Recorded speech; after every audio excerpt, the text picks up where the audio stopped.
In the realm of the Great Beam Kingdom, at the corner of a shadowy street, a uniquely dressed young man stood in stark contrast to the ancient scenery. His name was Su Song, an 18-year-old time traveler. Out of sheer curiosity, he had clicked on a small advertisement that read, "Do you wish to traverse dimensions?" and found himself bewilderingly transported to another world. What a joke! Su Song exclaimed in anger. In his previous life on Blue Star, he had been orphaned, yet he possessed a younger sister, a house, and a substantial bank account. His life had already been set on the path to success. Yet, in the blink of an eye, his existence shifted from one of indulgence to a veritable hell. His heart sank in despair, tears welling up as he felt utterly defeated.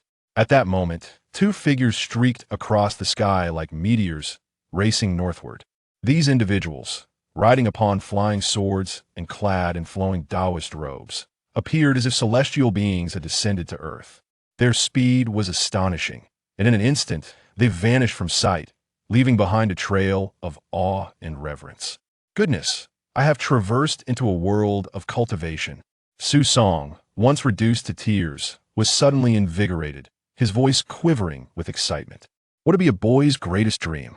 While answers may vary, for Su Song, there was but one aspiration: to cultivate, to ascend to immortality, to transcend the mundane existence of a mere 100 years and roam freely across the cosmos through the path of cultivation. This was the opportunity he could never acquire on Blue Star. Ding! Detecting host's emotional excitement. The life simulation system has been activated. The life simulation system is at your service, enabling effortless ascension simulations. A mechanical voice resonated in his mind. Every time traveler possesses a system, all those novels I read weren't misleading after all. A translucent panel appeared before his eyes, filled with promise and anticipation as he envisioned himself as a dominant force in the celestial realm. Enough of the preamble. Quickly, let's get that beginner's gift package underway. I desire imperial weapons, divine artifacts, elixirs, and celestial techniques. Nothing shall be spared. Host thoughts are commendable, however. This system suggests you rest and dream, as everything exists in dreams. A series of bold letters on the panel dashed Su Song's exuberance. You can't possibly be without a beginner's gift package, can you? Host, how about a greeting gift for this system? Damn it. Fine, I shall consider this an experience in the life of a mundane cultivator. Su Song then turned his attention to the functions of the simulator.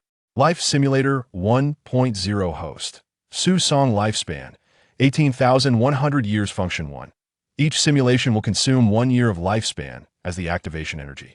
Function 2. Prior to each simulation, the host may select a talent upon completion. The system will randomly award rewards, which also require lifespan to purchase. What an absurdity. A minimum of 1 year of life for a simulation, and rewards come at the cost of life? What a scam. Su Song felt deceived by this insidious system. Yet, recalling the elegant figures of the two cultivators, he envisioned himself in their place. A surge of ambition and urgency to ascend bubbled within him. Isn't it merely a life-consuming simulation? Let's do this. System, commence simulation. I am on my way to the cultivation world. Would you like to consume 1 year of lifespan to initiate the simulation? Noise without hesitation. Su Song chose yes. 1 year of host lifespan has been deducted. Remaining lifespan, 81 years. Randomly selecting talent. Ding! Congratulations, host. You have drawn the Esser level talent. Innate Ox and Horse Sacred Body. Su Song, huh? Innate Ox and Horse Sacred Body. You are innately diligent, capable of working without coercion, rising earlier than a rooster and laboring more than an ox. With a temperament kinder than a donkey, you only require a bowl of food for 100 kilometers, and even your master praises you as an excellent beast. What kind of talent is this? Am I merely a beast of burden? Simulation initiating. Day 1. You have gained a golden opportunity, filled with ambition to become a titan of the immortal world, overshadowing all, even the esteemed Han, Tianzuan, and Yi Tiandi. That night, your dreams took flight, leaving you sleepless. Day 2. You decided to explore in the direction the two cultivators had departed, but you needed funds for the journey. Guided by fate, you found yourself at the foot of the county wall, where labor was sought for construction. Eagerly, you signed up and began working with remarkable skill. Day 3. you discovered an extraordinary talent for brick lifting, as if born for this task. Day 4. With a brick in one hand and a pancake in the other, you sweat and sang, finding joy in your labor. Day 5. You could handle half the work alone, astonishing the foreman with your ox-like prowess, who mused that indeed, such beasts must exist. Day 17. While hauling bricks, you suddenly realized your purpose was to seek immortality. Why had you become absorbed in this labor? You vowed to leave after today's work. Day 18. Rising before dawn, you unconsciously carried bricks for yet another day. Su Song, remember, this labor is merely a transition. Do not lose sight of your grand goal of attaining immortality. Day 19. Despite the overwhelming urge to lift bricks again, you secretly promised yourself just one more day. Just one more. Day 20. Resignation set in. Had you known, you would never have touched those bricks. They ensnared you, and bricklifting became your sole purpose in life, for you were a natural beast of burden. Day 28. Disturbing news spread through the streets, causing unease. The county was sealed off, and the officials pressed for the wall's completion, showering the foreman with silver. Yet, the foreman did not share the wealth, but instead demanded relentless work from you all, enforcing 12-hour days without respite. After scolding you, he retreated to indulge in entertainment. Day 29. Your fellow workers caught wind of the rumors and fled, abandoning their wages while the foreman was distracted. As an outsider, you were left uninformed of this turn of events. Day 30. As the sun failed to rise amidst the rising smog, a green mist concealed many ominous presences. The townsfolk shuttered their doors. Yet, your instinct as a beast of burden dulled your awareness of these abnormalities, for bricklifting brought you joy. Day 31. The green mist thickened, and screams echoed through the town. You sensed disaster approaching. Yet, stubbornly, you clung to your bricks, unyielding as a mule. You understood that while the world could do without many, it could not do without you. Who else would lay bricks for the county's construction? Day 32. You felt an entity following you, initially distant but growing closer, mimicking your movements. Turning, you beheld a dark shadow mere inches from your face. Wiping your sweat, you ordered it to depart, as it intruded upon your limited time dedicated to unlimited bricklifting. The shadow, feeling insulted, lunged at you in response. You hoisted it alongside your bricks to the construction site, entombing it within the wall. Day 33. You continued your diligent work. Even as the city lay in eerie silence, these conditions did not deter your dedication. In your fervor, you soon found yourself surrounded by a horde of decaying corpses. With bricks in hand, you fought valiantly, shouting, "The heavens did not birth me, Sun Ma, to toil in solitude for eternity." Alas, outnumbered, you ultimately succumbed to the sea of corpses. They tore your flesh and devoured your marrow. You have perished. This life simulation has concluded. Simulation review. If given the choice, do not be a beast of burden in the next life. The host may choose from the following rewards for purchase. Reward 1. Innate ox and horse sacred body. The host may spend 15 years of lifespan to solidify this talent within oneself. If not solidified, it will automatically be stored in the talent pool. The talent pool can temporarily store talents, which will be retained in the next simulation, with a maximum capacity of 5 talents. Reward 2. The 30 taels of silver owed to you by the foreman can be materialized into reality at the cost of 1 month of lifespan. Reward 3. A large, round, and fragrant pancake can be materialized into reality at the cost of 2.5 hours of lifespan. What is happening? How do we suddenly plunge into this chaotic and bizarre world? Gazing at the simulator panel, Susong's expression turned grave. Although the results of this simulation were not entirely satisfactory, they revealed critically important information. In 1 month, a green mist will envelop the land, and sinister creatures will ravage the human realm, leading to the inevitable downfall of U County.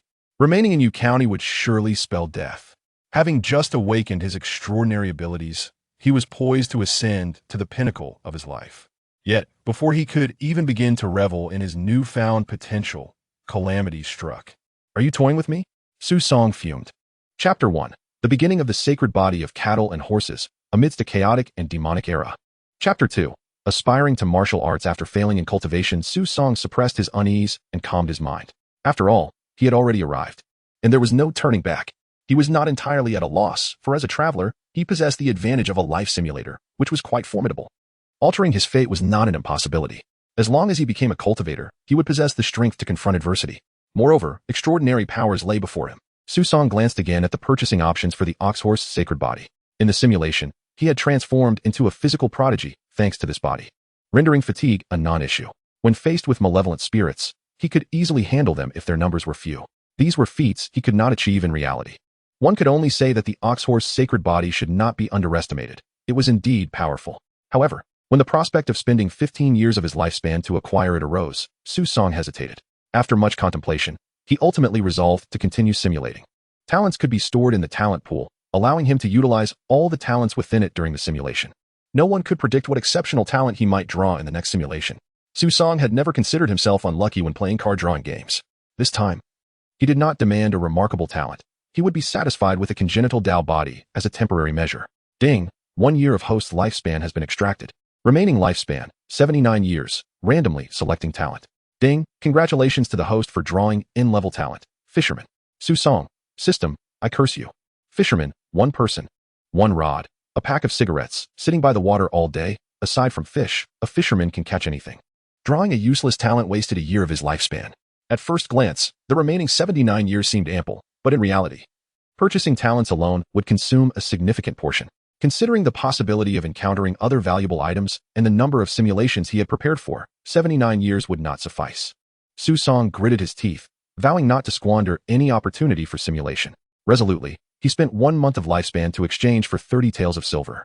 He intended to use this sum as startup capital, ensuring that his simulated self would not become overly engrossed in labor. He needed to continue searching for cultivators and gather intelligence to better understand this world. Susong repeatedly reminded himself that his current emotions and thoughts might influence the actions of Susong within the simulation. Simulation initiated. Day 1. After much reflection, you resolve to no longer be dictated by the Oxhorse sacred body. You refuse to carry bricks or voluntarily work overtime, resisting the temptations of numerous job offers. With 30 taels of silver of unknown origin, you purchase provisions and essential supplies, inquiring along the streets about cultivators and malevolent spirits. You successfully gather a wealth of intelligence. Zhang Yuanwai's wife exchanges glances with Wang Erxi from next door. An old blind sage at the corner of West Street has an uncanny knack for fortune-telling. And the abandoned city god temple outside the eastern part of town is bustling with activity. You cannot discern which pieces of information are truly useful. Susong let out a slight sigh of relief. Although his start was still unfavorable, his willpower genuinely influenced the trajectory of the simulation. As long as he maintained this resolve, he would surely reap significant rewards from the simulation. Day 2, without any gains. You do not linger and swiftly exit the city in search of cultivators. On the road, you encounter a merchant convoy with whom you had exchanged nods the previous day, and you accompany them along the official road heading north. Day 3. While traveling, your group is intercepted by a band of highwaymen who proclaim, "This mountain is mine. This tree is mine." You realize you have encountered brigands. The mere dozen of them are no match for your Oxhorse sacred body. One by one, you dispatch them effortlessly. The leader of the merchant convoy, Zhang Yuanwai, views you as a hidden expert and presents you with 1,000 taels of silver in hopes of establishing a good relationship. Day 4. You share wine and converse merrily on the carriage, finding Zhang Yuanwai to be a commendable person. Feeling somewhat guilty, you subtly warn him to be wary of his neighbors. Upon hearing this, Zhang Yuanwai, visibly flustered, abandons his business and hastily rides back. Day 5. As you are about to leave the territory of Yu County, you unexpectedly encounter Zhang Yuanwai, who arrives from the opposite direction, his eyes bloodshot and his steed nearly exhausted.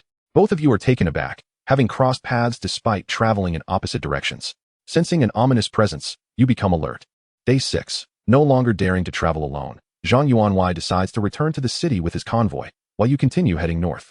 The immense endurance granted by the Oxhorse sacred body allows you to travel 100 miles each day without fatigue. Day 7. Ignoring all distractions, you press onward. Anyone who dares obstruct you receives a forceful punch. You estimate that you have traversed nearly the entire expanse of Yu County. Day 8. Upon awakening from a brief rest, you find Zhang Yuanwai and his convoy looking anxious. You realize you are trapped in Yu County by certain forces. Upon reaching this point, Susong gasped in alarm, scanning his surroundings in panic. It felt as if a terrifying malice lurked in the air.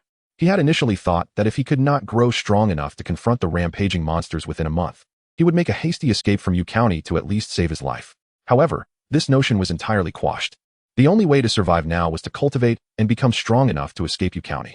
The overwhelming pressure of survival left Susong's palms slick with sweat as he continuously reassured himself. I am not doomed. I still possess the Oxhorse sacred body and the simulator. The advantage lies with me. I have 1 month to leverage the simulator to alter my fate. Day 9. You return to U City crestfallen with the merchant convoy. After bidding farewell to Zhang Yuanwei, you find yourself at a loss. According to unknown sources, you know that in just over half a month, chaos will reign and death is certain. Day 10. An idea strikes you. Since cultivation has failed, why not pursue martial arts? The legendary blood-chi martial arts, if mastered, would be no less than cultivation. That very day, you visit a renowned martial arts school in the city, presenting the 1,000 taels of silver gifted by Zhang Yuanwei in exchange for martial training. The head of the school warmly welcomes you, eager to assess your martial foundation. You immediately demonstrate your extraordinary feats, such as kicking a stone tablet, tearing an iron pot, smashing a large vat with your head, and biting a torch. The master is left dumbfounded, only to quickly recover and kneel before you, exclaiming his desire to apprentice under you, offering everything he possesses.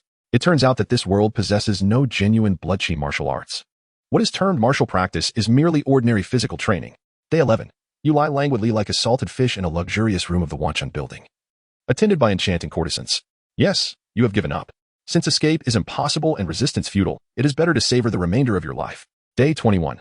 Recently, you inadvertently activated the special ability of the ox-horse sacred body, diligent labor. Due to your excessive exertion, the Wanchun building is forced to temporarily close. The alluring madam supports herself against the wall as she sees you off, her gaze nearly dripping with longing. Hey, this is a life and death crisis, my friend. Show some effort. Su Song weakly complained about his simulated self, wondering why it seemed so prone to laziness. Indeed, he had a penchant for indulgence and relaxation. However, in the face of critical matters, it was far more prudent to remain rational. It must be that this faulty simulator had encountered a bug. He certainly was not this kind of person. Chapter 3. Fishing alone against eternity. The simulation of life continues. On the 22nd day, your heart remains as tranquil as a still pond, indifferent to the bustling citizens of the ghostly city, whose lives unfold in serene harmony. Yet, deep within, you recognize that all of this will ultimately dissolve into nothingness. You sit quietly by the riverbank in the southern part of the city, gazing at the flowing waters as they drift eastward, lamenting the inevitable passage of all things. Suddenly, a carp leaps from the water, stirring some dormant DNA within your veins. On the 23rd day, you return to the southern riverbank, this time equipped with a fishing rod, basket, and net. Eagerly, you begin your fishing endeavor. An hour passes in calmness. 2 hours in, the sun's rays become oppressive, prompting you to don a raincoat and hat. After 3 hours, your fishing rod finally shows signs of life. You gently lift it, revealing a fish the size of a finger. Disregarding the small catch, you release it back into the water, yet the joy of fishing compels you to return the following day. On the 24th day, you sit idly on the bank for 5 hours, but no fish come to your lure. Just as you prepare to leave, a large carp surfaces beside you, blowing bubbles and seemingly mocking your fruitless efforts. Enraged, you leap into the water, engaging in a fierce battle with it. The current sweeps you to an unusual spot on the riverbed, which you deem to be a predestined fishing location. On the 25th day, seated on a mound at this chosen spot, your fishing rod experiences frequent tugs, filling you with excitement as you feel assured of your choice. Alas, the only catches are a collection of miscellaneous debris, devoid of any fish. On the 26th day, aware of the impending disaster, yet unable to resist the call of fishing, you venture out once more, only to again return empty-handed. The mound beneath you seems to have grown taller. On the 27th day, frustrated by your continued lack of success, you stop your feet in anger, nearly flattening the mound. On the 28th day, with the townsfolk in a state of anxiety, you remain undeterred, focusing solely on fishing. Yet again, you face disappointment, and the mound you had flattened seems to have regained its height. On the 29th day, having spent the night fishing and becoming utterly obsessed, you sit cross-legged atop the mound. A faint green mist begins to waft from the earth beneath you, but in your intense concentration, you remain oblivious to it. On the 30th day, a distant commotion arises from the direction of the ghostly city, while the mound beneath you appears to pulsate with life, releasing green fumes as if something is striving to break free from the earth, yet you remain unmoved. On the 31st day, a multitude of citizens flee to the southern region, seeking refuge from the supernatural threats that plague the area. They arrive at the riverbank to witness an unimaginable sight, a figure clad in a raincoat, fishing rod in hand, gazing intently at the water. Beneath him lies a coffin, incessantly spewing forth toxic vapors, a clear harbinger of doom. Despite the malevolent forces within struggling to escape, this figure remains steadfast. His brow furrows slightly as he turns his back to the crowd, reflecting in the river's surface the weight of the world and the passage of time. Resembling a sage emerging from a tale, the citizens understand that this figure has quelled the ominous coffin, shielding the southern region from malevolent influences. On the 32nd day, the surviving citizens of the ghostly city venerate you as a guardian deity, bowing in prayer before your silhouette. However, you, the so-called sage, are merely irked by the noise behind you, which frightens away the fish. Suddenly, your expression brightens as your fishing rod strains under a tremendous force. This must surely be a grand catch. After exerting tremendous effort, you finally reel it in, only to find that it is not a fish, but the corpse of a giant. Recognizing it from the tattered garments, you realize it is one of the two cultivators who had flown over the ghostly county a month prior. In a panic, you leap off the mound, causing the previously restrained coffin to unleash a torrent of thick mist, its lid flying off, as an ancient bronze corpse emerges, seizing you and viciously devouring you. You are dead. End of this life simulation. Simulation review. Achievement unlocked. Fishing alone against eternity. Reward. Additional chance to draw a talent in the next simulation. Although not intended, you have inadvertently succeeded in your endeavor. Keep striving for further accomplishments. The host may choose from the following rewards. Reward 1. The belly band of the famed courtesan from Wanshan Tower, still exuding a lingering fragrance. The host may spend 1 year of lifespan to materialize it in reality. Reward 2. In-level talent fishing expert, allowing the host to spend 5 years of lifespan to materialize it in reality. Reward 3. A tattered manual dropped by the corpse of a cultivator, enabling the host to spend 3 years of lifespan to materialize it in reality. Another failed simulation, yet you have gleaned a wealth of information, albeit all grim. The ghostly county is ensnared by mysterious forces, with no means of gaining strength other than through cultivation, and even the cultivators have perished. Susong increasingly perceives the peculiarity of the world into which he has transmigrated. Suddenly, he recalls having suppressed the terrifying coffin in the simulation for several days. How is this possible? The bullhorse sacred body seems devoid of such capabilities. Dog system, have you withheld some crucial explanations?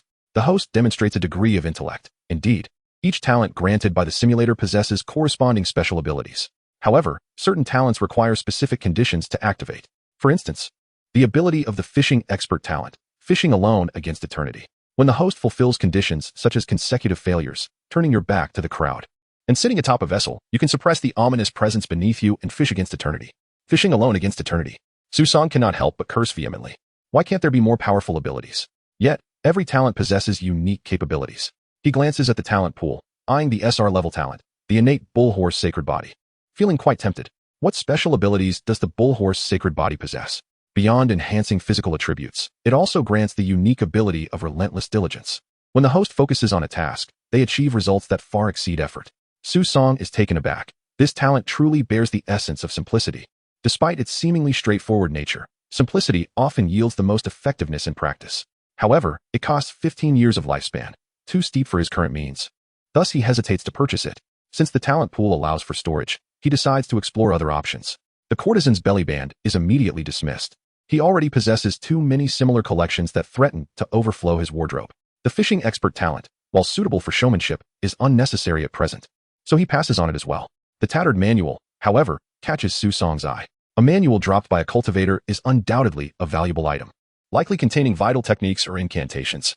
Upon seeing the price of 3 years of lifespan, he grits his teeth and makes the purchase. Ding. The host has redeemed the tattered manual. Materialization in progress. Materialization complete. In an instant, Susong feels a weight in his hand as a book materializes before him. The tome is in tatters, its pages stained with a dark, viscous liquid.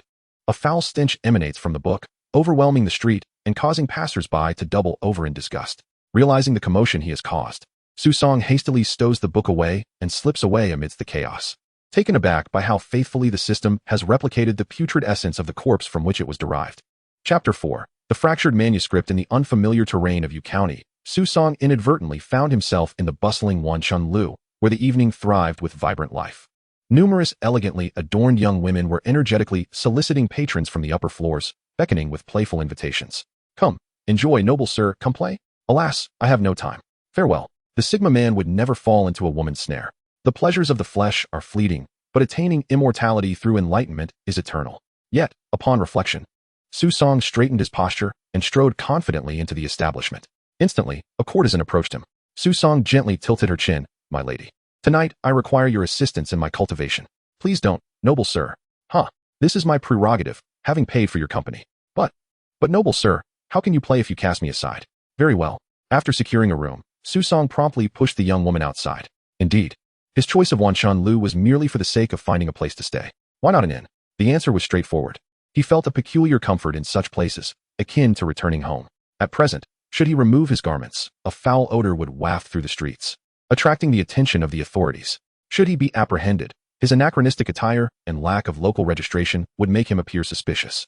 the constables would undoubtedly imprison him without hesitation.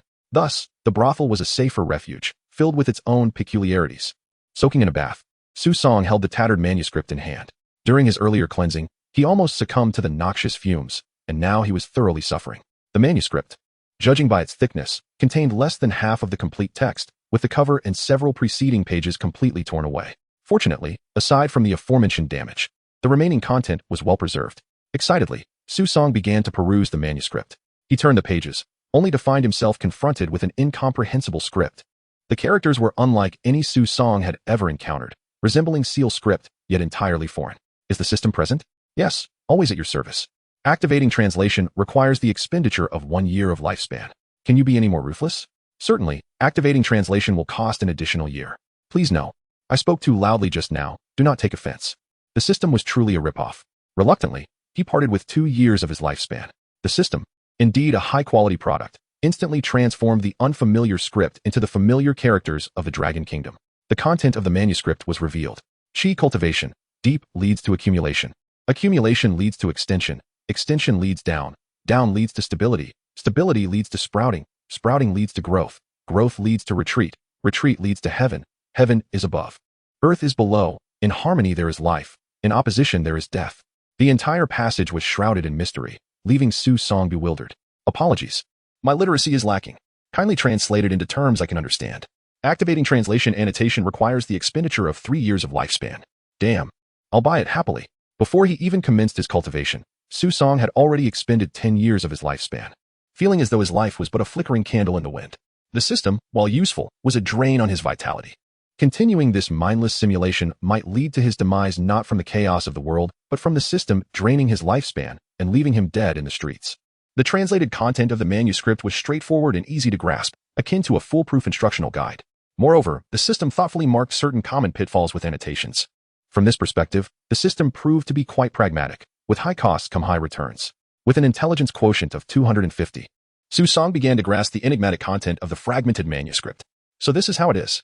I understand. The manuscript was originally a method for cultivating to the foundation establishment stage, though sadly, only the Qi refinement section remained. It broadly outlined the fundamental realms of cultivation, from Qi refinement to foundation establishment, and subsequently to gathering yuan and forming pills. Each major realm was profoundly intricate, far beyond mere classifications of early, mid, and late stages. For instance, the Qi refinement method in his hands meticulously delineated each minor realm within the Qi refinement stage. To enter the Qi refinement stage, one must possess a spiritual root, guiding the celestial energy into the body to break through the blockages caused by mundane blood and impurities. The human body contains 12 meridians and 8 extraordinary meridians, totaling 20. Thus, connecting 2 meridians constitutes a layer, leading to 10 layers within the Qi refinement stage. After gaining a general understanding, Su Song eagerly dried himself and sat cross-legged on the bed, silently reciting the incantations inscribed in the manuscript, gradually entering a meditative state. An hour passed. Su Song fell asleep. The next morning, he awoke from a dream of ascending to the throne of an immortal emperor, momentarily dazed. Tears streaming down his face uncontrollably. He realized once more that he was but an ordinary being among mortals, destined without a spiritual root. After last night's meditation, he still could not sense the so-called spiritual energy. Why was it so difficult to cultivate? Su Song shook his head, lamenting the long road of immortality. Grateful that he possessed a cheat, he ordered breakfast, eating while contemplating his next steps. System, I wish to simulate. Ding. 1 year of lifespan has been deducted from the host. Remaining lifespan, 69 years, randomly selecting talents. Ding, congratulations, host has drawn N-level talent, intermittent dementia. Ding, congratulations. Host has drawn N-level talent, spirit seeker. Regrettably, he did not draw a spiritual root.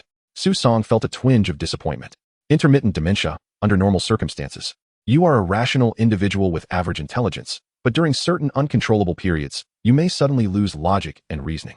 Spirit seeker, it is well known that oil can foster mold, while areas rich in spiritual energy tend to attract spirit seekers. 2 talents emerged at once, one of which seemed promising.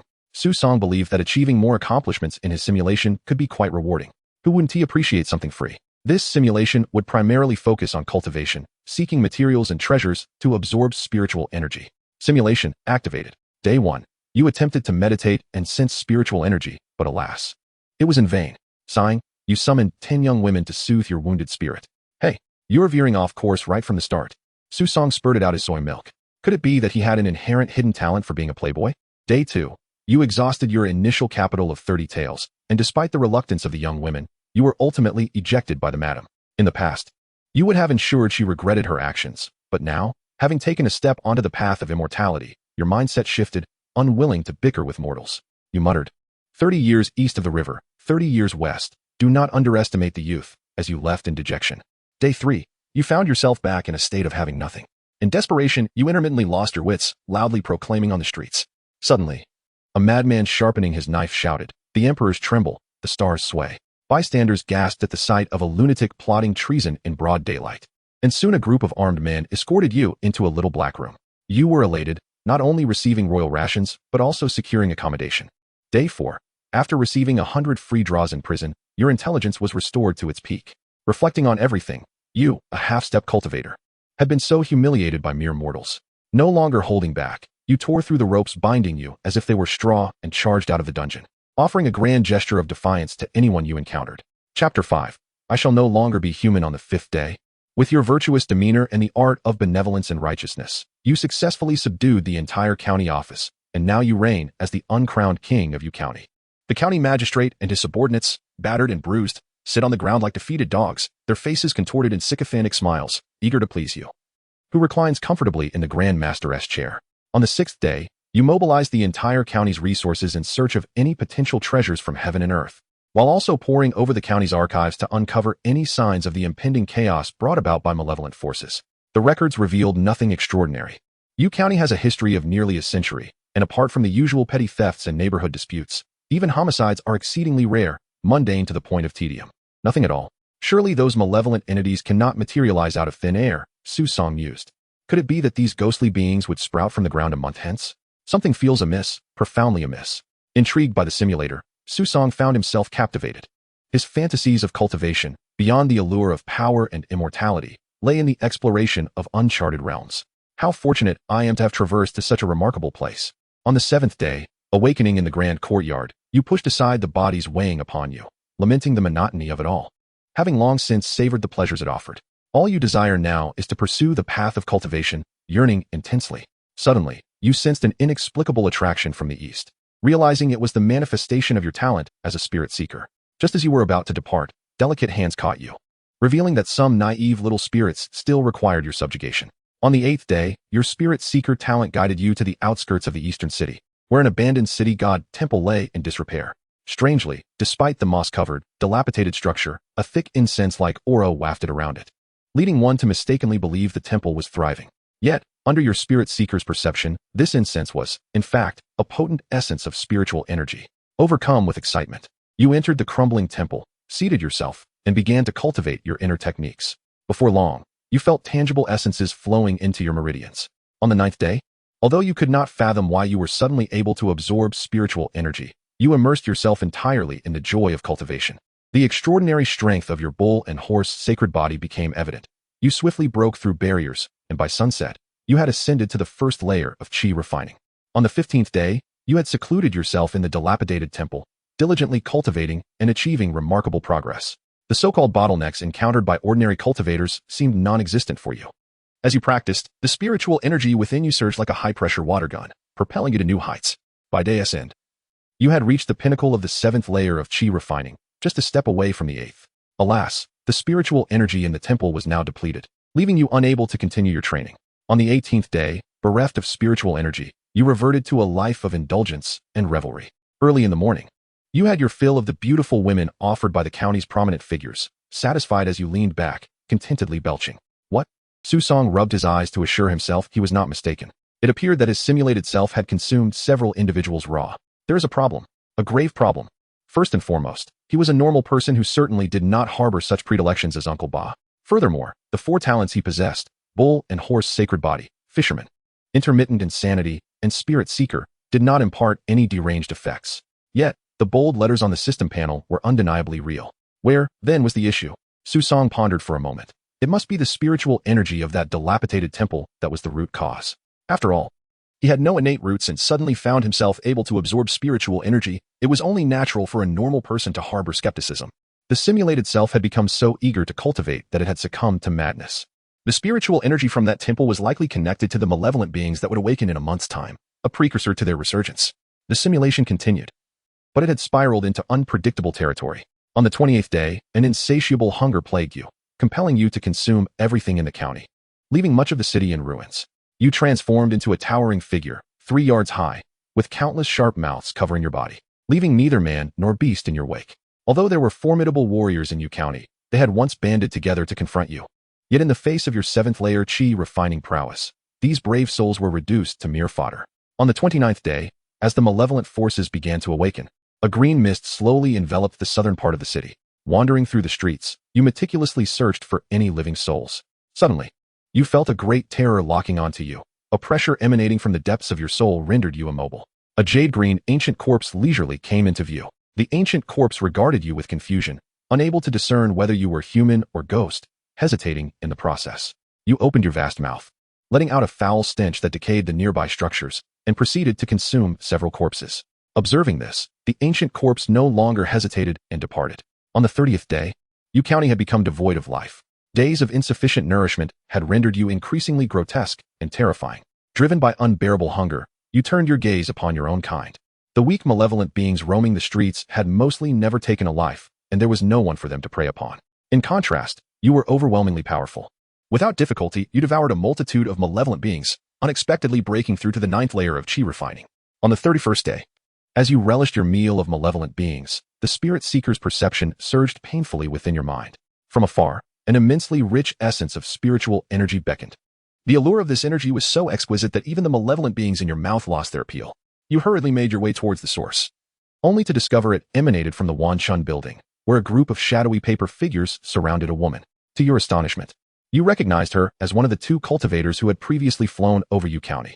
Her situation was dire. Her dress was stained with blood, and the paper figures she had sliced with her flying sword were continuously reforming, their relentless attacks overwhelming her defenses.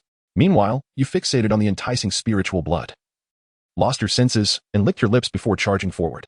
Seeing another formidable malevolent being join the fray, the female cultivator displayed a resolute demeanor, retrieving a pill from her storage bag and consuming it. Instantly, her aura surged, and she performed a hand seal, unleashing a golden flame that engulfed you and the paper figures. The paper figures were swiftly incinerated, while you were left charred and reeking. You desperately attempted to flee, but could not outrun the flying cultivator. In a moment of desperation, you grabbed a stone tablet and began to scrawl upon it, only to be discovered and torn apart by the female cultivator. You have died. This life simulation has concluded. Simulation review. A person's abilities have their limits.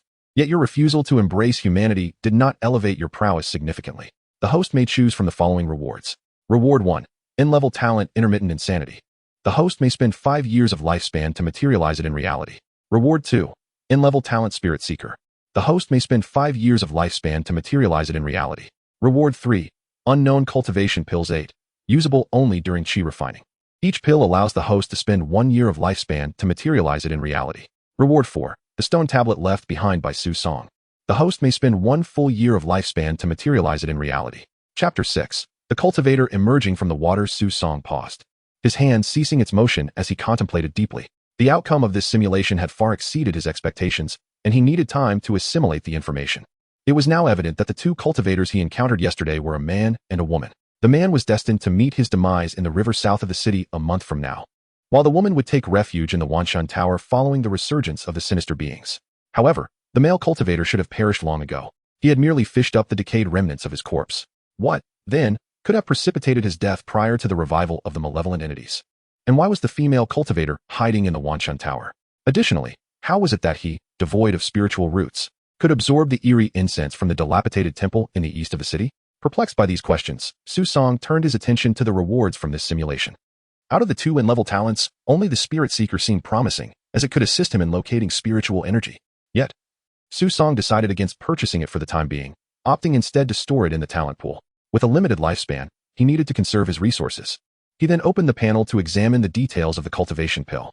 Unclear cultivation pill. This pill can enhance the host's current cultivation progress, but is ineffective for breaking through bottlenecks. It is advised not to consume this pill, which emits a strange spiritual energy.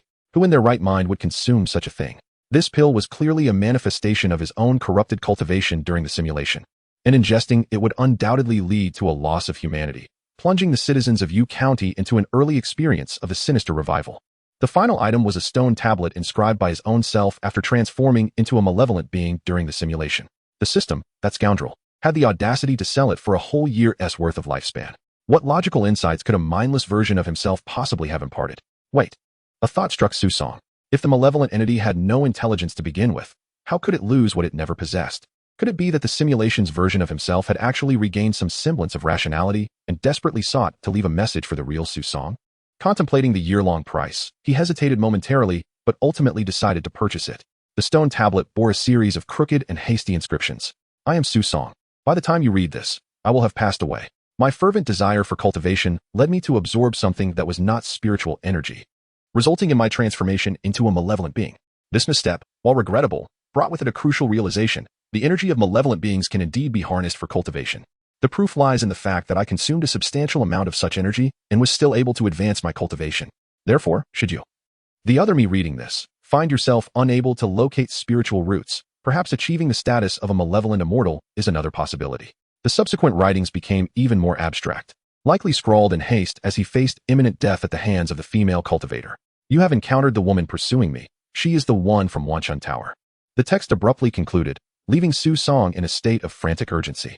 The female cultivator had evidently been in Wanchun Tower from the very beginning, implying that she was now somewhere nearby. Realizing this, Su Song grew restless. He yearned to find her immediately, for there were countless pressing questions that needed answers. However, as he took a step forward, he halted. Such a hasty meeting could prove to be unwise. Her concealment here was surely for a reason. Instead, he resolved to utilize the simulator once more. With that thought, Su Song activated the simulation again. Ding. 1 year of host lifespan has been deducted. Remaining lifespan, 65. 5 years. Randomly selecting talents. Ding. Congratulations, host. You have drawn the R-level talent, Mixed Spiritual Root. Mixed Spiritual Root. Spiritual roots are divided into 9 tiers, ranked from lowest to highest as follows: Pseudo-Spiritual Root, Mixed Spiritual Root, Common Spiritual Root, Lower Spiritual Root, Proper Spiritual Root, Upper Spiritual Root, True Spiritual Root, Earth Spiritual Root, and Heaven Spiritual Root. Delight surged through Su Song. He had finally drawn a spiritual root. He could embark on the path of cultivation. His eyes sparkled with excitement. Though it was merely a low-tier spiritual root, his unique physique would allow for accelerated progress in his training. Simulation initiated. Day 1. You find yourself inexplicably endowed with a spiritual root. You faintly sense the thin spiritual energy of the world around you, and your heart races with exhilaration as you promptly sit down to cultivate. Soon, spiritual energy flows through your meridians, and before long, you become aware of the existence of your Qi. According to the fragmented manual you possess, your next step is to allow the spiritual energy to cleanse your meridians, establishing a bridge between your Qi and the external spiritual energy. Just as you prepare to immerse yourself fully in this effective cultivation process, an old woman suddenly appears before you. You have no recollection of when this old woman appeared, but you vaguely recognize her as one of the many busybodies from Wanchun Tower. Before you can scrutinize her, she inquires about your identity. You recite the carefully prepared story, introducing yourself as Li Feiyu, a wandering cultivator.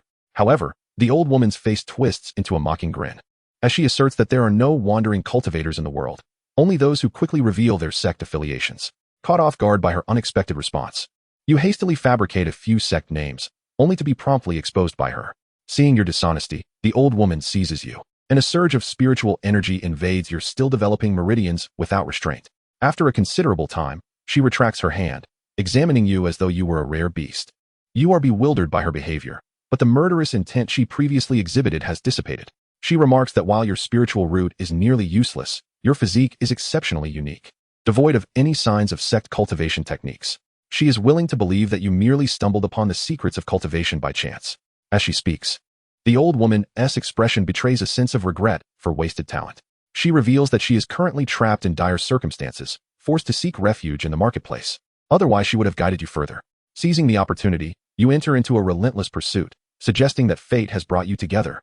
And if she is truly in need, she should impart all her knowledge to you. Should she meet an unfortunate end, at least she would have a successor. The old woman, infuriated by your shamelessness, nearly strikes you down with a single blow. She retorts that if you wish to become her disciple, you must outlive her, instructing you to survive and leave you county first. With that, she vanishes in the blink of an eye, just as she had appeared. Day 2. It seems the old woman has genuinely departed. You search the Wanchun Tower but find no trace of her. Left with no choice, you continue your cultivation, knowing that the resurgence of malevolent beings is just a month away. Every bit of power you can gain now increases your chances of survival. You persist in drawing energy into your body, but by the end of the day, not a single meridian has opened, and only a wisp of barely perceptible spiritual energy lingers in your Qi. The journey of cultivation proves to be far more arduous than you had anticipated. Even with your exceptional physique, you still feel like a failure. You realize that your spiritual root is simply too poor. Each time you attempt to cultivate, you can barely refine less than 1% of the spiritual energy. At this rate, even if you do not rest, you will only barely reach the second level of chi refinement in 30 days. You come to a realization. The mixed spiritual root refers to being akin to a mixed breed. In the dead of night, while engrossed in your cultivation, you sense a murderous intent approaching. You open your eyes just in time to see a massive blood-red hand descending upon you, and in a moment of sheer terror, you are crushed into the mud alongside Wanchun Tower. In your final moments, you catch a glimpse of the male cultivator responsible for the attack. And just after his strike, the old woman appears behind him, her flying sword piercing through the male cultivator's chest. It turns out they were not allies. You have perished. The life simulation has concluded. Simulation review. The duration of this simulation was too brief for an evaluation. The host may choose to purchase from the following rewards. Reward 1. R-level talent mixed spiritual root. The host may spend 10 years of lifespan to materialize it into reality. Chapter 7. Today's calamity. The emergence of the malevolent. It was merely a reward. And Su Song was not surprised. After all, this simulation had truly been lackluster. However, what truly concerned him was the revelation that the two cultivators he encountered yesterday were not companions, but rather adversaries locked in a deadly pursuit. This left him in quite a predicament. According to his original plan, upon finding the cultivators, Su Song intended to leverage his prophetic abilities to forewarn them of the resurgence of malevolent forces in exchange for protection. Yet, now they were solely focused on eliminating each other, completely disregarding Su Song. Naturally, as cultivators, they would not concern themselves with the life of a mere ant. My strength is far too weak, Su Song lamented. If only I were a bit more powerful, I would not have to serve as bait for that old crone. No, if I truly became powerful, would I still require their protection? As he scrutinized the system panel, a bold and perilous idea began to take shape in his mind after carefully reviewing the simulations. It seemed reminiscent of a previous simulation where he had attained the 9th level of chi refinement, receiving a cultivation pill as a reward upon completion. What if he cast aside his fear of mortality and conducted multiple simulations, dedicating himself solely to cultivation?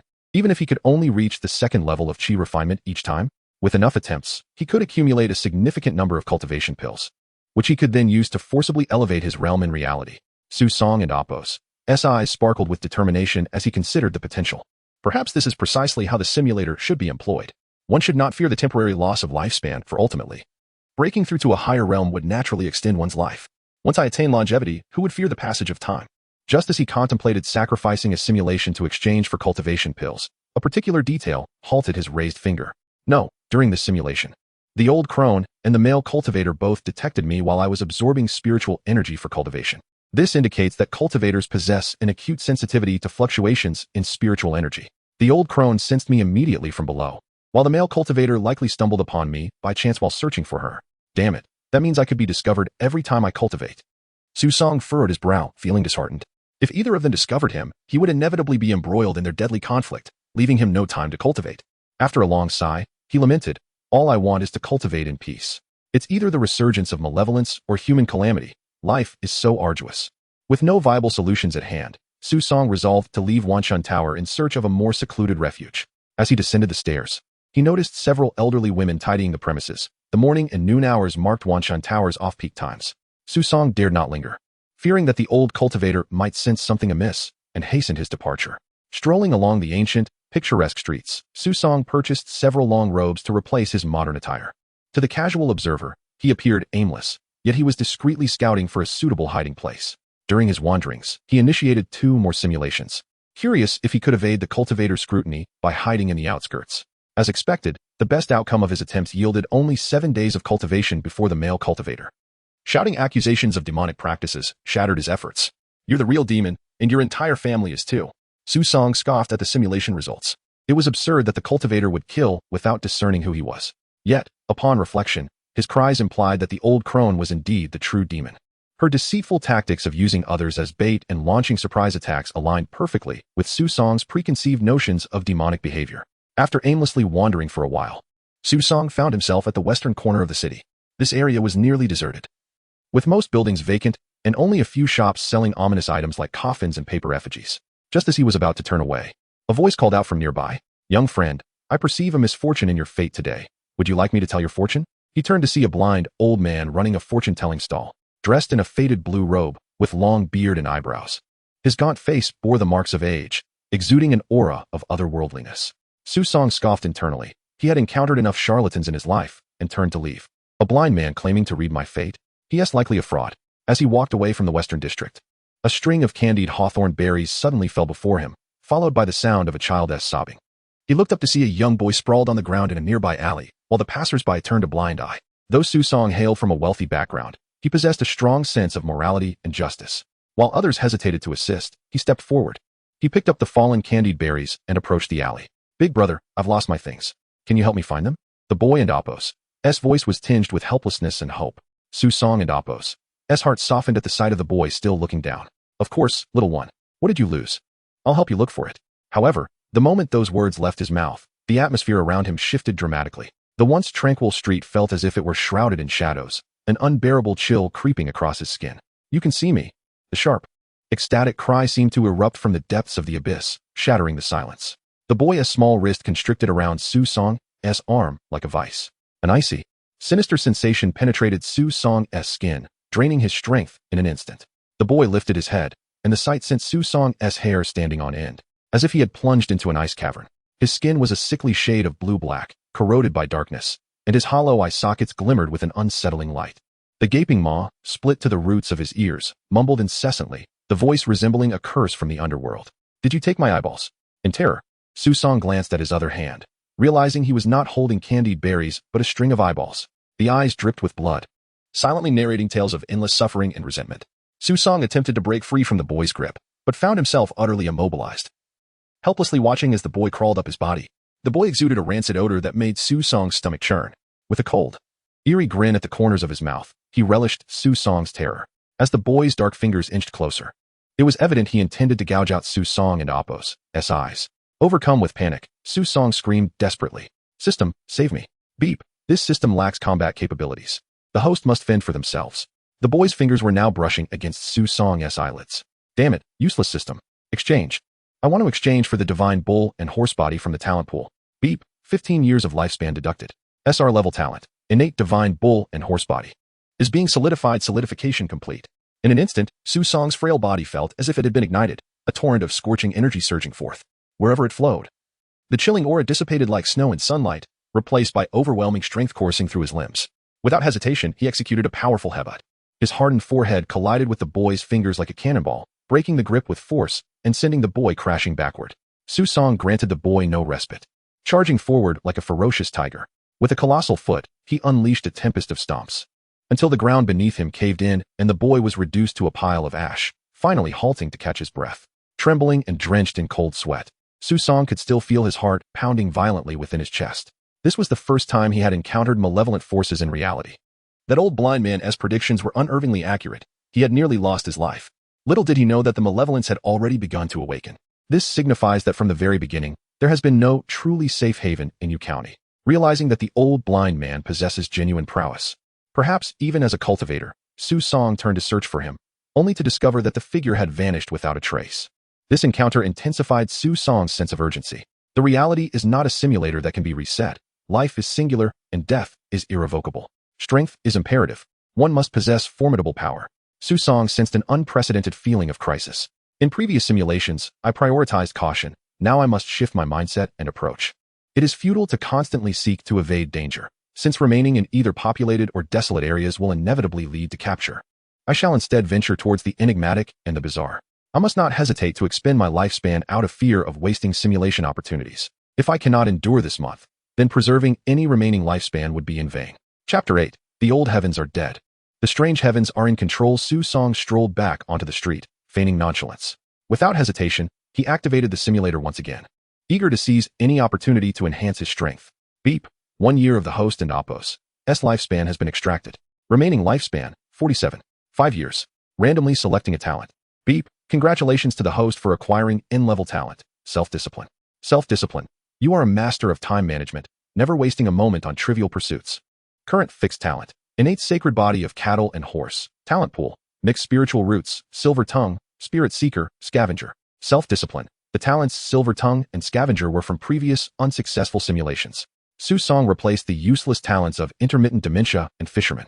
Simulation initiated. On the first day, feeling the urgency of time, you rushed to the dilapidated temple in the eastern part of the city, immediately settling down to absorb the spiritual energy present. Your objective was simple. If you could not cultivate as an immortal, then you would delve into the strange, even if it meant becoming a monstrous entity. You aspired to be the strongest of them all.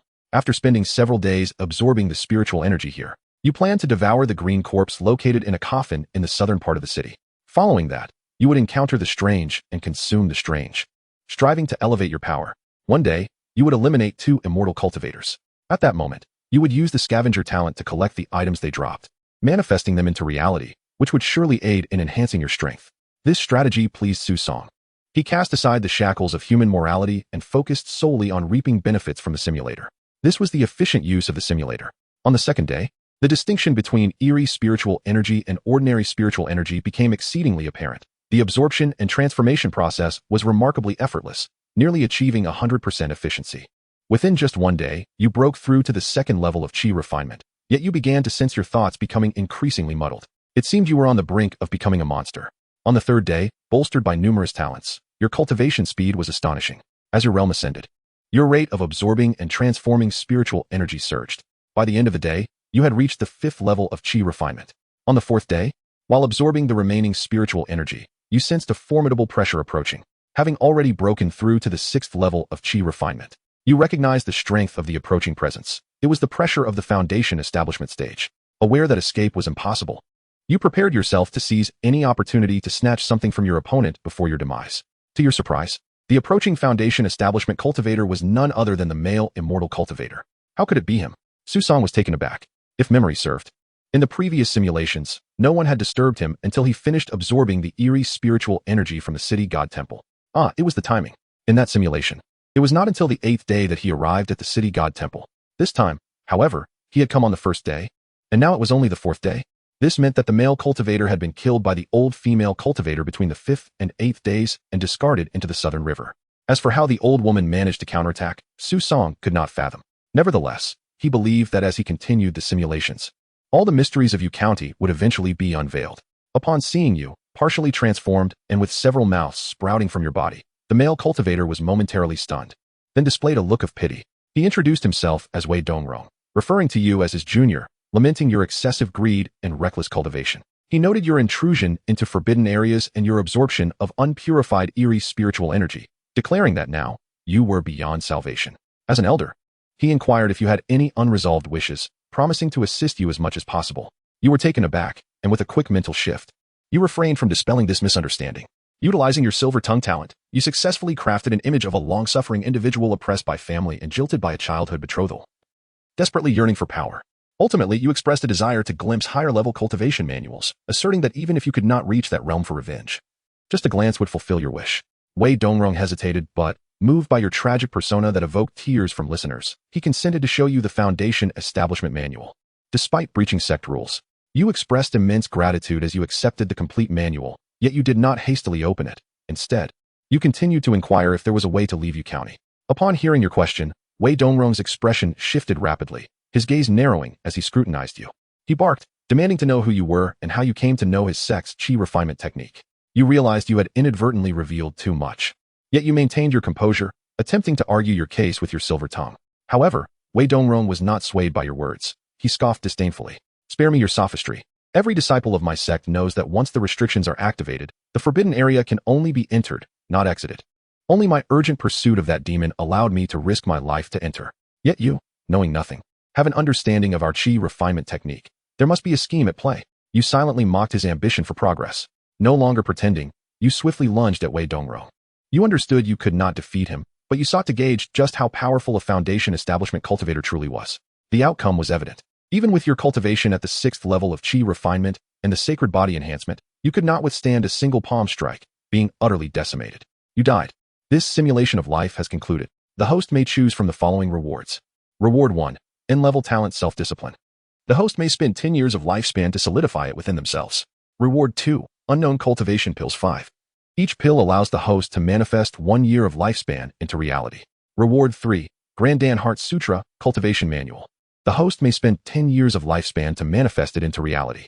Without a moment's hesitation, Su Song chose the Grandan Heart Sutra. The other rewards paled in comparison. He had far too many questions that needed answers. Why did Wei Dongrong's sect absorb eerie spiritual energy for cultivation? And what precisely were these eerie entities? This manual would elucidate these mysteries one by one. Only through understanding could Su Song navigate his future simulations with greater clarity. Beep. 10 years of the host's lifespan have been extracted. Manifesting the Grandan Heart Sutra. Manifestation complete. Eagerly, Su Song opened the manual, comprehending its content through the system's translation. The first page bore an introduction. The old heavens are dead, the strange heavens shall rise. The path of immortality has vanished, and the world is in chaos. Adapting to the strange heavens, the path endures. To rebel against the heavens is to face annihilation. What?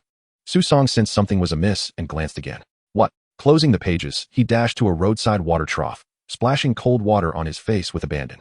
Ensuring his clarity, he reopened the Grandan Heart Sutra. The heretical words remained boldly inscribed.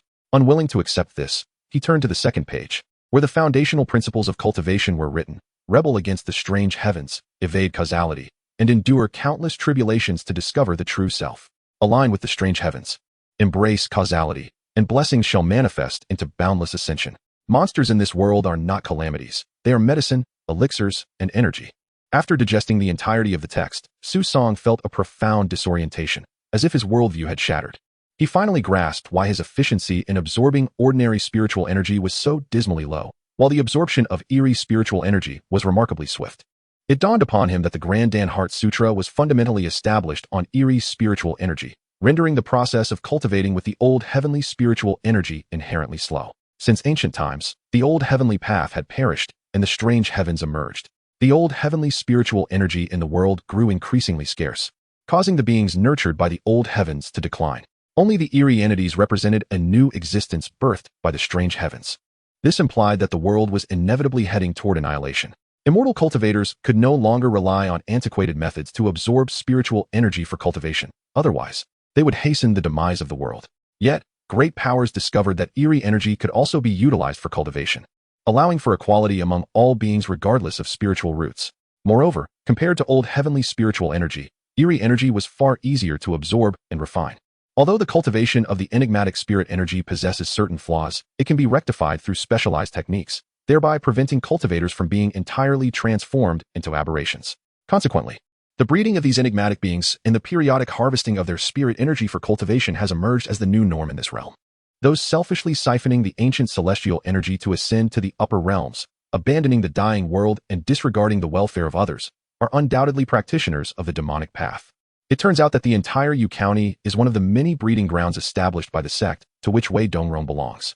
After each harvest of spirit energy, the enigmatic beings become weakened, succumbing to a death-like slumber. The mortals residing in Yu County serve as bait provided by the Celestial Bureau for these creatures. Every century, any mortal who passes away nourishes the dormant enigmas with their soul and flesh, until they revive once more, at which point it will herald another grand feast of spirit energy for the practitioners of the arcane arts. Chapter 9. The renowned sect of dark arts. Su Song settled himself in a quaint tea house, ordering a plate of poached chicken and devouring 3 bowls of rice. After satisfying his hunger with a hearty meal, he arrived at a momentous decision. To hell with the devious cultivation methods. He was determined to pursue the authentic path of the celestial beings. Perhaps adhering to conventional practices would hasten the world's demise, but what of it? While Su Song possessed a modicum of conscience, it was hardly sufficient to sacrifice himself for the sake of another's world. Thus, he resolved to embrace the dark arts with a light heart. With his objective firmly established, he organized his thoughts and information. His next step was to cultivate a closer rapport with the elderly female cultivator, seeking to acquire the genuine techniques of cultivation from her. As for how to escape the confines of Yu County afterward, Su Song felt no urgency. According to prior simulations, once he successfully established his foundation, he would possess adequate strength to confront the resurgence of malevolent entities. At that juncture, he could immerse himself in tranquil cultivation within this forbidden land, remaining undisturbed until he ascended to immortality, a veritable sanctuary for his practice. He was confident that no trivial restrictions could hinder the power of ascension. After ordering a pot of tea, Su Song resumed his simulations. Ding! 1 year of the host's lifespan extracted, remaining lifespan 36. 5 years, randomly selecting talents. Ding! Congratulations to the host for acquiring the SR level talent, Superior Spiritual Root. Superior Spiritual Root, a 4th grade spiritual root, once considered excellent in the ancient cultivation world. At last, he had drawn an SR level spiritual root, and Su Song was elated, knowing that his path to cultivation was widening. He promptly replaced his inferior spiritual root with the superior one. Current fixed talent of the host, innate sacred body of beasts. Talent pool, true spiritual root, silver tongue. Spirit Seeker, Scavenger, Self-Discipline. On the first day, disregarding the astonished gazes of others, you returned to Wanshan Tower, summoning the elderly madam and requesting a private room with all the serving women. Upon entering, you immediately sat cross-legged, attempting to draw in the ambient spiritual energy. You soon sensed the faint spiritual essence and absorbed it into your being. Suddenly, all the serving women collapsed, unconscious, save for one whose gaze burned with intensity. She was the dark arts cultivator you sought. She inquired about your identity and purpose. With your silver tongue, you explained that your innate sensitivity to spiritual energy had detected subtle fluctuations, leading you to believe that a practitioner of the dark arts was present, and thus you sought to become her disciple. You elaborated that you were a descendant of the dark arts, whose ancestors had been pursued and gravely wounded, ultimately self-destructing their cultivation to remain here, marrying and bearing children. Alas, before their lineage could be established, they perished, leaving no legacy behind.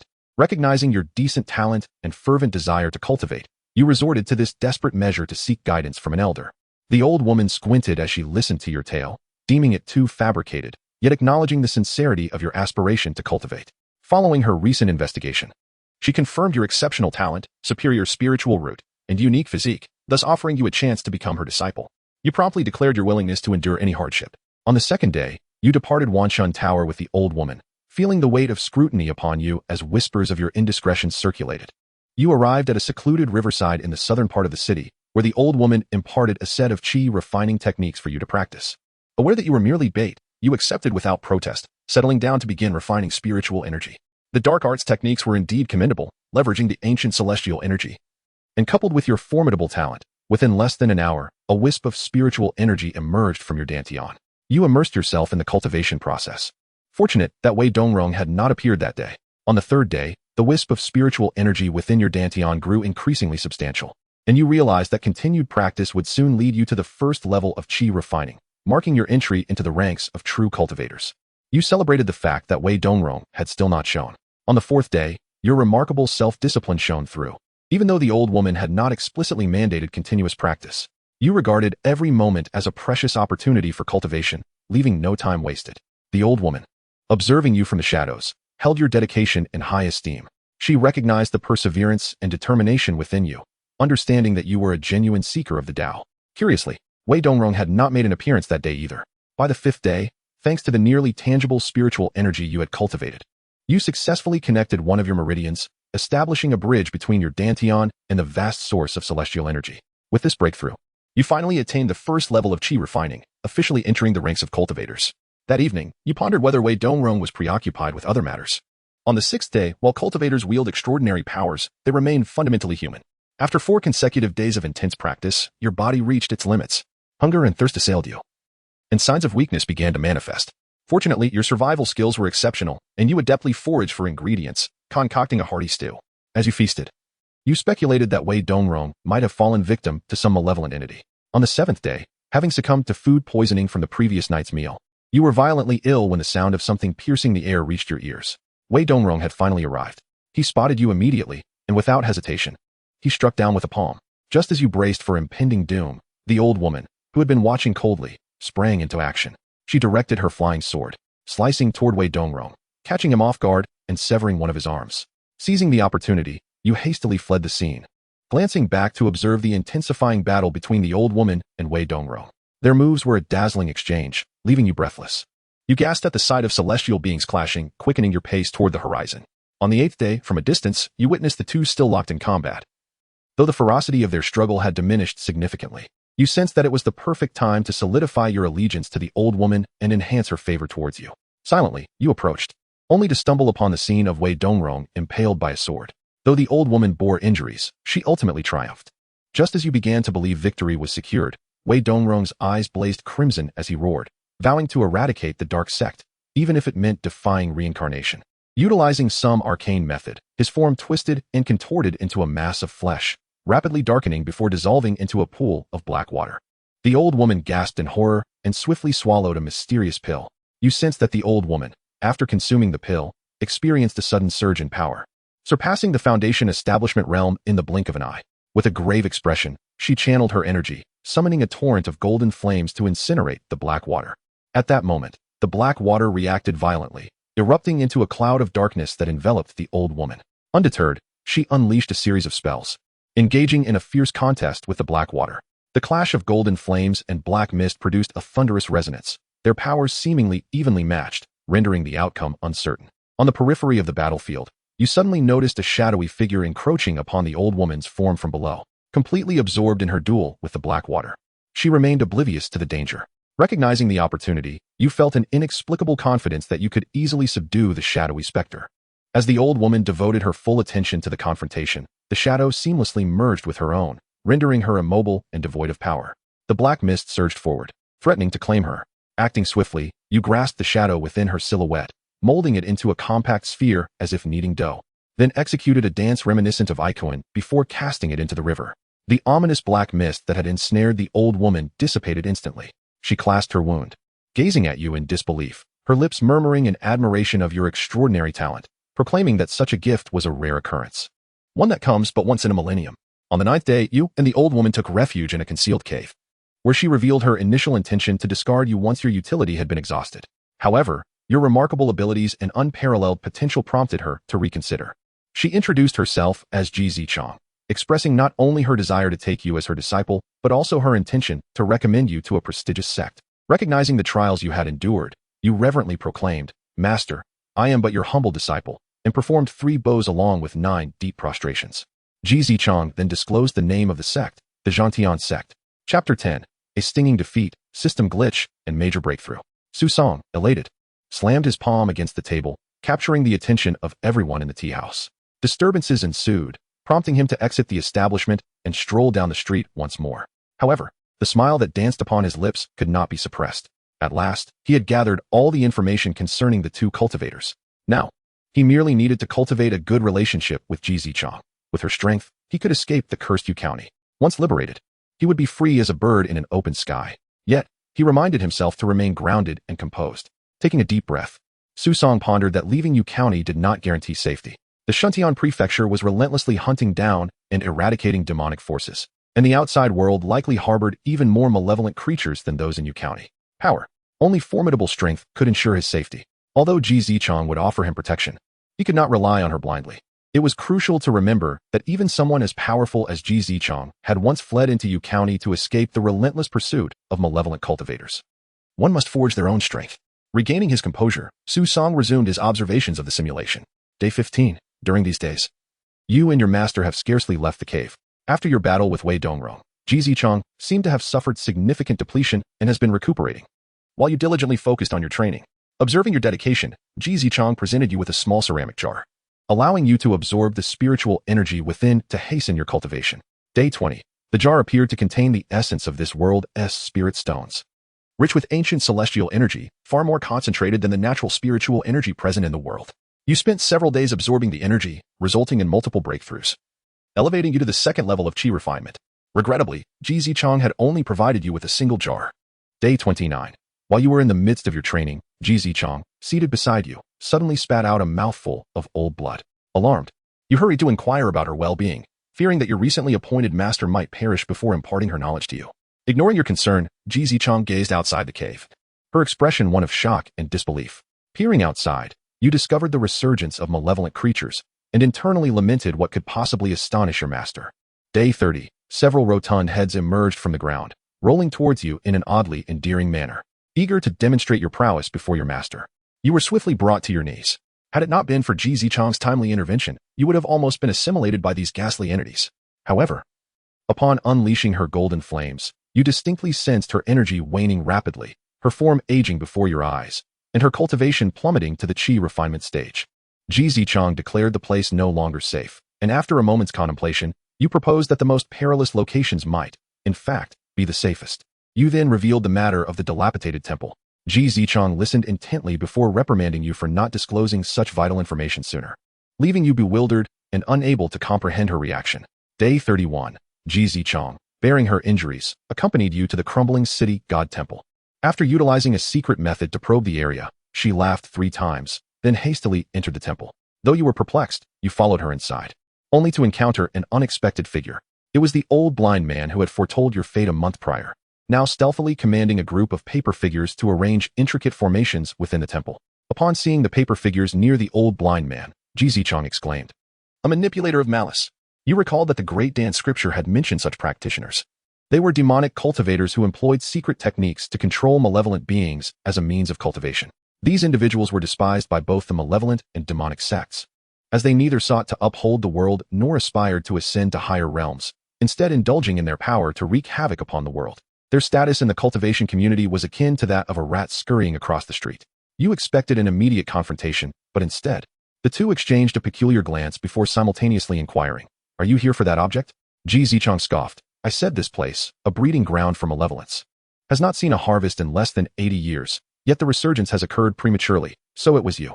The old blind man remained silent, forming hand seals that caused the surrounding paper figures to protect him. "Senior Ji, my talent is lacking, having cultivated for over 60 years. I have barely reached the 9th level of Qi refinement, and I have no hope of forming my foundation in this lifetime. Therefore," Ji Zichong looked at him with disdain. "Therefore what? In the contest of the Great Path, since I have discovered it, it belongs to me." True to her demonic nature, her words were unapologetically domineering. You felt a surge of excitement, for the world of cultivation you envisioned was rife with battles for treasure. Moreover, this time, you were on the offensive. Although you had only reached the 2nd level of Qi refinement, the advantage lay with you and your master against a 9th level cultivator. Day 32. Day 33. Day 34. You were drained of your essence and flesh, and you perished. This simulation of life has concluded. The host may choose from the following rewards. Reward 1. SR level innate talent, true spiritual root, which the host may solidify for 15 years of lifespan. Reward 2. Refining elixirs 2, each of which the host may materialize into reality at the cost of 1 year of lifespan. Reward 3. Qi nurturing technique, cultivation manual, which the host may materialize into reality at the cost of 2 years of lifespan. Su Song stared blankly at the simulation results. What just transpired? He and Ji Zichong had been defeated by an old blind man at the 9th level of Qi refinement? What was the meaning of the garbled text in between? His mind felt like a tangled mess. He had thought he had unraveled all the secrets of Yu County, only to be confronted with even more enigmas. Who exactly was this old blind man? Ji Zichong had suffered severe injuries and her cultivation had fallen, yet her experience and skills remained formidable. She was certainly not a mere insect, unworthy of being trifled with. Yet the simulator had indeed shown that they were vanquished. What treasures lay hidden within that decrepit city god temple that even Ji Zichong, a formidable figure beyond the foundational stage, found so enticing? System. Explain the glitches in the simulation. If I do not receive a satisfactory answer, I will file a complaint against you. Su Song scrutinized his remaining lifespan and the costs of the items he wished to exchange, determined to press the system for answers. Ding, the system is functioning normally. The glitches arose because the host is too weak to load a higher version patch. In summary, as the host's cultivation increases, the system's functionalities will become more comprehensive, and the simulation will be able to contain more complex information. What seemed a simple explanation tightened Su Song's chest. In this chaotic world of malevolent creatures, his greatest reliance had been on the system, yet now, it exhibited bizarre phenomena, unable even to maintain accurate records. He remained unaware of what transpired during the 2 missing days, but he could surmise the general sequence of events. The old blind man, pressured by Ji Zichong's strength, had likely resorted to some trump card, resulting in the system's garbled records. Did this imply that if such an entity were to confront him in reality, he would be crushed along with the simulator? A chill coursed through Su Song, sending shivers from his feet to the crown of his head. Fortunately, he and the system were intertwined. As long as he grew stronger through cultivation, the simulator would evolve alongside him. Resolutely gazing upon his dwindling lifespan, he made the determined choice to exchange. Chapter 11. From today, my fate is in my own hands, exchanged for a spiritual root, 2 cultivation pills, and the Qi nourishing technique. Ding, extracted 19 years of the host's lifespan, materializing. Materialization complete. In his hands materialized 2 pills and a tome. Su Song felt an overwhelming clarity wash over him, a soothing flow of energy circulating through his limbs and spine. He took a deep breath to calm himself and extended his consciousness outward. Now he could perceive the spiritual energy around him.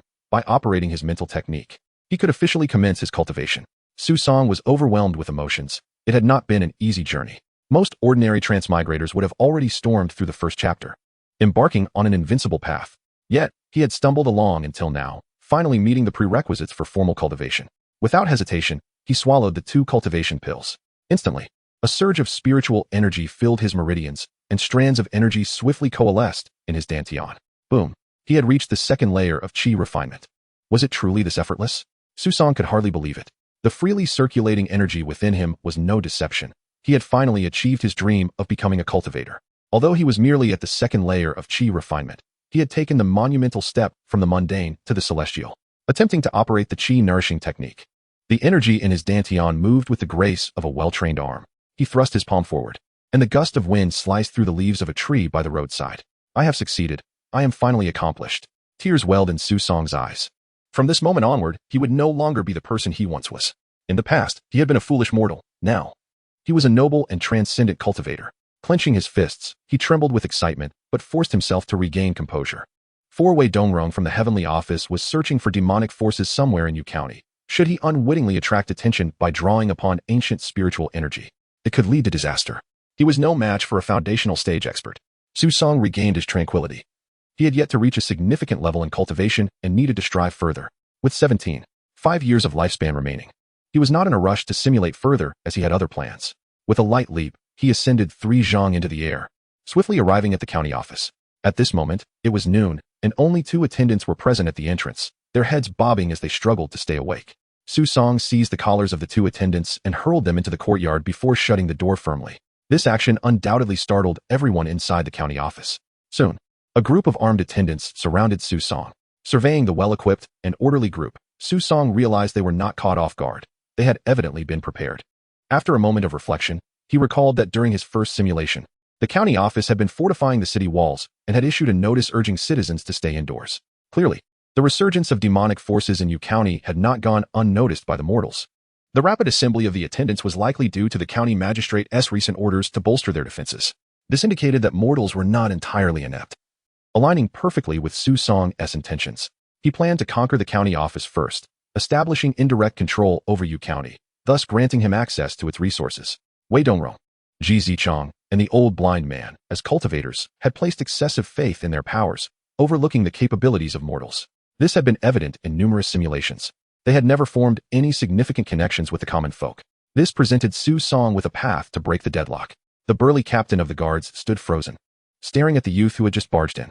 He bore no contempt. Instead, he signaled to his subordinates to subdue the boy first.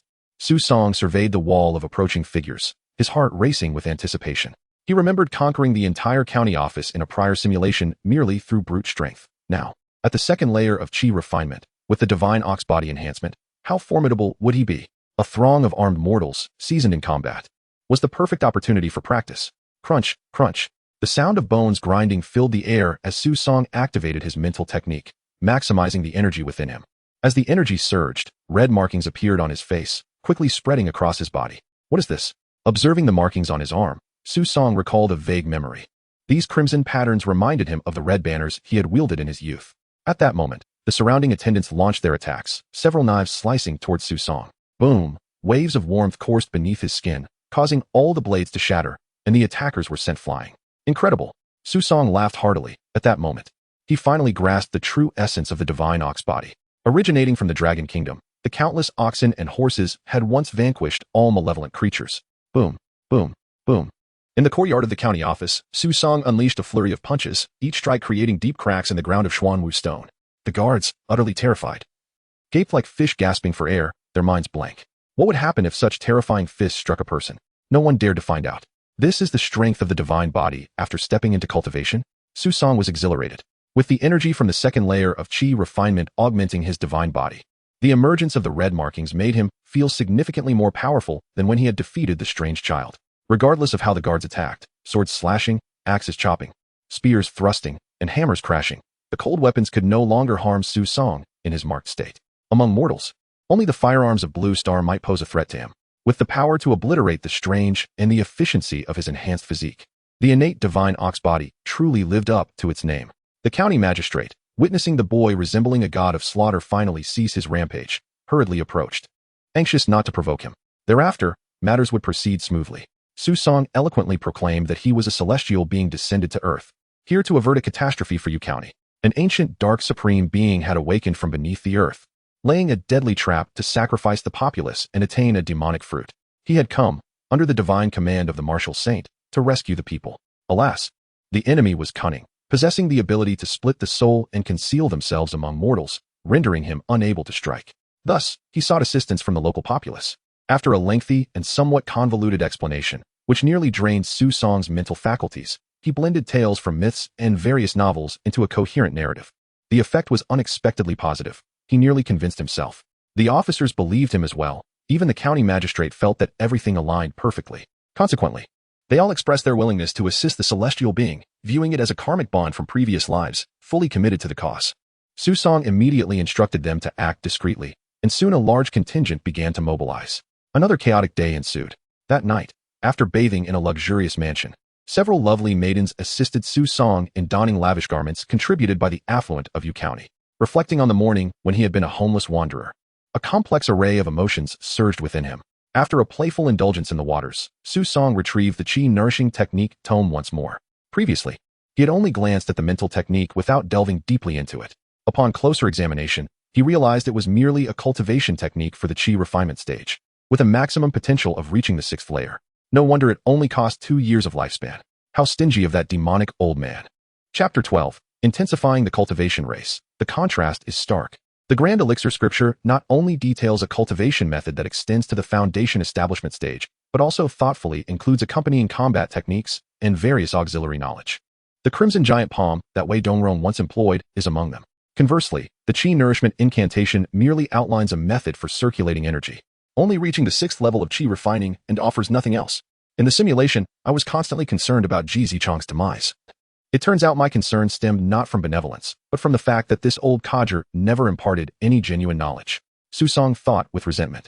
That golden flame was clearly a potent supernatural power, yet Ji Zichong remained tight-lipped, never mentioning it. Truly befitting of a demonic cultivator, with an exceedingly strong sense of vigilance. Gazing upon the two fundamentally disparate cultivation manuals before him, Susong wore a troubled expression. Were it not for the exceedingly sinister nature of the heretical cultivation methods, he truly wouldn't want to associate with Ji Zichong, who was far too miserly.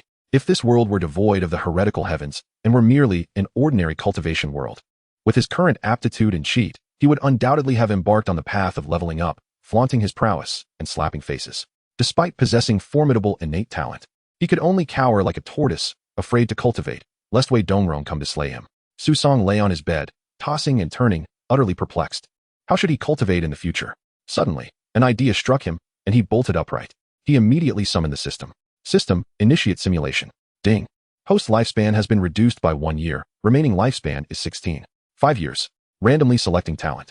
Ding. Congratulations to the host for drawing the R-grade talent. Aura concealment. Aura concealment. Conceals one's aura, preventing detection.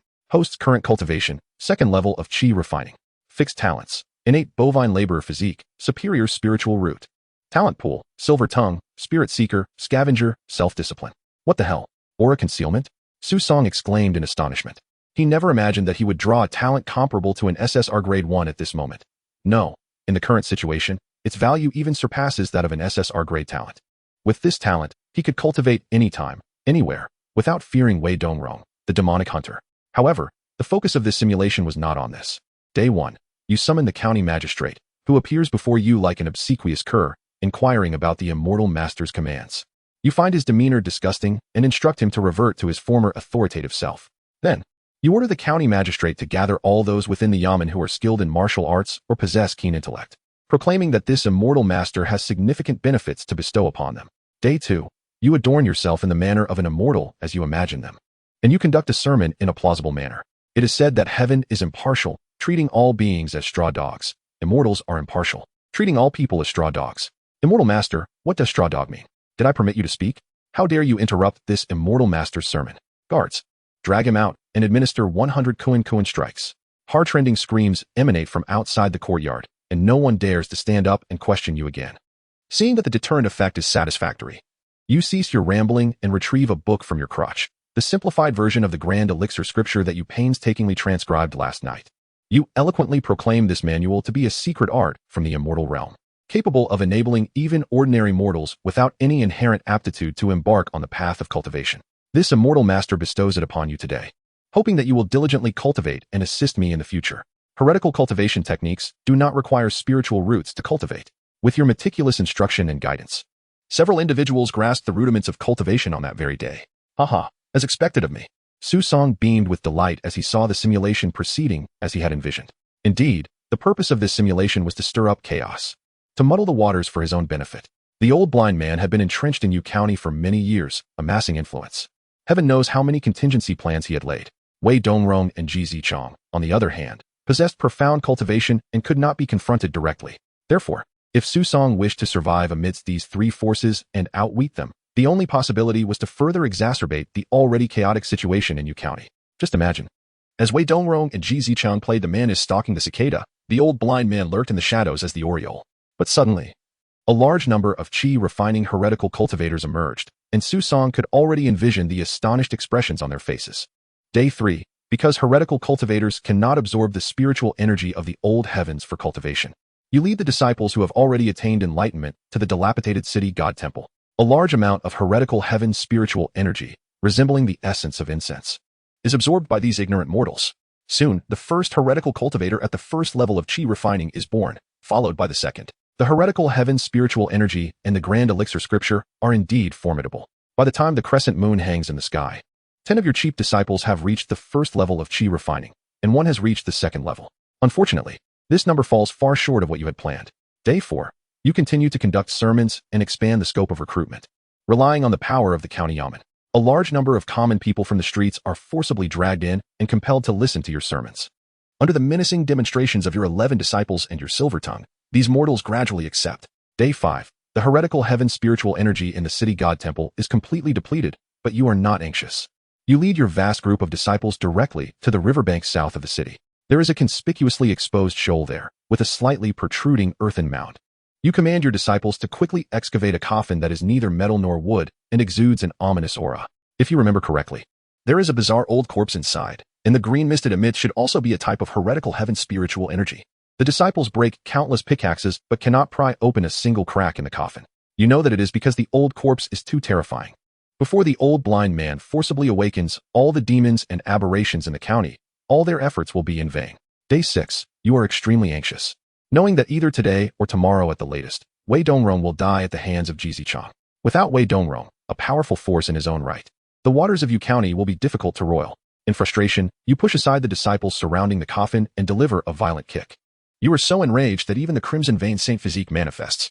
As a result, this kick unexpectedly causes a crack to appear in the coffin amidst the tremors, and a large amount of dense green mist pours out. You are overjoyed, realizing that this is another way to play it. The disciples who were watching from the sidelines immediately offer flattery, exclaiming that the immortal is boundless in power and can easily handle a mere rotten coffin. In response, you slap each of them, urging them to quickly absorb the spiritual energy. This green mist can indeed be absorbed. The mortals, eager to become immortals, do not stand on ceremony with you and immediately sit down to cultivate. You gaze at these mortals, tapping on the coffin while secretly calculating. Day 7. You perceive that the green mist emitted by the old corpse is still different from the essence of incense in the city god temple. They do indeed belong to the heretical heaven spiritual energy, but they have fundamental differences. All the mortals who absorb the dense mist become lifeless within a day, growing large patches of green fur all over their bodies, becoming muddled and exuding an ominous aura. On the other hand, those who absorb the essence of incense appear to be normal for now, merely experiencing an increased appetite. However, their minds have been affected to varying degrees. No one takes their own mutations to heart anymore. They are all immersed in the transcendent sensation of cultivation. Chapter 13. Chaos in Yu County on the 8th day. It was early morning when Yu County witnessed the emergence of its first mortal at the 5th level of qi refinement, far surpassing your own cultivation. Countless others at the 3rd and 4th levels were abundant, while those at the 1st level were as numerous as dogs. Those who had tasted the sweetness of cultivating immortality began to bring their friends and family into the fold. Yu County officially entered an era of universal cultivation, with people spontaneously taking to the streets to extol its virtues. I am 86 years old, and ever since I began my studies with the Immortal Master, my back no longer aches, and my legs are no longer weary. I single-handedly defeated 5 foes in one night at the Wanchun Tower, and my achievements are well documented. My husband was once a timid man, but after he reluctantly joined the Immortal Master for training, he became remarkably diligent in his practice. Martial arts? That is outdated. Come quickly to cultivate immortality. After 20 years of practice, I am no match for just a single day of training with the Immortal Master. Now, my skin is as tough as iron, impervious to blades and spears. By the way, where has the Immortal Master gone? Indeed, we cannot find the Immortal Master. Without spiritual energy, how shall we cultivate? You were acutely aware of the impending danger and utilized your talent for concealing your presence to make a hasty escape under the cover of night. It would be foolish to confront the multitude of cunning cultivators, especially given your mere 2nd level of qi refinement, even with the enhancement of the sacred body. The desperate mortals, having lost their source of spiritual energy, descended into madness. Some resorted to attacking coffins in hopes of reviving spiritual energy, while many others began to dig deep into the earth, vowing to unearth you. On the ninth day, the out-of-control cultivators turned Yu County into a chaotic battlefield, inadvertently unearthing a slumbering monster. A horde of these cultivators rushed to seize the spiritual energy, and once they savored its sweetness, they shifted their focus away from you. They began to excavate the monster as if they were digging for potatoes, resulting in bloody skirmishes over each discovery. By the 15th day, what should have been a vibrant and prosperous Yu County had devolved into a nightmarish hell. Swarms of cultivators buzzed across the land like flies, searching for any trace of spiritual energy. The ground was littered with dismembered limbs and the twisted bodies of those who had failed. The Wanshun Tower in the county town was in disarray, with countless cultivators jostling together. Their bodies were covered in thick green fur, and one had a gaping mouth, ravenously devouring a delicate courtesan. Suddenly, a gleaming sword flew forth, slicing the green-furred cultivator into pieces. An elderly woman emerged. Her expression darkened. It was Ji Zichong, who had been hiding for days. After evading pursuers and nursing her wounds at the Wanshun Tower, she never anticipated Wei Dongrong's ruthless methods. Ignoring the strict rules of her sect, he had imparted forbidden techniques to the mortals in this place, creating a legion of cultivators solely to eradicate her. The secret techniques of Shuntian Prefecture were not to be shared with outsiders unless one belonged to a prominent clan. Wei Dongrong had underestimated her resolve. Even if she were cast out from the lineage and subjected to the heart-eating curse, she would still seek to eliminate her enemies. The array within Yu County was now teeming with Qi refinement cultivators. Though they regarded Ji Zichong as insignificant, the sheer number of ants could still threaten an elephant, making it imperative to remain cautious. Ji Zichong found herself with nowhere left to hide in Yu County. Even if I perish here, I shall ensure your world is turned upside down. The demons of Shuntian Prefecture will come to know the true might of the ancient heavens. The frail old woman leaped onto her flying sword, vanishing into the distance as she executed a series of swift strikes. In a remote forest outside Yu County, grotesque corpses of cultivators lay strewn across the ground. Wei Dongrong was lost and confused, unable to comprehend the events that had transpired. Where had these cultivators come from? Why had the secret techniques of their sect been leaked? Who was responsible? Many faces flashed through his mind, but he dismissed them all, knowing that none would dare to act against the prevailing order. The practitioners of Shuntian Prefecture were those who adhered to the rules of the heavens. But that did not imply they were devoid of humanity. On the contrary, they understood that the spiritual energy of the heavens bore no cultivation threshold, and anyone could engage in cultivation, yet the hidden dangers were exceedingly great. Thus, Shuntian Prefecture exercised extreme caution in transmitting their teachings, selecting disciples solely from ancient noble families and subjecting them to rigorous tests of character. Only those whose hearts brimmed with compassion and a sense of duty to all living beings were deemed worthy of receiving the teachings. Each novice disciple was implanted with a heart-eating curse to prevent the leakage of their techniques, which could lead to catastrophic consequences. Wei Dongrong shut his eyes in anguish, confronted by the very situation he most wished to avoid. This was no mere crisis of a few rogue cultivators. He lacked the authority to take responsibility. Only those at higher echelons of Shuntian Prefecture possessed the power to investigate this matter thoroughly. Resolute, Wei Dongrong ceased his hesitation and took to the skies on his sword. One by one, crazed cultivators lunged at him with reckless abandon. The old blind man struggled to fend them off, even losing several of the paper golems he had painstakingly controlled, now reduced to tatters. After evading capture for many days, he had finally been exposed. For reasons unknown, ever since they had caught wind of him, these abominations had descended upon him like flies drawn to filth. Though he was at the 9th level of Qi refinement, his cultivation far exceeded that of these 3rd and 4th level wastrels. Yet, the overwhelming numbers of his assailants, relentless from dawn till dusk, left him no respite. He was battered and bruised, his internal spiritual energy nearly depleted. After enduring in silence for years, just as success was within reach, calamity struck. What in the world is happening? The old blind man bellowed in fury. He had long accepted his own lack of talent, resigning himself to a life without hope of foundation establishment. During one of his excursions away from the sect in search of opportunities, he stumbled upon the cave of an ancient cultivator. There, he discovered a secret that could enable him to establish his foundation, or perhaps, with a stroke of luck, even ascend to the golden core stage. Since then, the old blind man had vanished from his sect, disguising himself as a mortal. He evaded the watchful eyes of Shuntian Prefecture and infiltrated their breeding ground in Yu County. For decades, he had been covertly investigating, hoping to piece together the scant clues he possessed. Finally, he had located that secret realm, just a little further. Damn those rogue cultivators and demonic paths for intruding at this moment. Your lives and ideals are of no concern to me. Do not disturb my path to immortality.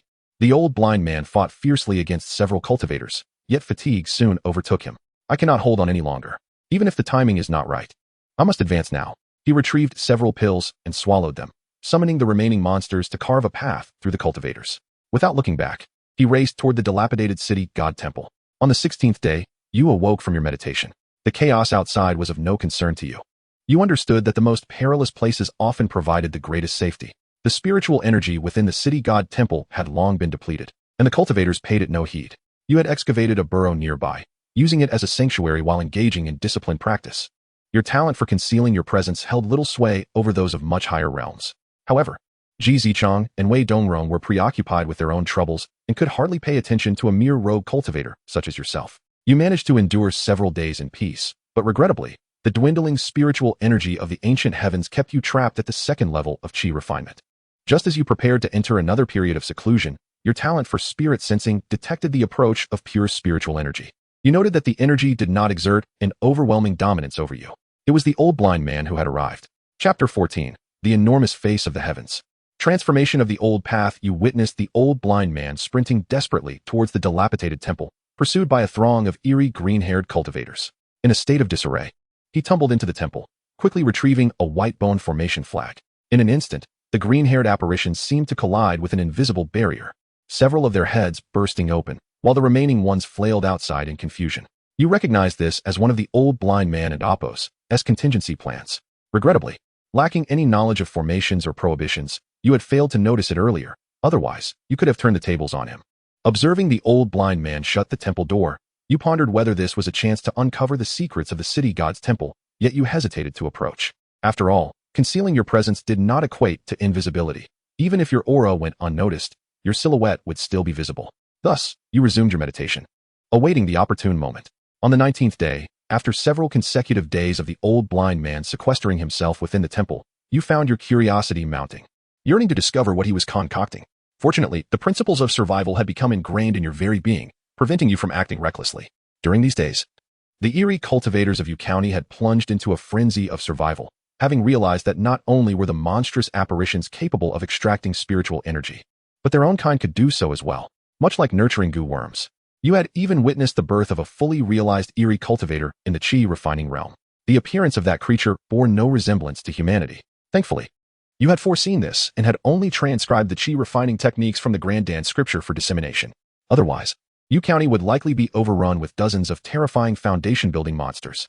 With their might, they could indeed obliterate all living beings in sight. And your innate talent for concealment would be rendered futile, leading to your inevitable demise. You felt the terrifying potency of the eerie celestial energy and the Grandan scripture deeply within your soul. On the 22nd day, awakening from meditation, you immediately scanned your surroundings but found nothing amiss. Yet, the sense of dread had not dissipated. Instead, it intensified. It felt akin to a rat hiding in the shadows before a sinking ship, instinctively sensing its impending doom despite being oblivious to the cause. Your instincts warned you of an impending calamity. You hastily fled the underground chamber, indifferent to the possibility of being discovered or pursued. In comparison to what was to unfold, this concern felt trivial. As you dashed past the city god's temple, the old blind man emerged, startled. Clearly, he had not anticipated the presence of a living being in Yu County, especially one concealed so close to the temple. "Wait, boy, I recognize you. I've read your fortune," he exclaimed, raising a black bone claw towards you. In response, you activated the state of the red-patterned sacred body, swiftly turning to confront the claw. Perhaps it was the surge of adrenaline in a life-threatening moment, but you, a mere second-layer Qi refining cultivator, withstood the strike of a ninth-layer Qi refining opponent. The old blind man was equally astonished. He intended to capture you and inquire how you, presumed dead, had survived, and the source of the current unease. But now, questions were unnecessary. Both of you instinctively turned your gazes skyward. There, a face emerged, an immense visage that nearly consumed half of your field of vision. The giant face's eyes were slightly open, each eye socket filled with orbs resembling pomegranate seeds, each gazing in different directions, including yours and the old blind man's. Suddenly, a chilling snort reverberated through the realm. Eerie cultivators, resembling flies, were instantaneously reduced to a gory mist, their essence absorbed by the colossal face, which inhaled the swirling, eerie, celestial energy. The once murky and oppressive atmosphere of Yu County vanished, revealing a clear sky as if the previous turmoil had been but an illusion. The cultivators you had painstakingly nurtured to disrupt the balance disintegrated in mere moments, vanishing more effortlessly than squashing ants. Shun Tian Fu. Wu. Wu the old monster. The old blind man's voice trembled in terror as he identified the source of the giant face. An overwhelming series of upheavals unfolded, yet you forcibly composed yourself. Wu the old monster? Are there not only Wei Dongrong, Ji Zichang, and the old blind man as the cultivators in Yu County? Who was this terrifying new figure? Before you could ponder further, a pressure descended upon you, nearly crushing you to dust. A whisper echoed in your mind. There are 3 in the demonic path. No. One is a manipulator of apparitions. Little Wei, apart from them, there are no other living beings in Yu County. Where are the traitors you speak of? Finally, Yu grasped the situation. It was that good-for-nothing Wei Dongrong, calling for help upon realizing he was outmatched. Yet it made sense. The sudden emergence of eerie cultivators in Yu County all practiced the techniques of Shun Tian Fu. If the sect did not intervene in this severe breach of technique, it might as well disband. Despair washed over you. All your scheming had been in vain. You could only await the judgment of fate. After a while, it seemed Wei Dongrong was relaying something to the old monster Wu, met with naught but a disdainful snort in return. It mattered little who was responsible. As long as Yu County vanished, there would be no consequences. Just as this thought crossed your mind, you felt the earth and sky tremble violently, as if on the verge of shattering. Old Wu, do not be too arrogant. Do not think you have me at your mercy. At that moment, a voice imbued with a tinge of anger resonated from the depths of Yu County, gradually calming the tumultuous space. You looked up to see Ji Zichang, wielding a treasured sword, stepping through the air, advancing toward the old monster Wu. Her demeanor was peculiar. She radiated golden light, her frail, hunched form gradually straightening as she approached. The withered, bark-like skin became smoother and more delicate, her once silver hair darkening to a deep black. After walking 100 steps, she stood less than 100 paces from the enormous face of Wu the old monster. She shed her aged appearance entirely. Her bright eyes and radiant smile exuded vitality, resembling a celestial maiden in her teenage years. Ha ha ha, just you? A mere junior. Wu the old monster laughed mockingly. Your cultivation is already inferior to mine. Now you have even self-inflicted a wound and suffered a sneak attack. How dare you stand before me? A flash of lightning crossed the clear sky, and Ji Zichang was struck, spitting out blood, her entire body drenched as blood seeped from every pore. You think burning your true essence and blood to regain peak power will suffice to contend with me? Do not forget, even your master is unworthy. Ji Zichang suddenly halted her descent, determination etched in her beautiful eyes. Wu the old monster, today I shall surely eradicate you. Granting my Shun Tian sect a moment of respite, her body began to emanate a peculiar radiance, as if merging with the very fabric of the universe. I know my strength pales in comparison to yours, but do not forget, I am a cultivator of the old path. Though the old path has perished, its principles endure. We remnants of the old celestial lineage possess a history far more enduring than your eerie path, with depths beyond your imagination. Her gaze turned hollow and profound, murmuring, the heavenly path is ever-changing, all things return to unity, and with my body, I shall bear the heavens. Today, I shall transform and embody the essence of the old heavenly way. Chapter 15. The secrets beneath the temple. As the words hung in the air, Ji Zichang and Appo's body instantaneously shattered like fragile glass, transforming into countless radiant specks of light that danced and scattered. These luminous particles did not disperse chaotically, rather, they seemed to heed a supreme call, swiftly coalescing into a towering, ethereal figure. This apparition loomed majestically, shrouded in an aura that intertwined chaos and order, instilling a profound sense of dread. Its features remained indistinct, yet emanated a transcendent sanctity and majesty.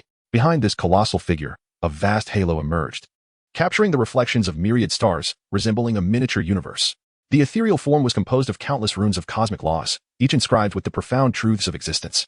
Before this figure, any force appeared as insignificant as dust. It embodied the will of heaven and earth, the very essence of laws, a transcendent being beyond life and death. Ji Zichang, through secretive arts, returned her spirit to the heavens. Though her corporeal form had vanished, her soul merged with the ancient celestial path. In this moment, she became the incarnation of the ancient heavenly way. Desecration. This is utter desecration. Wu Leiguai suddenly erupted in a furious tirade. The audacity of the demonic path, to forcibly absorb fragments of the ancient celestial way into their being. Just because the ancient heavens lay in ruin, does that mean no divine retribution shall befall you? Such arrogance, such hubris, such disrespect. Very well, I am prepared to expend my very existence to deliver divine punishment upon you. Since embarking on this path of cultivation, I have never sought longevity. The deceitful heavens do not cherish life. Only the ancient heavens nourished all beings with their remnants. What great love! Yet it is misused by you wretches. Though I am a practitioner of the deceitful heavens, today I shall fight for the dignity of the ancient heavens. Upon uttering these words, Wu Leiguai's massive visage materialized within the grand array of Yu County, standing in stark opposition to Ji Zichang's celestial apparition. Su Song, with a face of resignation, remarked, once again, a force has emerged that surpasses the system and Appo's recording capabilities. Just as the previous spectacle had captivated him, the abrupt cessation was unbearable. However, he had not anticipated that merely disseminating the Grand Dance Sutra to ordinary mortals would incite such a monumental butterfly effect. Wu Leiguai and the transformed Ji Zichang were likely the pinnacle of power in this world.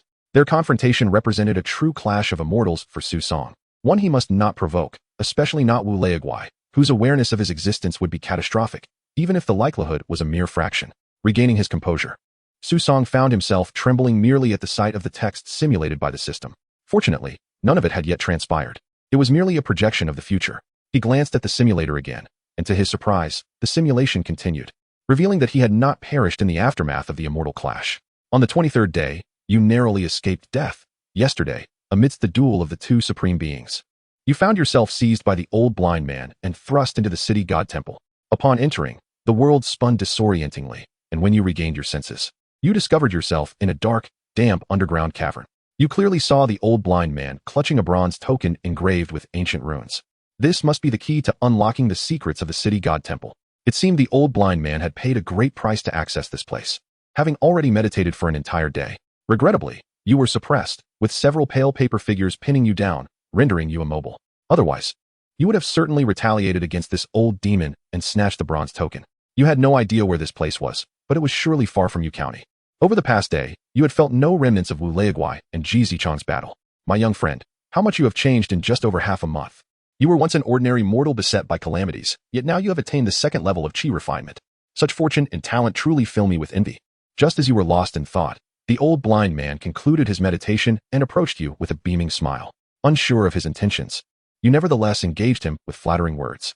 You falsely claimed that you had caught the attention of the celestial master Ji Zichang of the celestial path, who had effortlessly dispelled your calamities and imparted celestial techniques. This was to instill a sense of caution within the old demon. It was uncertain whether this fabricated identity altered his plans, but he retracted the paper figures restraining you and courteously referred to you as a fellow practitioner. He expressed that he had inadvertently acquired the key to this secret realm, and given the imminent divine battle outside, it would be wise to explore the opportunities together, with all spoils to be shared equally. His words, coupled with his appearance, exuded an air of ethereal wisdom. Had you not been aware of his true nature, you might have been deceived. Nevertheless, you agreed to form an alliance with the old blind man. On the 24th day, as you explored the secret realm, your pace was slow, yet the old blind man somehow always fell behind you unnoticed. You had never encountered someone more cautious than yourself. Following a narrow, shadowy path, you arrived at the entrance of an ancient tomb. The old blind man stood before the tomb's entrance, clutching the bronze token, which emitted a faint azure glow that resonated with the runes on the tomb's door. My friend, this tomb's door requires this token to be opened, he said with a smile. You nodded slightly, yet inwardly remained vigilant. Though the old blind man appeared benevolent, beneath that seemingly gentle smile lay a chilling intent. As spiritual energy infused the bronze token, the tomb door emitted a low rumble and slowly creaked open. Senior seems quite familiar with this place. You inquired casually. The old blind man chuckled softly, his voice raspy. In my youth, I stumbled upon some ancient texts regarding this location, so I possess a modicum of knowledge. At the end of the passage stood a bronze door intricately carved with elaborate runes. The old blind man ran his fingers over the runes, his fingertips glowing faintly with darkness. Beyond the door lay a deep corridor, its walls adorned with luminous pearls casting a pallid glow. You observed that the old blind man's steps, though seemingly casual, were meticulously placed, revealing his intimate knowledge of the tomb's mechanisms. You ceased your chatter, silently memorizing each of his steps. Beyond the door lay an extraordinarily spacious stone chamber, with a bronze altar standing in its center. Before the altar rested an ancient jade box, its surface etched with intricate runes that emitted a gentle azure light.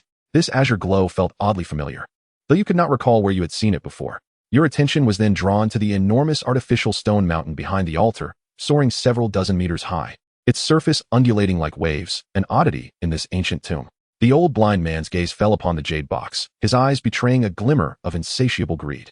He hastened towards the altar, reaching out to seize the jade box. Senior, please wait. You suddenly interjected, your tone laced with caution. The old blind man's hand halted midair, and he turned to you with that same benevolent smile. What guidance do you have, my young friend? You stepped closer, scanning the ground around the altar, and spoke gravely. There is likely a formation surrounding this altar. Rashly touching the jade box may trigger unforeseen consequences. Upon hearing your words, the old blind man's brow furrowed slightly. Then he chuckled. Indeed, my young friend, your thoughts are astute. I had overlooked that. You smirked inwardly, knowing that his earlier eagerness was but a test of your vigilance. You remained silent, carefully examining the runes surrounding the altar, and indeed discerned traces of a formation. However, it was peculiar that even as a novice in formations, you could tell that the complete array had been disrupted. The old blind man stood by, seemingly indifferent, yet his gaze remained fixed on your every move. Who has broken this formation? He too sensed something amiss. According to reason, the old blind man was indeed the primary discoverer of this tomb, making it improbable for anyone to have entered beforehand. However, the fact that the formation had been breached was indisputable. Your inherently suspicious nature immediately sensed trouble. Indeed. In the next moment, the entire stone chamber began to tremble violently as the surrounding walls slowly descended, revealing countless pitch-black openings. The stone mountain stirred before your astonished eyes. That was, you have perished. Chapter 16. Even ants struggle for survival. The current life simulation has concluded. Simulation review. Initiate the challenge to uncover the secrets beneath the ground. Current progress, 50. Upon completion of the achievement, the host can unlock system space functionality. The host may select rewards from the following options. Reward 1. R-grade talent, concealment of breath. The host can spend 10 years of lifespan to permanently acquire this talent. Reward 2. Cultivation pills X2. Each pill allows the host to manifest 1 year of lifespan into reality. Reward 3. An exploration record of an ancient tomb. The host may spend 2 years of lifespan to learn from it. The atmosphere was thick with silence. Susong remained silent for a long time, a bead of cold sweat trickling down his forehead. He had not anticipated such a multitude of scenes that the system could not record during the simulation. A mere fleeting thought, a manual for cultivating qi, had led to such a colossal debacle. Whether it was Ji Zichong, who had transcended to the Tao, or the enigmatic Elder Wu, capable of obliterating Yu County with a mere thought, both were entities beyond his wildest imagination. And what of the creature beneath the city god temple? What manner of monster was it? It was likely that it had been responsible for the demise of both himself and Ji Zichong during the last simulation. The system was incapable of documenting it, rendering its power unfathomable, surpassing even that of Ji Zichong and Elder Wu. Wait, on second thought, seeking fortune in danger, if he could circumvent that creature. What treasures and opportunities might lie within the jade box before the altar? Such treasures would surely attract even the likes of Ji Zichong. Perhaps it was an ancient legacy. Such treatment was reserved for protagonists in novels. This thought ignited a fervor within Susong. But what course of action should he take? Susong reviewed the available rewards: R-grade talent, concealment of breath, an ancient tomb exploration record, and 2 cultivation pills. During the simulation, he had explored the ancient tomb alongside the old blind man. Being as clever as he was, he had long since recorded the method by which the old blind man entered the tomb. With this record, he could venture into the tomb alone next time. As for how to deal with that creature, Susong had a daring notion. Only a monster could defeat another monster. The conditions to unlock Elder Wu were too stringent, and the consequences of summoning him were dreadful. It was likely that he could not survive in the outside world after leaving Yu County. Thus, there remained only one option: deceive Ji Zichong into the fray. Let her, now transformed through transcendence, engage in a life-and-death struggle with the creature while he reaped the benefits as a bystander. How astute I am, Susong chuckled to himself. At that moment, a knock resounded at the door. Master, urgent matters to report.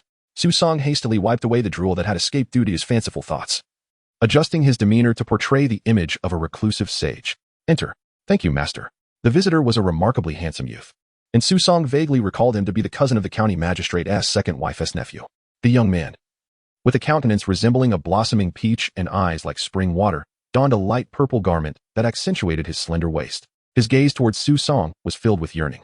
Feeling somewhat unnerved under that gaze, Susong promptly inquired, "What urgent matter do you have?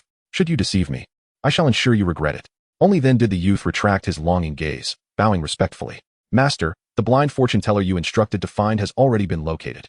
This man possesses some notoriety in the county, making him not difficult to find. Shall we proceed with his capture?" "Already found. So easily."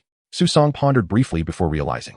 The old blind man had long ago disguised himself as a mortal and infiltrated Yu County, making interactions with ordinary folk quite normal to better conceal his identity. This would allow him to evade the watchful eyes of Shuntian Prefecture, hiding in plain sight.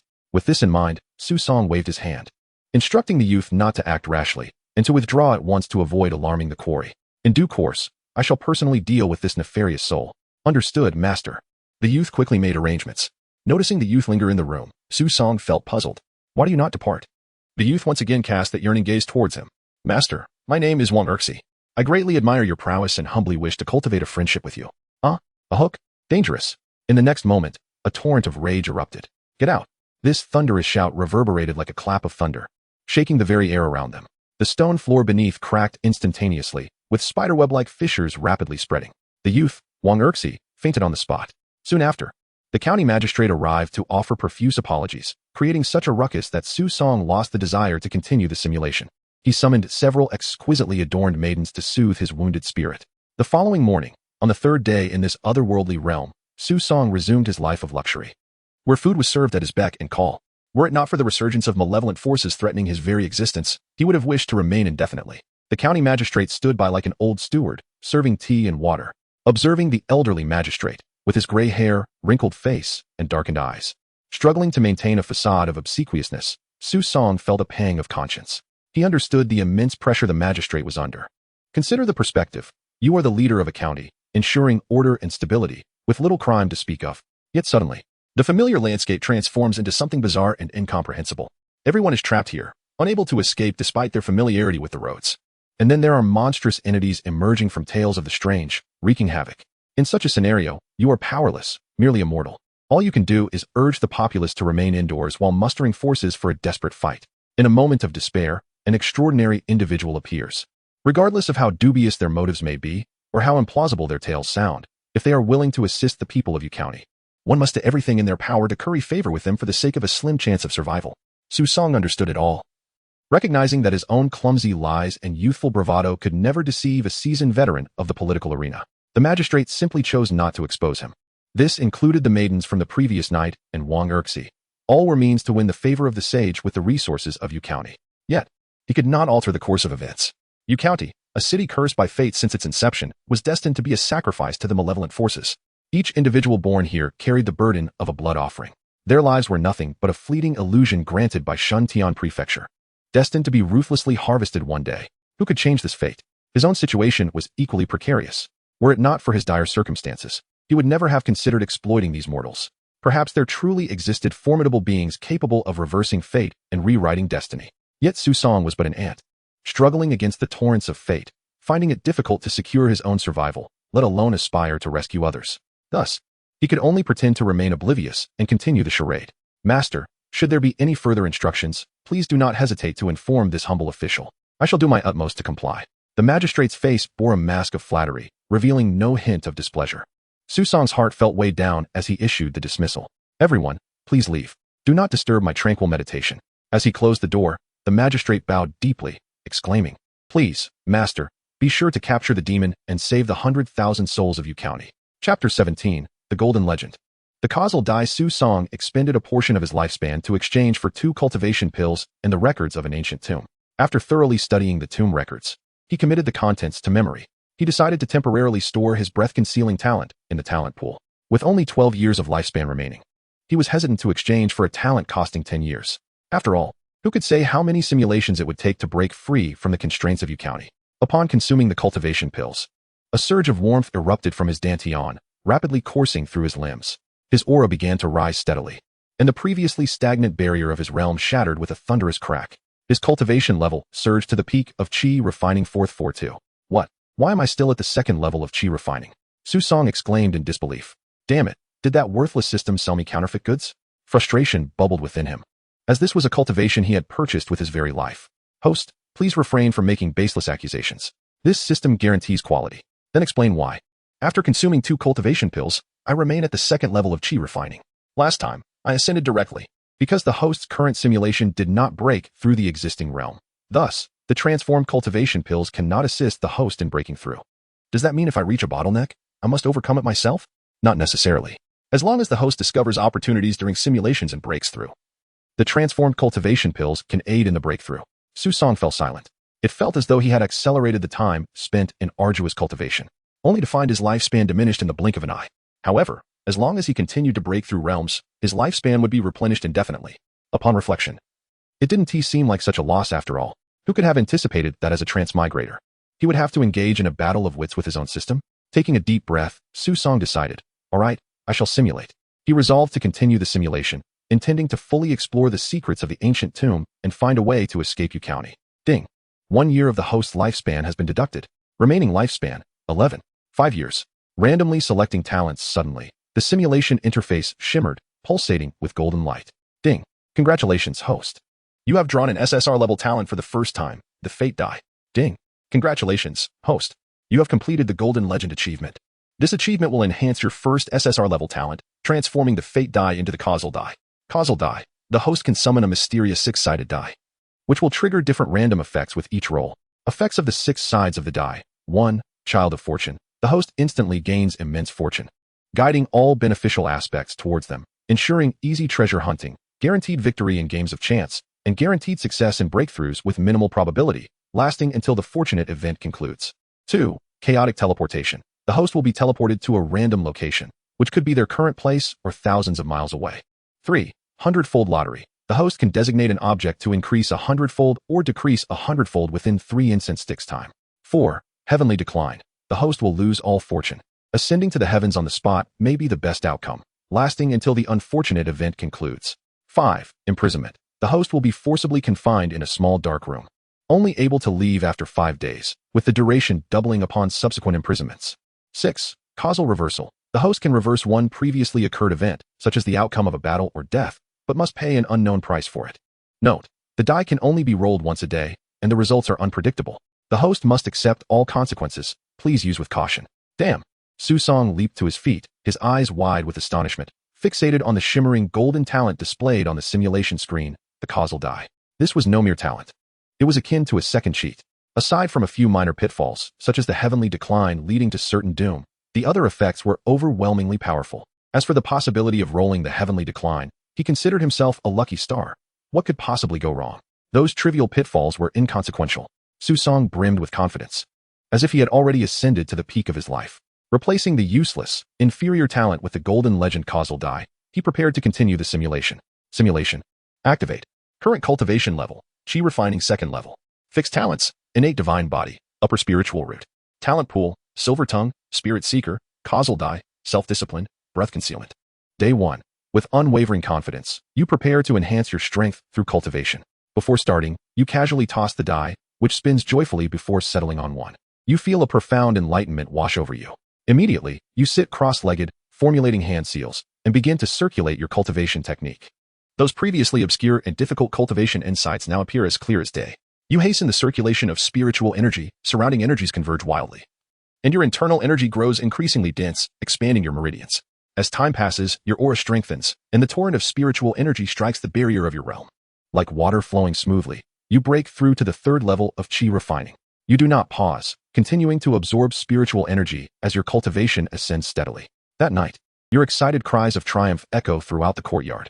You channel your cultivation technique with full force, spiritual energy erupting like a volcanic explosion, shattering barriers. Ultimately, you reach the 5th level of Chi refining. You have succeeded. Powerful. Invincible. Susong marveled repeatedly. This was what a cheat looked like. This speed of cultivation was the treatment of a protagonist. Previously, when reading novels where protagonists frequently broke through realms, he had found it exaggerated. Little did he know today would be his turn. Haha, I, Susong, am indeed the child of destiny. Day 2. You find yourself devoid of yesterday's clarity, and cultivation returns to a state of stagnation. Unsatisfied, you toss the die once more. I am the child of destiny. I will persevere through cultivation until I reach the nascent soul stage. You think to yourself, and the die comes to a stop. 5. Imprisonment. No way. Instantly, an unknown force pulls you into the void, casting you into a small, pitch-black square space. There is no spiritual energy, no light, only darkness for company. No matter how hard you try, you cannot inflict any damage on the barrier surrounding you. Day 7. After enduring 5 days of confinement, you are finally released from the dark space. As you emerge, you see the anxious expressions of the county magistrate and others. I know you are worried, but do not rush. Bring me some food first. During the 5 days in the small dark room, you had not a drop to drink and were both hungry and thirsty, your eyes bulging with hunger.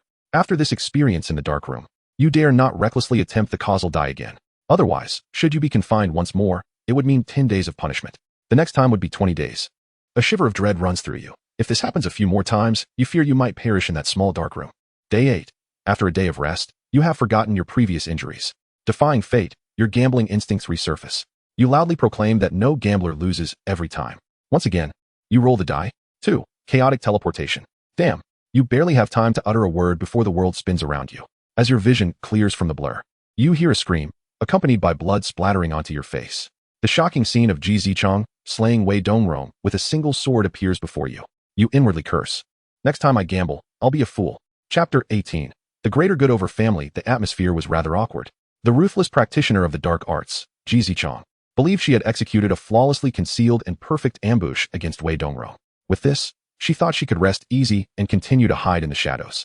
However, to her astonishment, Wei Dongrong's body was still warm when her actions were revealed. In a moment of desperation, she raised her hand, prepared to eliminate the witness. Knowing that her life depended on this decisive moment, her movements were as swift as lightning. With a sudden slide, she fell to her knees, raising her hands above her head and pleading, "Senior G, please spare me. I mean no offense. My appearance here is purely out of necessity. The gravity of this matter concerns both our lives." With that, she forced a smile that was more painful than tears, hoping to touch Ji Zichang's heart with her sincerity. Ji Zichang, having just sheathed her sword, perceived that you were a mere fledgling of the dark arts, at the 5th level of Qi refinement. Intrigued by your identity and the mysterious manner in which you had appeared, she demanded that you clarify the entire situation within the span of a tea's brewing time. Should she find your account unsatisfactory or detect any deceit, she would extract your soul and reduce your flesh to a puppet. You knew that conversing with this merciless practitioner required pinpointing the essentials. "Senior G, I am Li Feiyu, a disciple of an elderly and blind sorcerer." You then eloquently recounted the tale of a rural boy who was forcibly made a servant by an evil sorcerer. Due to his youthful compassion, he had refused to kill for the sorcerer, resulting in his family being sacrificed to a demon as bait. Now, he bore the weight of humiliation and sorrow, waiting for the day of vengeance that might come. Recently, the renowned Senior Ji and the demons of Shuntian Prefecture had invaded Yu County to activate a grand formation, and you sensed that the day of revenge was nearing. You then shifted your tone, speaking mysteriously to Ji Zichang. "After years of feigned servitude, I finally pried the old ghost's lips open. He is here for a tremendous opportunity, having spent decades waiting for this moment. Now, with the time ripe, he intends to eliminate all witnesses to seize this fortune for himself. Thus, I stole a talisman from him while he was drunk, only to discover it was a teleportation talisman. I now present the location of this secret realm to you, Senior, and humbly request your justice." With that, you displayed an expression of unreserved innocence. Ji Zichang remained silent for a long while, her gaze as sharp as a blade, coldly scrutinizing you. Her eyes seemed to pierce through your very soul, rendering you defenseless. You felt an invisible pressure enveloping you, compelling you to adopt an even more humble demeanor. At last, she spoke, her voice low and icy. "Take me to the opportunity you mentioned." A sense of relief washed over you. You had successfully deceived her. On the 9th day, perhaps fearing that the demons from Shuntian Prefecture might discover Wei Dongrong's demise and launch an offensive, Ji Zichang refrained from using her spiritual power and chose to walk on foot like a mortal. Her steps were steady, yet a hint of seriousness lingered in her brow, clearly indicating her concerns. You followed closely behind, behaving with utmost propriety, avoiding any suspicious actions. Perhaps your demeanor eased her vigilance, for her expression softened from its initial coldness. Occasionally, she would cast a glance your way, seemingly evaluating your intentions. Soon, you arrived at the dilapidated city god temple. Though the temple appeared in ruins, the incense wafted continuously, suggesting that devout followers still offered their worship here. Ji Zichang stood before the temple, her gaze intense, before employing secret methods to carefully probe the surroundings. Her fingers traced arcane symbols in the air, glowing with ethereal light. Suddenly, a trickle of blood appeared at the corner of her mouth. A chill ran down your spine. You suspected this might be an injury sustained during her battle with Wei Dongrong, now aggravated by the exertion of her secret arts. Yet, you feigned ignorance, maintaining your respectful stance beside her. After a moment, Ji Zichang withdrew her mystical probing, and surprisingly, a hint of joy flickered across her icy visage. Clearly, she had uncovered some vital clue within the temple. However, she quickly masked her emotions, returning to her usual stern demeanor, and addressed you, "Young Li, I must meditate and recuperate. You shall guard me." Her tone, though calm, carried an undeniable authority. You nodded hastily in agreement, while secretly plotting your next move. On the 10th day, you stood obediently in place all day, not daring to move a muscle. Given Ji Zichang's ruthless disposition, you feared that even the slightest gesture could cost you your life. As the sun ascended, the formidable figure of Ji Zichang finally concluded her meditation. "The time has not yet come. We cannot enter," she murmured. You understood that the old blind man would not be able to enter until well after the full moon. Though you were puzzled as to why, casually, you inquired, "Senior, what do you mean the time has not arrived? The opportunity is right before us. Why not seize it swiftly?" Ji Zichang did not respond, but merely shot you a cold glance before commanding, "Take me to find the old blind man." You dared not hesitate and promptly set off for the inner city's West Street, following the information provided by the county office. The old blind man was still peddling his fortune-telling services, exuding an air of ethereal wisdom. Upon spotting Ji Zichang, his expression shifted dramatically, clearly caught off guard. You immediately revealed your identity as a celestial master, instructing the local constables to seal off the area, forbidding anyone from approaching. Turning back, you saw the old blind man had recognized you, his face a mask of shock. "You? How could you be with?" You interrupted him before he could finish. Surprised. "Old man, I have returned. Now that Senior Ji is here, your dark arts as a sorcerer will find no escape." You were well aware that after your initial encounter with the old blind man, you had soon faced the vengeful specter. Clearly, he was behind it all. Now, you seized this opportunity to convince Ji Zichang that you harbored a deep-seated grudge against the old man. Ji Zichang exhibited no interest in your fabricated vendetta, coldly stating, "Youngster, hand over the item, and I may consider sparing your life." The old blind man's face shifted dramatically, a kaleidoscope of colors, green, white, and finally, a deep purple. "I am unaware of what item you refer to, senior. Should I possess it, I would certainly present it with both hands." He struggled, betting that no one was aware of the secret realm's details. After all, he had stumbled upon this knowledge by chance. Prior to that, he had regarded it as mere ancient legend, like many others in the cultivation world. However, as everyone knows, gamblers often pay dearly for their wagers. With you, a seasoned player, his secrets had long been laid bare. You called out to Ji Zichang, "Senior, the old ghost is hiding a bronze token." The old blind man panicked instantly, his expression akin to a lover caught in a compromising situation. He turned to flee, unleashing all his hidden demons in an attempt to stall the impending doom. Yet, all was in vain. At this moment, Ji Zichang was hardly fatigued. Her cultivation at least at the foundation establishment stage. With a mere hand gesture, she summoned a gleaming golden sword that swiftly cleaved through the horde of demons in the old blind man, who barely had time to scream before being obliterated. You turned to Ji Zichang, bowing deeply, sincerity in your tone. "Thank you, senior, for avenging my family. From now on, my life belongs to you. I will follow you through fire and water." Ji Zichang regarded you with a hint of approval, a faint smile gracing her lips as she acknowledged your display of loyalty. Yet, within your heart, you quietly breathed a sigh of relief. This maneuver, assuredly, has secured the outcome. Chapter 19. The Ancient Tomb of Transformation on the 15th day. Having recently earned the favor of Ji Zichang with a token of loyalty, the thought of taking her as a mentor resurfaced in your mind. Hoping she might impart more useful techniques, ideally a method to transcend the foundation establishment stage. Thus, you conveyed your earnest desire to become her disciple to the injured Ji Zichang, bowing deeply and speaking earnestly. "Senior Ji, I wish to become your disciple and seek your guidance on the foundation establishment techniques."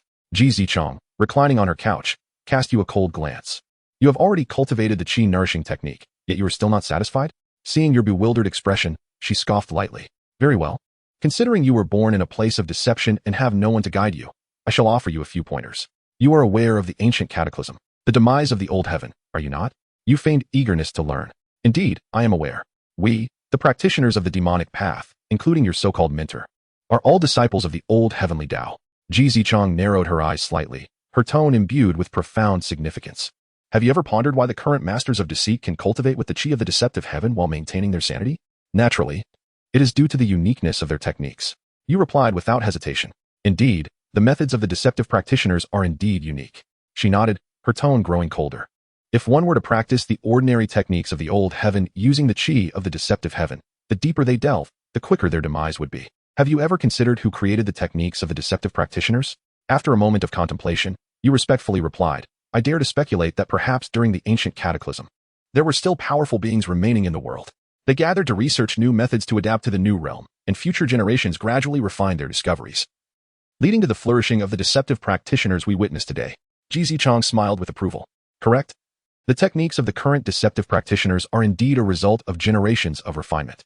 However, you are mistaken in one aspect. It was not a group of powerful beings who conducted the research, but rather a single individual." Her gaze deepened, as if penetrating through time and space. "That predecessor was extraordinarily gifted, born into a small sect, exhibiting remarkable insight and talent from a young age. By 15, he had established his foundation. By 20, he gathered his essence. By 30, he formed his core. And by 60, he stepped into the nascent soul realm, hailed as a future star of the cultivation world. Yet, just as he was about to transcend to the transformation stage, the old heaven was suddenly slain by an unknown force, unleashing the deceptive heaven and rampant monsters, plunging the cultivation world into unprecedented peril." At this point, Ji Zichang paused, her eyes reflecting deep admiration.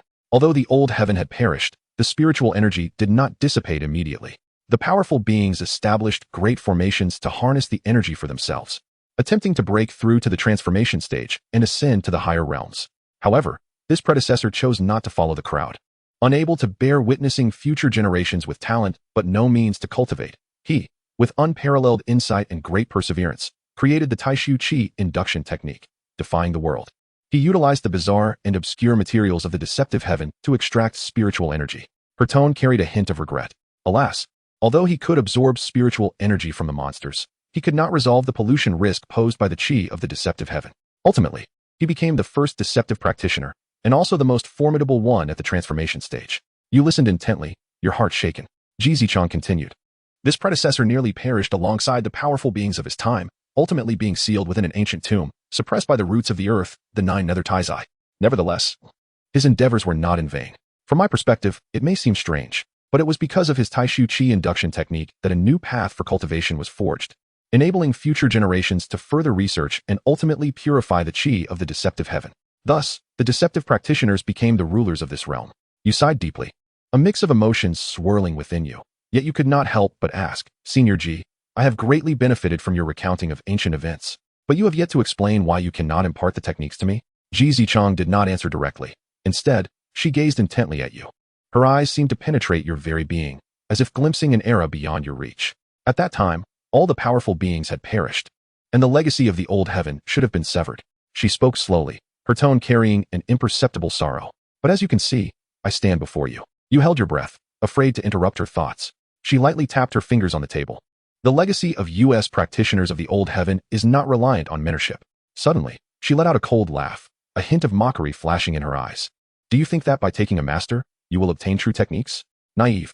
Her voice rose suddenly, laced with an undeniable authority. The legacy of the old heaven is predicated on seizing. Your heart jolted. Seizing? Seizing what? Zichang seemed to perceive your confusion, a cold smirk gracing her lips. Seizing the creation of the heavens and earth, seizing the opportunities of others, seizing the power of fate. Practitioners of the old heaven have never relied on the charity of others, but rather fought, struggled, and seized for themselves. Her gaze was sharp as a blade, piercing deep into your heart. Do you think the current powerful beings rose to prominence by mere chance? They have trodden upon the corpses of countless individuals, seizing every opportunity within the heavens and earth to reach their current status. And you? Suddenly, she rose, looking down upon you, her tone imbued with a near-cruel calmness. If you lack even this fundamental awareness, it would be best to abandon your aspirations.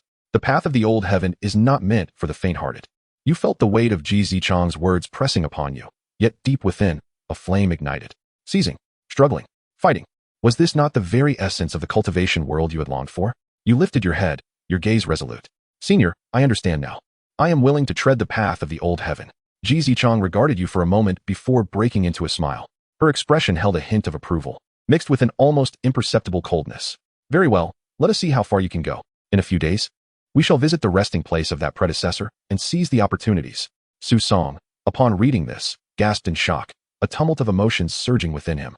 Although he had suspected something, he never imagined that the secret hidden by the old blind man, the master of the ancient tomb beneath the city god temple, was indeed that ancient predecessor. It was no wonder even the system could not record his existence. He was the pinnacle of power in this realm, a being of the transformation stage. Just the thought of the transformation stage sent a shiver down Su Song's spine. A being of such caliber, whether alive or dead, could crush him to dust with merely a fraction of their presence, even from a vast distance. And now, Zichang intended to take him along to seize opportunities within the tomb of a transformation stage practitioner? Su Song felt his scalp tingle, his heart racing. Me? Contend with a transformation stage practitioner? Just a mere fifth layer of Qi refinement? He swallowed hard. Visions of being crushed into fine powder by the pressure of a transformation stage practitioner flooding his mind, making his spine chill. Even if I were tired of living, I would never seek such a demise. Chapter 20. The 9 Nether Taisha. Fortunately, all of this is but a simulation, allowing for redemption. This illustrates the profound strength of the simulator system. While others experience life only once, I can relive it countless times as long as my lifespan permits. Su Song took a deep gulp from the tea beside him. Finding it unsatisfactory, he summoned a maid to bring him food, indulging himself while continuing to observe the simulation. On the 29th day, signs of a widespread resurgence of the supernatural creatures in Yu County began to manifest. You were caught in a tumult of emotions, both delighted at the prospect of exploring the tomb of divine transformation and anxious about the possibility of gaining nothing. Zichang often summoned you over. She gazed at you for a long time, the murky surface of the teacup before her rippling, reflecting the flickering ghostly flames in her eyes. 3 days later, at the hour of the rat, you were to venture into the city god temple's underground palace to seize the opportunity for divine transformation. I have observed that the seals left by ancient powers have been gnawed at for countless years, rendering them riddled with flaws, yet they still function most of the time. Now is an extraordinarily rare opportunity. You felt a pause in your breath, acutely aware that the critical moment was approaching. What, are you frightened? Do you wish to flee? Suddenly, she grasped your wrist, her nails piercing the skin and drawing forth black blood. The Shuntian Prefecture harvests the spiritual energy of supernatural beings. In every century there is a city-wide massacre. Now, it has been advanced by 20 years. What do you think of this? You suddenly recalled your confusion regarding why the old blind man chose to hasten the awakening of the supernatural beings. It turns out he unleashed them to accelerate the destruction of the seals. At that moment, Ji Zichang completed her incantation, and the bloodline on your wrist began to burn with intensity. This was the bond spell that tied your fates together. If she were to perish, you would follow her to the grave. To break the ancient tomb seals, powerful supernatural beings need to gnaw at them for another 3 days.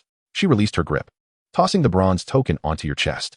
When the moment arrives, the Shuntian Prefecture will surely notice the anomalies within the Grand Formation. What I require of you is to use this token to draw them into the game.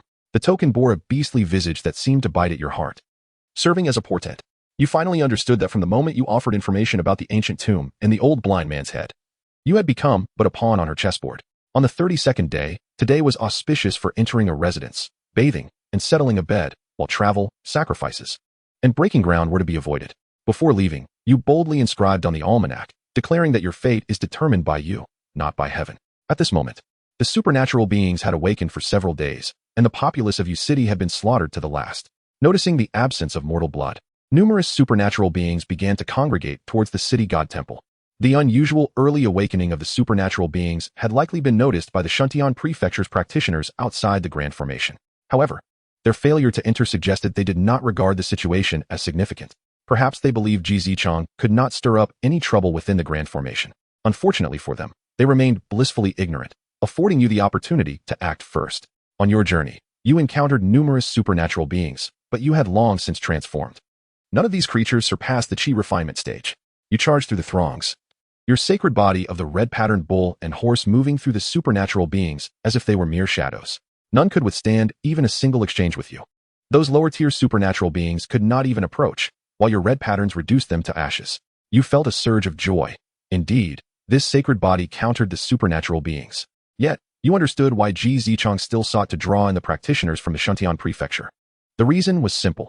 Merely relying on the strength of the cultivated supernatural beings was insufficient to completely breach the ancient tomb's Grand Formation. You arrived at the edge of the Grand Formation, gripping the bronze token tightly, and at the moment you infused it with spiritual energy.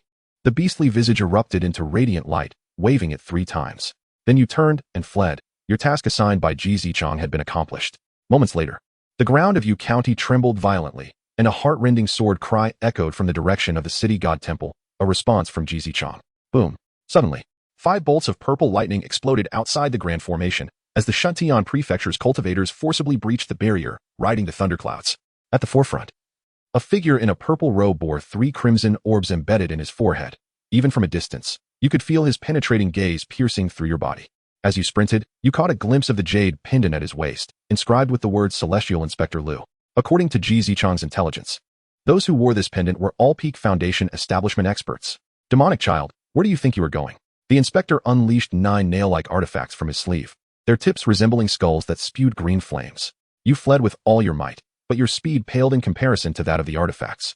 In a moment of desperation, you awakened your potential, the red patterns on your body surging, and you conjured the illusory forms of the bull and horse to withstand the blow. The bull and horse illusion shattered instantly, and you coughed up blood, yet you used that force to plunge into the corridor beneath the city god temple. Behind you, the sound of collapsing bricks and stones echoed as the Grand Formation sealing the tomb of divine transformation finally buckled under the assault of the vast supernatural spiritual energy. You tumbled into the city god temple's underground palace, rolling amidst the remains of the supernatural beings as you crashed through the ancient tomb's entrance. The bloodline on your wrist suddenly burned intensely, and Ji Zichang's ethereal voice pierced into your consciousness. The people from Shuntian Prefecture have all been drawn in. Now hurry to the altar and seize the jade box. At that moment, a mocking male voice suddenly rang out behind you. Little mouse, you certainly know how to hide. 3 powerful presences of late-stage Foundation establishment filled the ancient tomb like a mountain pressing down upon you. At the back of the Shuntian Prefecture's cultivators, there was even a strong figure whose aura was entirely concealed, making it impossible to discern their cultivation level. You had anticipated the overwhelming numbers and strength of the Shuntian Prefecture, but you never expected it to be to this extent. No wonder Ji Zichang had been driven to desperation, fleeing into Yu County. A violent surge of spiritual energy erupted behind you as the practitioners from Shuntian Prefecture unleashed their combined might to obliterate you. Yet, the next moment, they were halted by a sword formation forged from towering golden flames. You looked up, your pupils constricting in shock. There, suspended above the altar, was the young and beautiful Ji Zichang, her exquisite form glowing with an otherworldly radiance. She had burned her own essence and true energy to attain a momentary peak in power. This old woman was truly risking it all. You dared not delay. As the attention of the Shuntian Prefecture's practitioners was drawn towards Ji Zichang, you dashed towards the jade box with lightning speed. Grabbing it, you tucked it into your embrace. A thunderous sound echoed ominously. You sensed a grave danger as the ancient tomb's dome erupted with a booming sound, revealing 12 bronze chains entwined with talismans that materialized from the void. A profoundly mysterious force enveloped all present, binding them in place, except for Ji Zichang, hovering directly above the altar. Before the astonished and bewildered gazes of the Shuntian Prefecture's cultivators, the altar at the center of the ancient tomb trembled violently and began to crack open. It turned out that this was the true sealing formation of the ancient tomb. The jade box had merely served as bait, and Ji Zichang had deceived even you. Ha! Ji Zichang's melodious laughter echoed throughout the ancient tomb. Who would have thought that at my age, I would still encounter such a once-in-a-lifetime opportunity? You were immobilized, your eyes filled with resentment, fixed upon her. Little brat, why must you be so unwilling to accept the truth? I have already told you that the old heavens are meant to be contended for. What do you think this opportunity is? Is it the divine transformation manual? Or perhaps miraculous elixirs? Ji Zichang scoffed disdainfully. You must understand that the predecessors lost their sanity long ago and were sealed by powerful beings. How could they possibly leave behind any inheritance or treasures? The only true treasure here is the root of the earth veins, the 9 nether taishur. It is said that consuming it can extend one's lifespan by 1,000 years. Refining one's essence and achieving unparalleled spiritual roots, the 9 nether suppression spirit root. Chapter 21. The transformation of Tao Sui, a second gamble indeed. A resounding roar akin to a mighty tiger echoed through the air. It was none other than the enigmatic figure among the cultivators of Shuntian Prefecture, whose cultivation level remained indiscernible. He forcefully augmented his spiritual power, inching forward relentlessly. Jima, you shall not claim the 9 nether Tao Sui. Should we lose the power to suppress that formidable being, once it emerges, it will bring devastation across countless miles.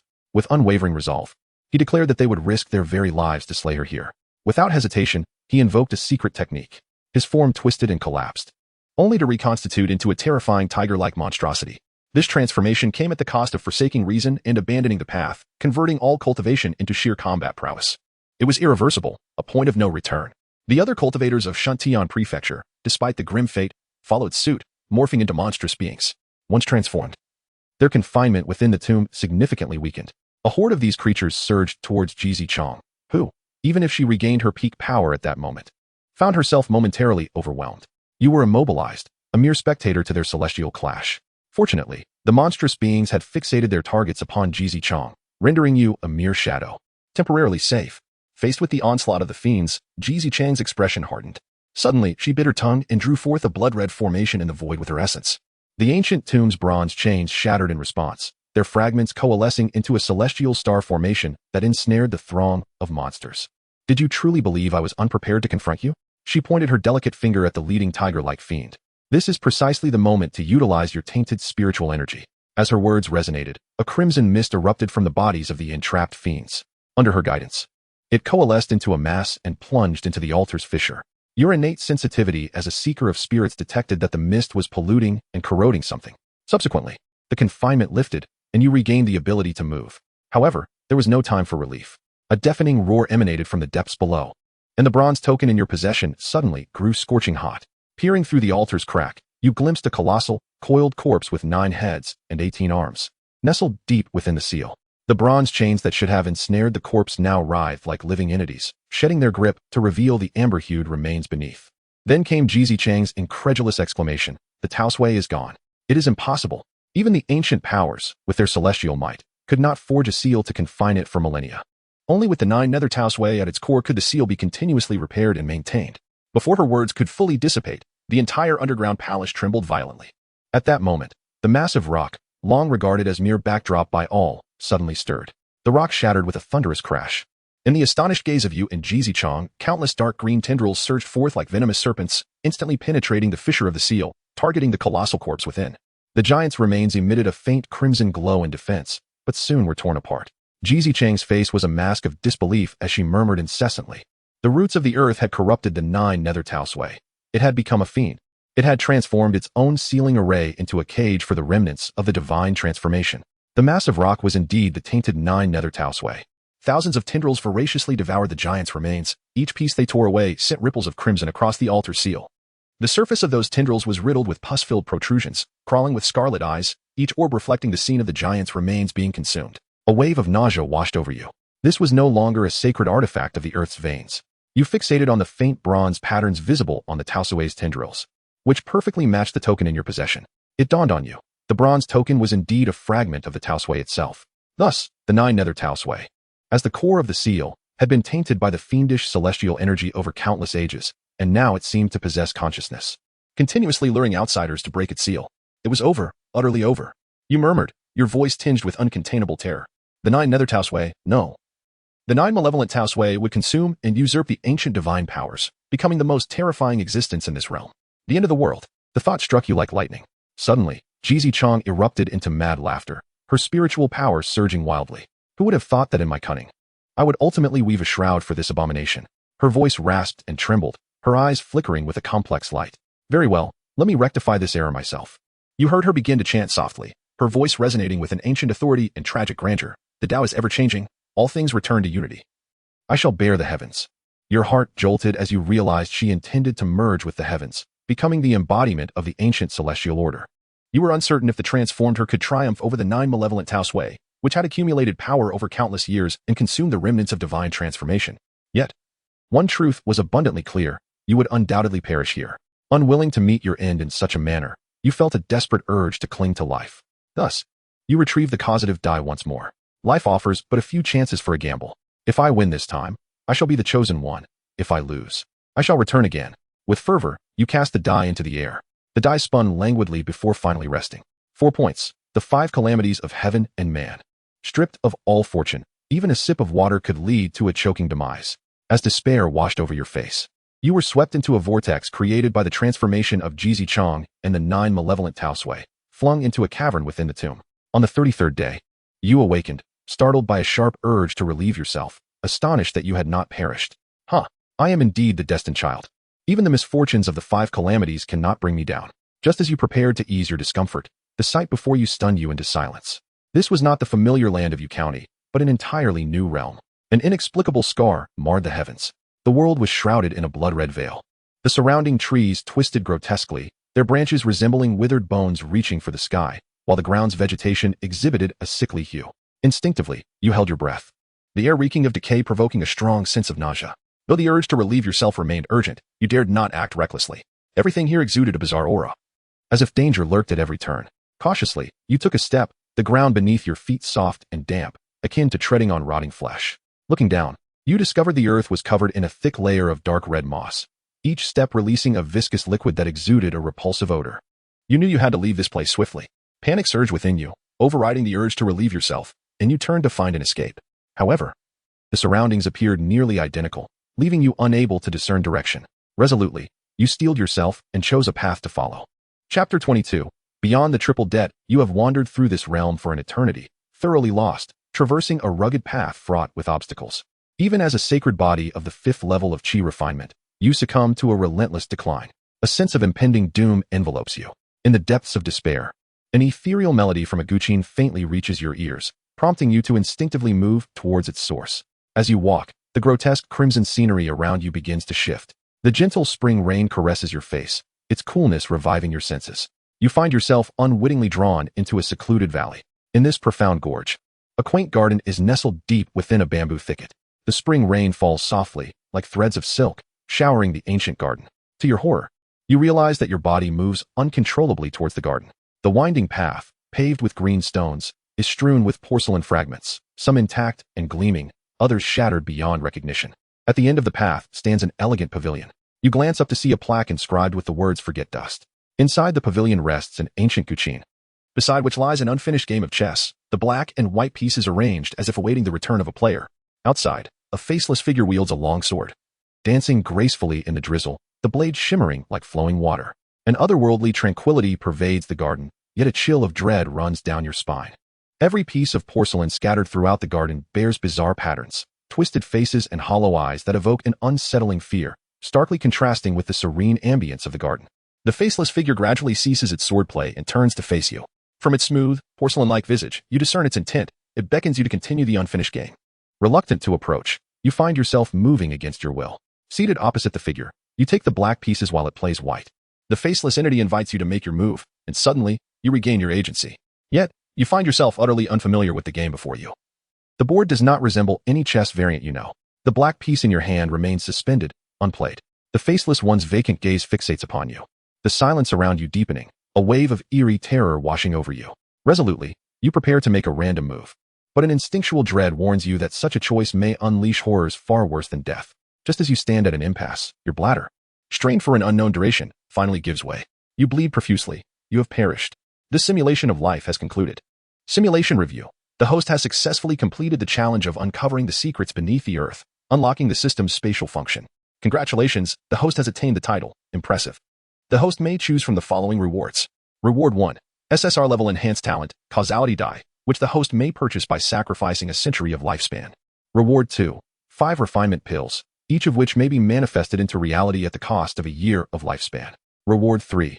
A manual for deciphering the ancient tomb of transformation, which the host may manifest into reality by sacrificing 5 years of lifespan.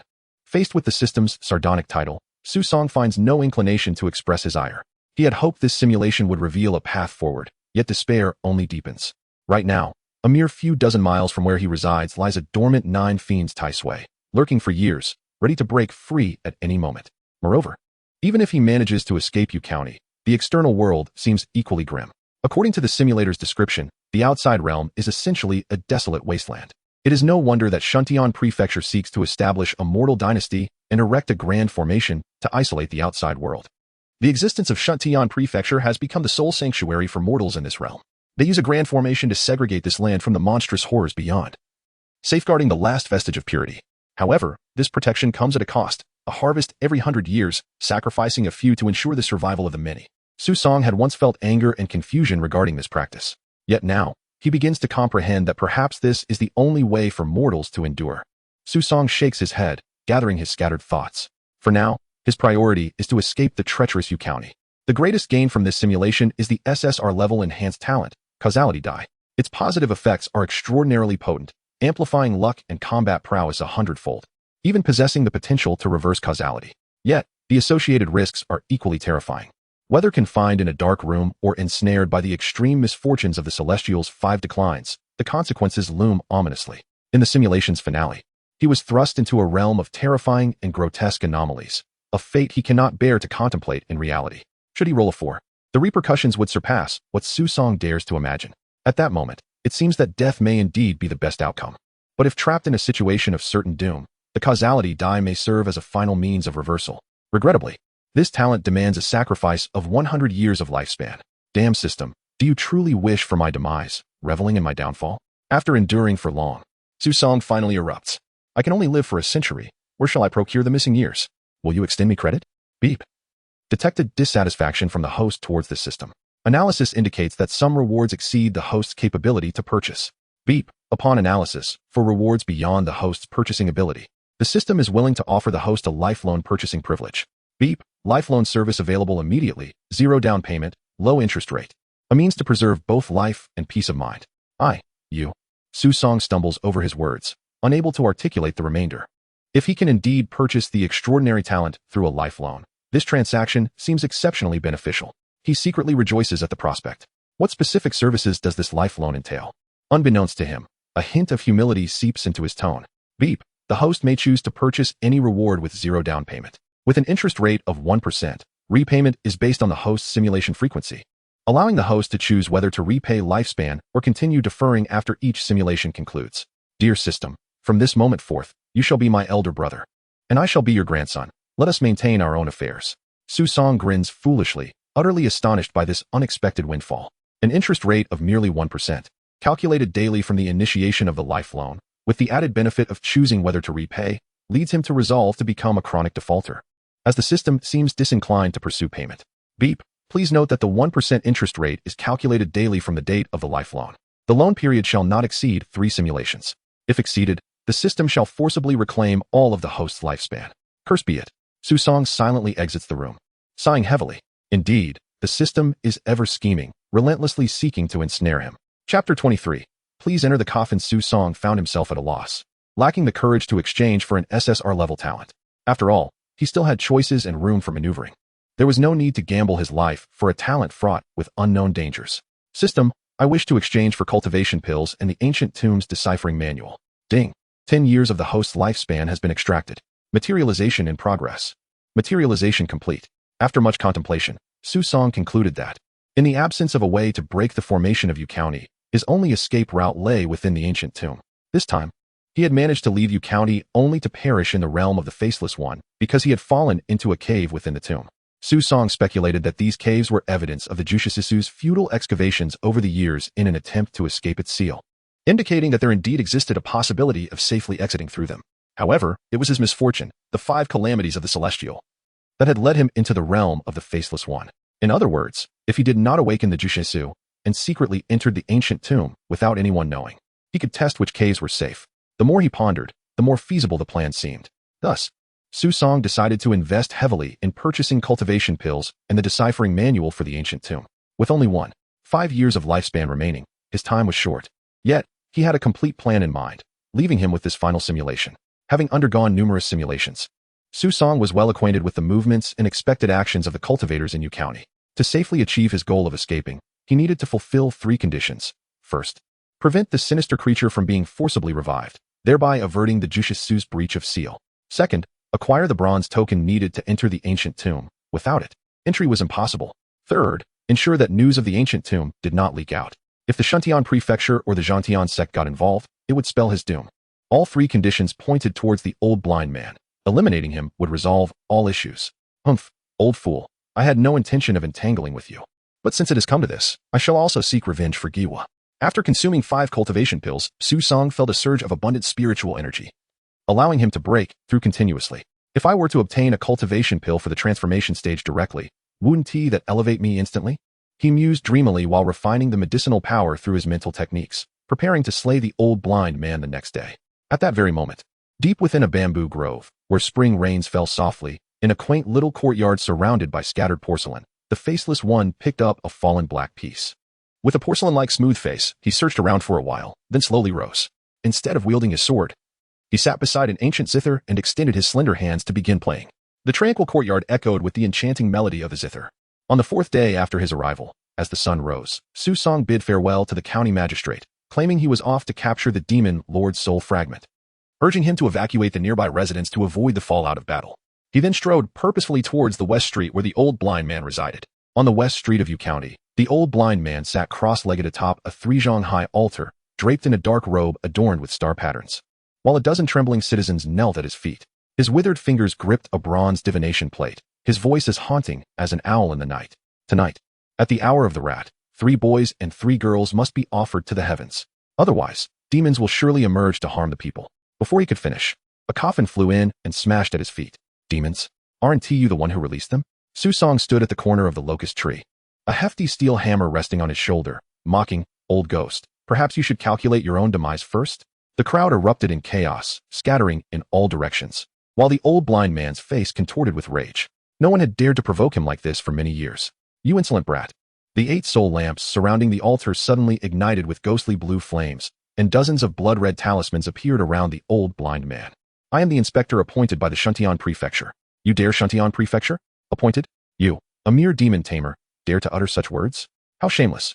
Su Song interrupted with a sneer, finding it the most ludicrous joke he had ever heard. "Today, I, this celestial master, shall enact divine justice and entomb you. The malevolent demon, within this coffin." The old blind man instantly regained his composure.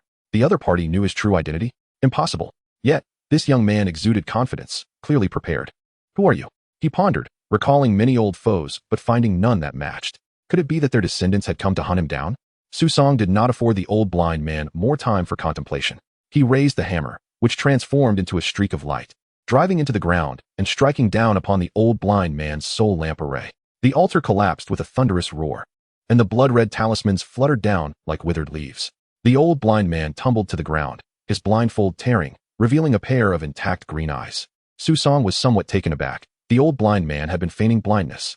This was information he had not anticipated. The simulator was indeed not infallible. Humph. The old blind man scrambled to his feet, but his aura only swelled. "I remember who you are now. A few days ago, I read your fortune. You were merely a mortal then, and now you have entered the realm of cultivation. How peculiar. However, you have only just begun your journey in the cultivation world. Haven to you, you still bear the scent of youth. thinking that a mere modicum of power allows you to trouble me. Paper figures and various grotesque creatures swirled around him. Let me show you the vast chasm that exists between cultivators. The old blind man now revealed his true abilities. Susong's sudden attack had thrown him off guard, forcing him to conceal his identity as a demon tamer. And thus he had masqueraded as a representative of the Shuntian prefecture. Upon seeing the old blind man summon his creatures, Susong felt a surge of anticipation. The old ghost was at the 9th level of chi refinement, for levels higher than his own 5th level. Yet, he possessed the holy body, which was a natural nemesis to the old blind man's demons. In past simulations, even at the 2nd level of chi refinement, he had managed to withstand one of the old blind man's strikes during a moment of explosive growth. Susong understood that even with his current cultivation level, he risked a fall should he confront the old blind man head-on. But with his holy body, if he could not transcend boundaries in battle, the future would indeed be bleak. Thus, despite knowing the dangers, he had to proceed, forcing himself to adapt to this harsh world. With all his might, Susong activated his mental techniques, and red patterns surfaced on his skin. As he forcefully stomped down, the bricks beneath him shattered, propelling him like a cannonball towards the old blind man. He swung the hammer with all his strength, striking the defense formed by the grotesque creatures. In the next moment, the defensive line comprised of the grotesques was torn apart, the crimson light generated by the red patterns causing their forms to dissipate rapidly. Their clawed attacks against Susong were instantly repelled. The old blind man's emerald eyes widened in shock as he sensed the young man's cultivation level. He was indeed at the 5th level of chi refinement. Just a few days. From a mere mortal to a cultivator, reaching the mid-stage of chi refinement. What extraordinary talent. Jealousy surged within him as he recalled the hardships he endured to break through the mid-stage of chi refinement, having sacrificed so much time and even family members for alchemy. Kill him. I must kill him. Old resentments flooded his mind, clouded by the poison of jealousy. Chapter 24. The blind man suddenly. The figure of the blind man vanished. And in the next moment, Susong felt a chilling presence approaching from behind.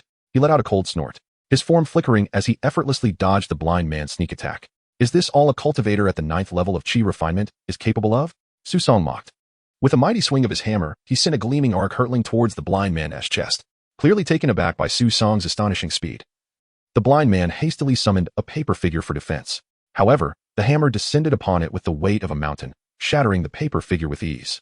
Following through, it struck hard into the blind man's chest. Spluttering blood, the blind man was sent flying, his face contorted in agony.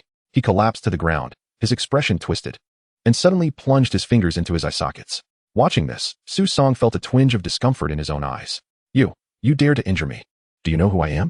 I am destined to ascend to the divine realm and become a powerful being in this world. I will see you dead. The blind man grasped 2 eerie green eyeballs in his hands, chanting incantations as the air around him turned frigid.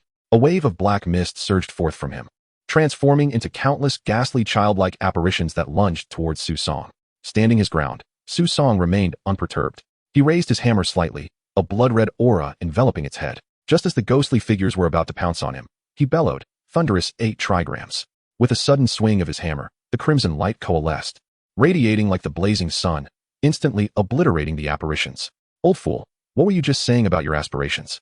Susong said coldly, stepping forward like a flash, appearing right before the blind man. The blind man gaped in disbelief. How can you be this strong? He could not fathom it, nor could he accept it.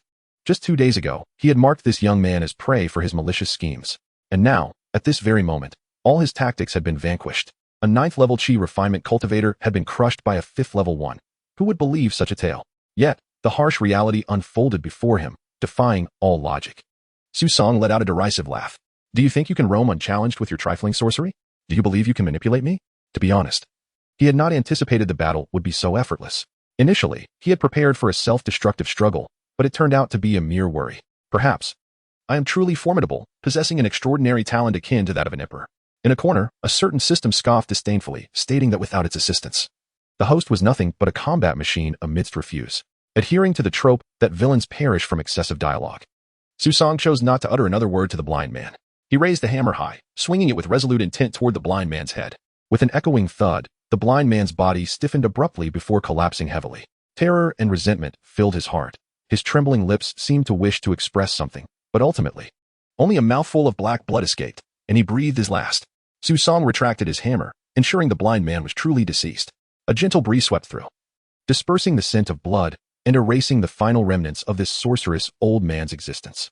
Bailiffs, come collect the corpse and clean the streets. Susong called to the bailiffs stationed outside. Hesitantly, the bailiffs who had been lingering at a distance entered. Moments ago, they had witnessed the fortune-teller, cursed as a demon lord, summon terrifying apparitions, and engage in battle with the celestial master. The sight had been so horrifying that it would leave them at a loss for words even in their dreams. Fortunately, they had the celestial master to protect them. After all, what terrifying monsters could withstand the might of the celestial master's hammer?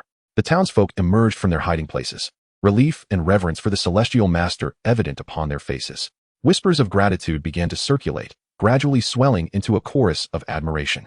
An elderly woman, trembling and leaning on her cane, spoke through tears. A true celestial being has descended.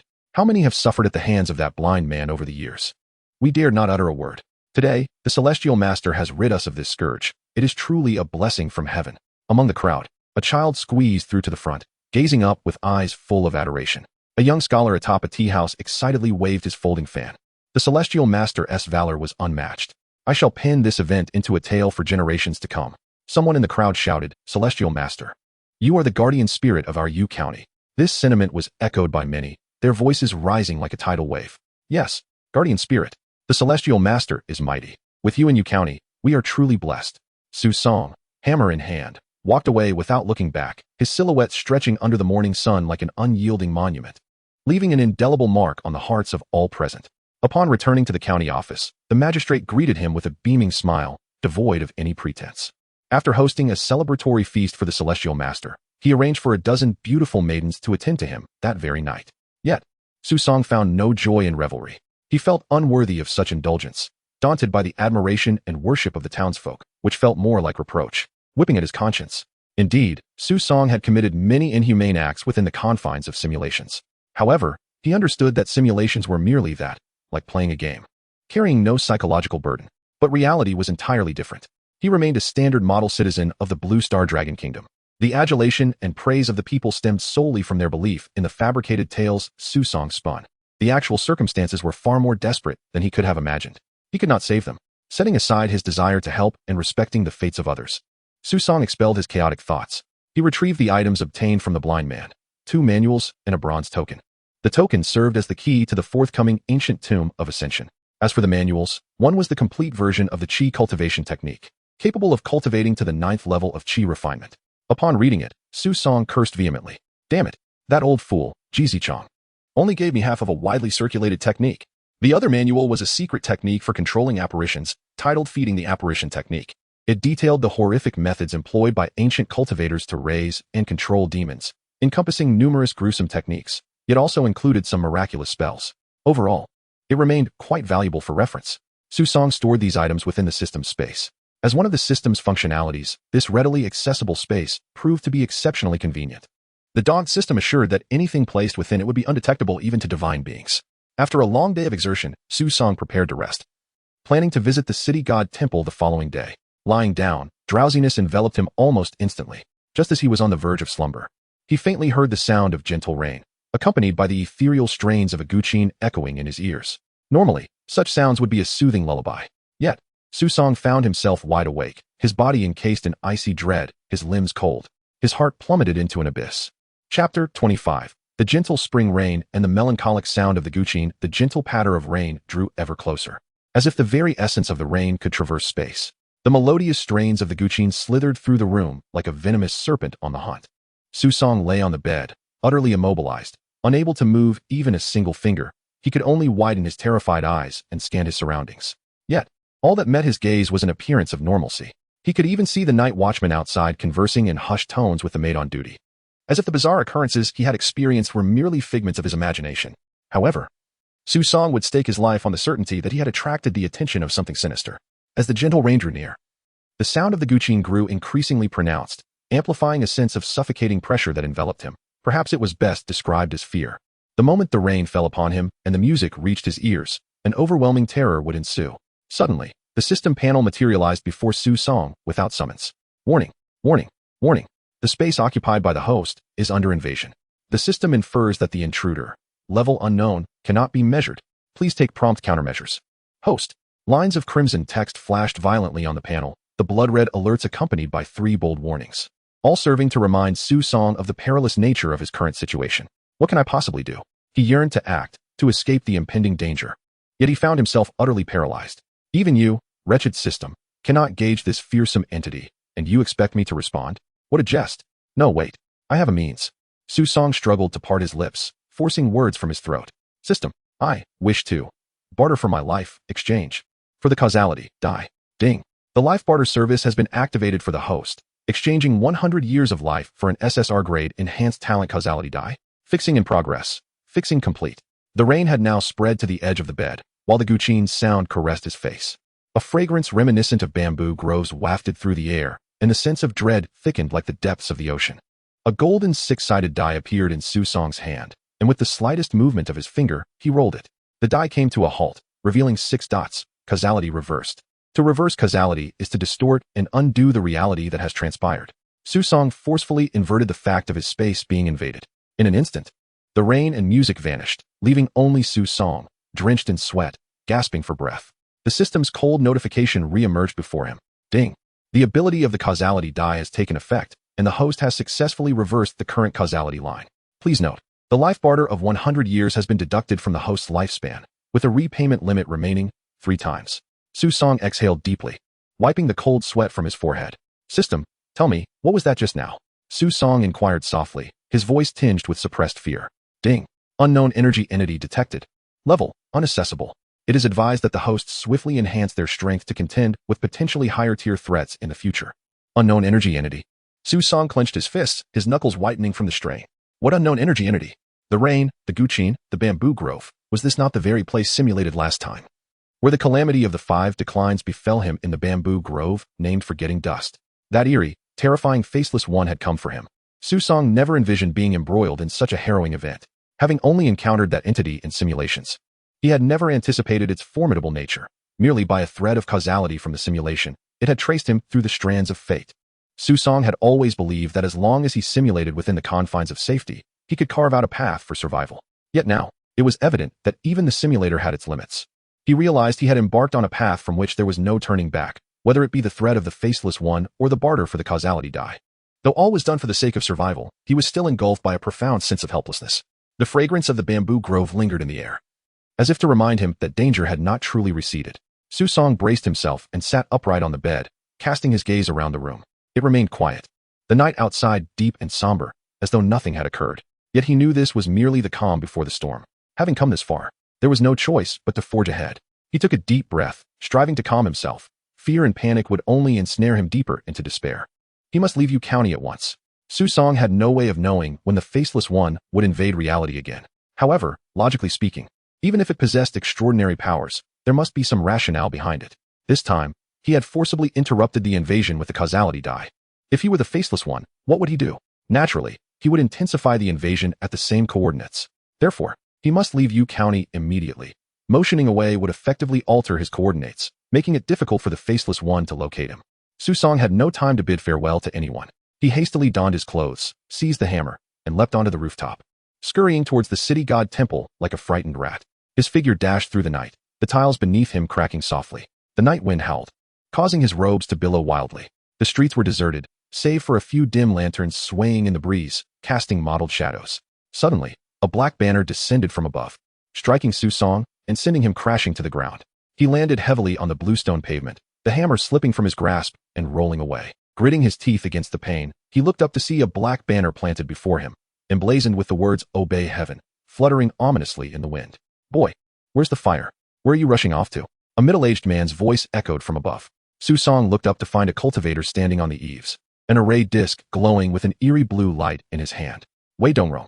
How could he be here?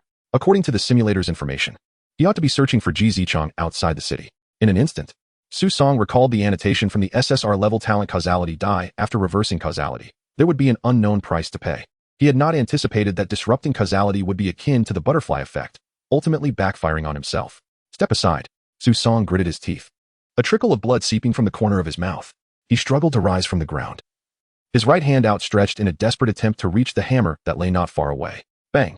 Another black banner swooped down from above, the pole carrying a fierce gale that precisely struck the hammer. With a crack, the steel head shattered, fragments scattering in all directions. Su Song's pupils dilated, cold sweat drenching his back.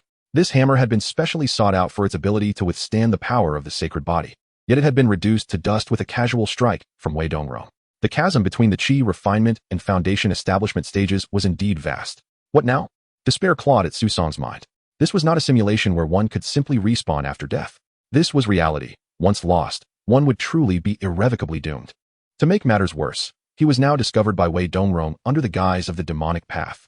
The vengeful Wei Dongrong would never let him off the hook.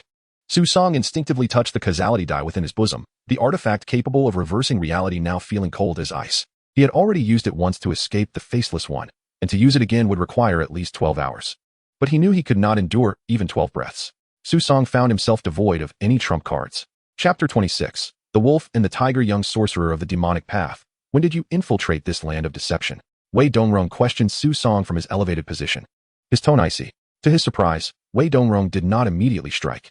A glimmer of hope flickered within Su Song's heart as he surmised that Wei Dongrong had stumbled upon him while pursuing Ji Zichang, mistaking him for one of the disciples sent by the Zhangtian sect to assist Ji Zichang. He feared being ensnared in a broader trap aimed at eradicating the demonic faction entirely. Regret gnawed at Su Song for not having previously acquired the talent of eloquence. For with such a skill, he might have deceived Wei Dongrong with his words. Yet, lamenting was futile. He resolved to navigate this predicament as best he could. He understood that his acting skills were lacking, and uttering solely falsehoods would likely lead to his demise. Humph. The creatures of the Shuntian prefecture can kill or maim me as they please. But to extract any information regarding Elder Ji from my lips? That shall not come to pass. As a disciple of the Zhangtian sect, I am not one to cower in fear. Su Song spat blood, his countenance resolute, presenting himself as one unafraid of death. Wei Dongrong's eyes glinted with a momentary satisfaction, but his demeanor swiftly returned to its previous coldness. He extended a finger, striking Su Song's thigh and creating an instant wound that bled profusely. Silence. Wei Dongrong barked. Su Song let out a pained groan, his body racked with agony, yet within, a sense of relief washed over him. The bait had been set. Drawing from Ji Zichang's typical modus operandi, Su Song deduced that the Zhangtian sect was a quintessential demonic faction. Its disciples acted with ruthless decisiveness and would stop at nothing to achieve their ends. Yet they were not cowards. Had he shown the slightest sign of timidity, Wei Dongrong would have concluded that he was merely an outsider and would have executed him on the spot. By preemptively mentioning Ji Zichang's name, Su Song had deepened Wei Dongrong's suspicions, convincing him further that Su Song was sent by the Zhangtian sect to provide support. Given Ji Zichang's current predicament, the Zhangtian sect would undoubtedly dispatch a considerable number of personnel. Wei Dongrong, being outnumbered, would certainly refrain from engaging in a direct confrontation. Thus, Su Song concluded that he would be kept alive for information gathering, at least for the time being. He thought to himself, enduring the excruciating pain while continuing to parry with Wei Dongrong. The latter's gaze remained fixed on Su Song, a flicker of malice in his eyes. His voice low and frigid. The Zhangtian sect has indeed nurtured a hard-headed individual. If you wish to avoid experiencing the torment of soul devouring, you would do well to cooperate. Speak. How many of your people have infiltrated Yu County? Where is Ji Zichang hiding? A tightening sensation gripped Su Song and Appo's heart. Yet he maintained an impassive facade, gritting his teeth in defiance. You shall not extract even the slightest hint of information from me. Ah, quite the spirited one. Wei Dongrong replied coldly, devoid of any compassion. He then flicked his fingers, sending forth a ball of ghostly green flame that pierced Su Song's chest. A bone-chilling cold spread from his heart, swiftly followed by agonizing pain, as if countless tiny creatures were gnawing at his flesh and soul. Ah!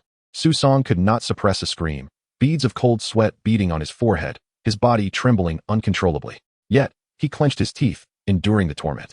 Wei Dongrong, observing the scene, furrowed his brow in slight surprise. He had anticipated this young sorcerer to be merely posturing, yet he was astonished by the latter's resilience. However, he felt no urgency. Instead, a cruel smile crept onto his lips. Interesting. I shall see how long you can endure. Su Song, fighting through the agony, rapidly formulated a plan.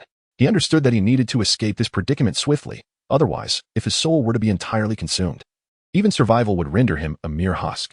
He covertly channeled the remnants of his spiritual energy, attempting to resist the encroaching green flames. Even with the power of his blood-patterned sacred body, the disparity in their realms rendered his resistance futile. Should be sufficient, Su Song mused inwardly. He was not truly a paragon of endurance. He had merely held out to convince Wei Dongrong of his allegiance to the Zhangtian sect, thereby lending credibility to his subsequent claims. I can't take it anymore. Just kill me. Su Song unleashed his cries of despair. Wei Dongrong reveled in his delight, commanding, reveal everything you know, or I shall make you experience far greater suffering. I will tell you. Su Song gasped, his voice trembling. We did not come here to assist Elder Ji. Rather, we sought to explore an ancient relic. Elder Ji was gravely injured and inadvertently attracted your Shuntian prefecture's forces, disrupting our treasure hunting plans. To be prudent, we decided to rendezvous with the Elder first. Ji Zichang is currently hiding in the Wanchun building, disguised as an elderly cleaner. Su Song divulged all information in one breath, even emphasizing the ancient relic to ensure Wei Dongrong would not deem him devoid of value and dispose of him. Indeed, upon hearing of the ancient relic, Wei Dongrong's brow furrowed in contemplation, and after a moment, he had formed certain hypotheses. With a snort, he waved his hand, dispelling the spell he had cast upon Su Song. He ensnared the demonic youth within an array flag and soared toward the Wanchun building. Enveloped in the array, Su Song found himself in darkness, yet relief washed over him. He knew that his plan had succeeded halfway. Now, it remained to be seen whether Wei Dongrong and Ji Zichang would take the bait. Meanwhile, within the Wanchun building, the lights blazed and business thrived. An elderly woman, hunched and wielding a broom, meticulously swept the courtyard. Though her movements appeared slow, her keen eyes darted around, vigilant and sharp. No one would suspect that this seemingly ordinary old woman was, in fact, the formidable Ji Zichang of the Zhangtian sect. Wei Dongrong's figure stealthily appeared outside the Wanchun building, concealing his presence as his hawk-like gaze scanned every corner within. Upon spotting the elderly cleaner, a cold glimmer flashed in his eyes. Ji Demonis, it is indeed you. Wei Dongrong muttered to himself before swiftly launching an assault with the array flag. What manner of person was Ji Zichang? For her, ambushes and counter-ambushes were mere commonplace affairs. Otherwise, she would not have repeatedly turned the tables on Wei Dongrong during their simulations. Before she could even turn around, a golden flying sword sliced towards her. The array flags and flying sword collided, and a terrifying blast of air shattered the pavilion. In less than 10 breaths, the flying sword severed 3 array flags. Indeed, age brought wisdom. Ji Zichang's true cultivation was already far superior to Wei Dongrong's. Even in her injured state, she merely had to pay a heavier price to eliminate him. Wei Dongrong found himself retreating under her relentless assault, compelled to summon the array flag that had ensnared Su Song, hoping to reverse the tide of battle. Once liberated, Su Song immediately called out to Ji Zichang, "Elder Ji, there is a traitor within our ranks. The news of the ancient transformation tomb has been leaked. We have been betrayed." Without pausing to glance back, he dashed toward the city god temple. Upon hearing Su Song's words, Ji Zichang's eyes flickered with uncertainty. However, she did not relent in her offensive. Instead, her attacks grew even more ferocious against Wei Dongrong. She understood that she must resolve the conflict with Wei Dongrong swiftly to free herself to address the matter Su Song had raised. Chapter 27. Racing towards new horizons, Su Song sprinted with fervor, consumed by a singular thought. He must enter the ancient tomb of transformation before the outcome was decided. Once inside, without the key, the bronze token, no one could follow. He ran with great speed, lamenting the lack of legs his parents had granted him. Fearing that either Wei Dongrong or Ji Zichang might overtake him, he knew his plans would be utterly thwarted. As he stepped into the city god temple, Su Song felt a rush of both anxiety and exhilaration. He was acutely aware that he was but a step away from safety. There should be a teleportation array here, ensuring his complete security once he entered the tomb. However, before he could thoroughly investigate, the fierce clashing of magical artifacts erupted behind him. Wei Dongrong and Ji Zichang were in a deadly battle, hot on his heels. "Damn it!" Su Song exclaimed, astonished by Wei Dongrong's relentless desire to kill him. Despite being battered and bleeding, Wei Dongrong's bloodshot eyes remained fixed on Su Song with unwavering determination. It was the first time Su Song grasped the meaning of obsession. Though gravely injured, Wei Dongrong's eyes still shimmered with defiance, unwilling to concede defeat. Ji Zichang's expression was cold and sharp, her gaze like a blade. Clearly fixated on Su Song, still haunted by his previous remarks and identity. "You can't escape, kid," Wei Dongrong growled, attempting to muster his remaining spiritual energy. Though his movements had become sluggish due to his injuries, Su Song, drawing upon 20 years of solitary training, rapidly activated the teleportation array, leveraging information gleaned from the simulator. Ji Zichang, wielding her flying sword, coldly demanded, "Little brat, confess what you know, and I might spare your life." Su Song merely smirked, offering no reply. The array's light flickered, and he flashed a gesture of international goodwill to the two. "Farewell, my friends. This is our last encounter." In a whirlwind, Su Song found himself in a dark passage.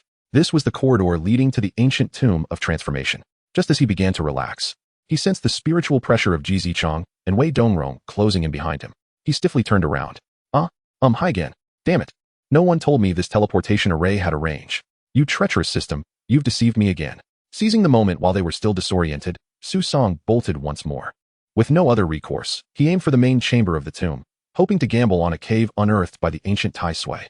He understood that the tomb was fraught with mechanisms, where a single misstep could lead to utter ruin. Yet, he intended to exploit this fact to elude his pursuers. Wei Dongrong was the first to pursue, while Ji Zichang hesitated but ultimately followed. The trio raced through the tomb, one after another. As they delved deeper into the tomb's core, a chilling aura suddenly enveloped them. The ground began to tremble slightly, and ancient runes on the walls flickered ominously. Not good. Something has awakened. Ji Chang's expression shifted, and she immediately scanned the surroundings with heightened alertness. In the depths of the tomb, a colossal shadow writhed, seemingly emerging from the depths of the underworld. Then, the shadow materialized, shedding layers of rocky armor to reveal a gleaming bronze hue. Su Song and Amp, Appo's pupils constricted sharply. This creature was none other than the tainted roots of the nine Sha Tai Sui. Impossible. The old blind man was vanquished by my own hands. At this hour, no one should be able to awaken the entire county's monstrosities. It cannot break free from its seal. Yet the harsh reality lay before him. With the nine Sha Tai Sui ahead, and the frenzied Wei Dongrong and Ji Zichang behind, Su Song found himself trapped in a perilous predicament. Heaven has forsaken me. Just then, Wei Dongrong closed in rapidly, and Su Song's face turned ashen, resigned to capture. However, instead of attacking Su Song, Wei Dongrong's focus shifted to the looming threat before them, immediately recognizing the potential danger. The nine Sha Tai Sui, meant to suppress the ancient transformation spirit, had been corrupted by sinister energies over the years. Clearly, there were more pressing matters than hunting down a young practitioner of the demonic path. Wei Dongrong summoned his artifact and hurled it at the nine Sha Tai Sui, his gaze resolute and filled with a sense of martyrdom. What level was the nine Sha Tai Sui? It was far beyond the reach of a mere foundation establishment cultivator like him. Yet, an unexpected turn of events occurred. Wei Dongrong's artifact struck the massive form of the nine Sha Tai Sui, causing its essence to splatter. Both Ji Zichang and Su Song understood instantly. Although the nine Sha Tai Sui had been partially unsealed, only a fraction had emerged. The true essence remained confined at the core of its seal. Su Song keenly observed that the Tai Sui's avatar had likely broken free long ago, evident from the damaged formations surrounding the bronze token and altar. It was likely that this ancient entity was at its weakest. Without exchanging words, the three erstwhile adversaries swiftly joined forces. Flags, flying swords, and crimson-patterned stones descended upon the nine Sha Tai Sui's avatar, reducing it significantly. As the avatar shrank, an eerie aura intensified. Despite having awakened only a fraction of its power, the overwhelming pressure was suffocating. Retreat! Ji Zichang shouted, but it was too late. The palm-sized avatar lashed out with bronze tendrils like lightning. Wei Dongrong could not evade in time and was ensnared by the appendages. He struggled desperately, but the tendril strength surpassed his imagination. They pierced into his body, draining him of life in an instant, leaving only his skin to flutter to the ground. Seeing this, Ji Zichang was horrified. Yet, being a practitioner of considerable skill, she quickly mobilized her spiritual energy to withstand the next onslaught from the avatar. As she retreated, she sought an opportunity to escape. However, the avatar pursued her relentlessly. Su Song remained cautious. From the outset of the assault, he had been tossing stones while gradually retreating to a hidden spot, calmly observing the unfolding chaos. Witnessing Wei Dongrong's fate filled him with both fear and excitement. The terror of the nine Sha Tai Sui was staggering. One avatar was already so formidable, but an opportunity had presented itself. Seizing the moment while Ji Zichang was occupied with the nine Sha Tai Sui, Su Song dashed forward. As he passed, he deftly retrieved Wei Dongrong's skin, then skillfully evaded the traps and made his way to the altar at the tomb's center. He grasped the jade box resting atop it. "You dare, you little brat," Ji Zichang bellowed. Yet, she was too preoccupied to intervene as the avatar's assault intensified, leaving her no chance to stop Su Song. He stowed the two items into his system space and turned without hesitation, sprinting toward the nearest cave. He surmised that the nine Sha Tai Sui's power was gradually awakening in response to external stimuli. If he did not flee now, it would soon be too late. Gazing at the dark cave from which cold winds blew, Su Song steeled himself, gritting his teeth, and leaped into the abyss. In the distance, Ji Zichang watched, rage boiling within her, yet feeling utterly helpless. Despite her best efforts, she could not free herself from the avatar and Amp, Appo's grip. Bruised and exhausted, she feared she might truly perish here. Meanwhile, Su Song, with Wei Dongrong's skin and the jade box in tow, plummeted away from the haunted county, heading toward an unknown new world beyond the Great Formation. Chapter 28. The fishing village of the Red Sea. Su Song slightly opened his eyes, greeted by a roof constructed of rotting wood and dried grass. The walls, made of yellow clay, featured only a small window. A glimmer of light filtered in, allowing him to recognize that he was in an exceedingly cramped earthen dwelling. Pain coursed through his body, making him feel as though his bones might disintegrate. Nevertheless, Su Song mustered the strength to rise and approach the window to gaze outside. A gentle breeze carried the scent of the sea, and a fissure stretched across the sky above. He sighed in relief. Standing by the window, inhaling the briny air, a swirl of complex emotions stirred within him. Memories of his encounters in Yu County flooded back. Those harrowing moments of pursuit and flight were vivid in his mind. Now that Wei Dongrong and the old blind man were deceased, and Ji Zichang remained trapped in the ancient tomb, uncertain of her fate. At least Yu County was free from chaos. He had indirectly saved the lives of the county's inhabitants. Looking down at the injuries on his body, he noted the bruises and scrapes, though they appeared to have been treated with a rudimentary care. He surmised that the owner of this humble abode must have rescued him. This thought stirred a sense of gratitude within Su Song.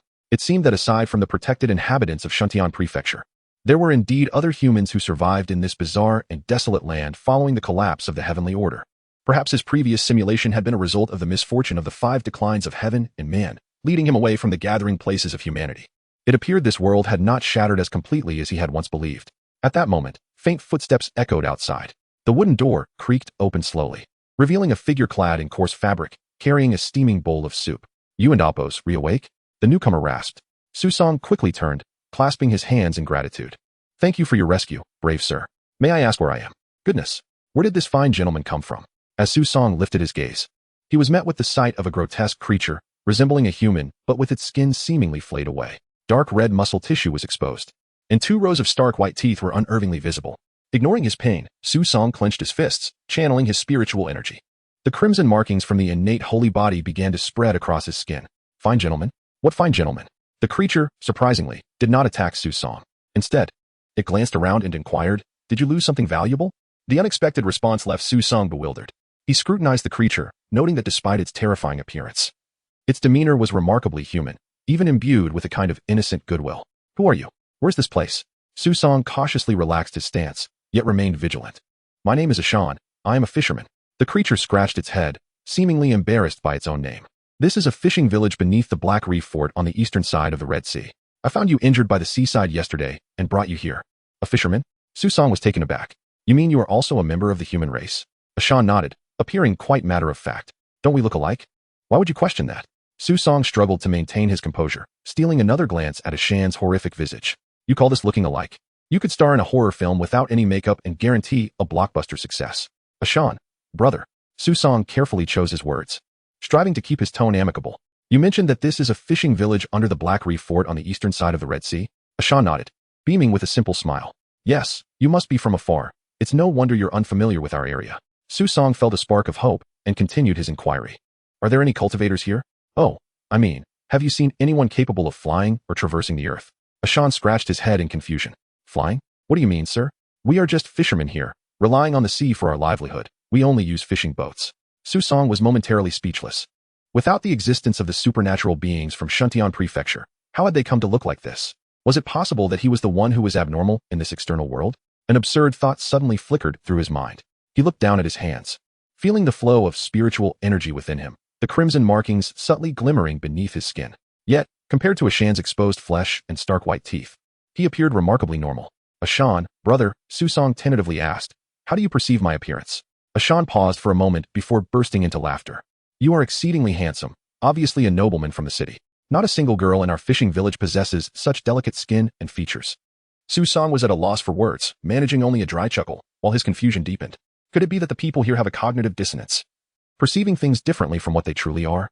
"Sir, you are injured. You should eat something to recover. This fish soup just finished cooking and is quite delicious." Ashan offered the ceramic bowl, his tone remaining gentle. Su Song accepted the bowl, his heart filled with a whirlwind of emotions. He glanced down at the steaming soup, then looked up at Ashan's terrifying yet sincere face, ultimately nodding in gratitude. "Thank you, Ashan. My name is Su Song. I cannot repay you for your life-saving kindness, but if you ever find yourself in need, do not hesitate to ask. I can procure anything you require." Before leaving Yu County, he had filled his system space with a considerable stockpile of goods: gold, silver, jewels, fine silks, paintings, antiques, and gourmet delicacies, all treasures gifted by the county's affluent merchants. "Please rest well, Mr. Su. If you need anything, just call for me anytime." Ashan smiled and turned to leave the room. Su Song returned to the window, again gazing at the fissure that spanned the sky. A wave of unease washed over him regarding the future. Although he had narrowly escaped Yu County, the losses were substantial. With less than 2 years of lifespan remaining, and a debt of 100 years to the system, perhaps even more, considering the interest accrued daily, he felt an ominous weight. And then there was the chilling, faceless entity. He had no idea when the next invasion would occur. Would he still be able to summon 6 points of causal reversal then? Yet, there was a silver lining. He had successfully left Yu County, and there were no agents of Shuntian Prefecture pursuing him in this vicinity, allowing him to cultivate in peace. Su Song was confident that with his superior spiritual root and the enhanced effects of the innate holy body, his cultivation would progress swiftly. With this thought, his spirits lifted. He raised the bowl of soup to his lips, ready to sip. However, An indescribable stench nearly overwhelmed him. Upon closer inspection, he realized that the bowl contained not soup, but a mass of flesh that was still writhing and oozing pus. Chapter 29. Simulation Again. Cultivating divine powers, Su Song's eyes widened in shock as he swiftly discarded the ceramic bowl, shattering it underfoot. The grotesque mass emitted a hissing sound, disintegrating into ash under the influence of the crimson energy. A cold sweat broke out on his forehead, and a wave of intense nausea and unease surged within him. What on earth was this sinister thing? He quickly replayed the earlier scene in his mind, the smile of Ashan, his concerned words, and that bowl of fish soup. Everything seemed so authentic, yet this grotesque mass shattered his understanding completely. Had I fallen under an illusion? The alarm bells rang loudly in Su Song's mind. He immediately began to circulate his internal energy, pushing it to its limits, the crimson light radiating throughout his being. A spectral image of oxen and horses appeared behind him, attempting to dispel any possible illusionary influences. However, the surroundings remained unchanged. The earthen house was still an earthen house. Inside, the silence was so profound that he could hear his own heart pounding violently. At that moment, footsteps echoed from outside once more. Ashan pushed the door open, still wearing that simple, hearty smile. "Mr. Su, is something the matter? I heard something shatter just now," he inquired, his gaze falling upon the ashes on the floor.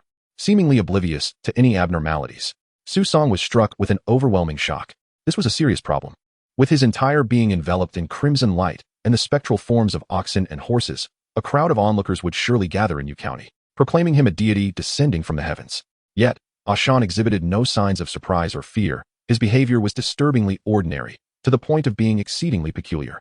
Su Song forced a strained smile. "It's nothing. I accidentally broke a bowl." Ashan waved his hand dismissively.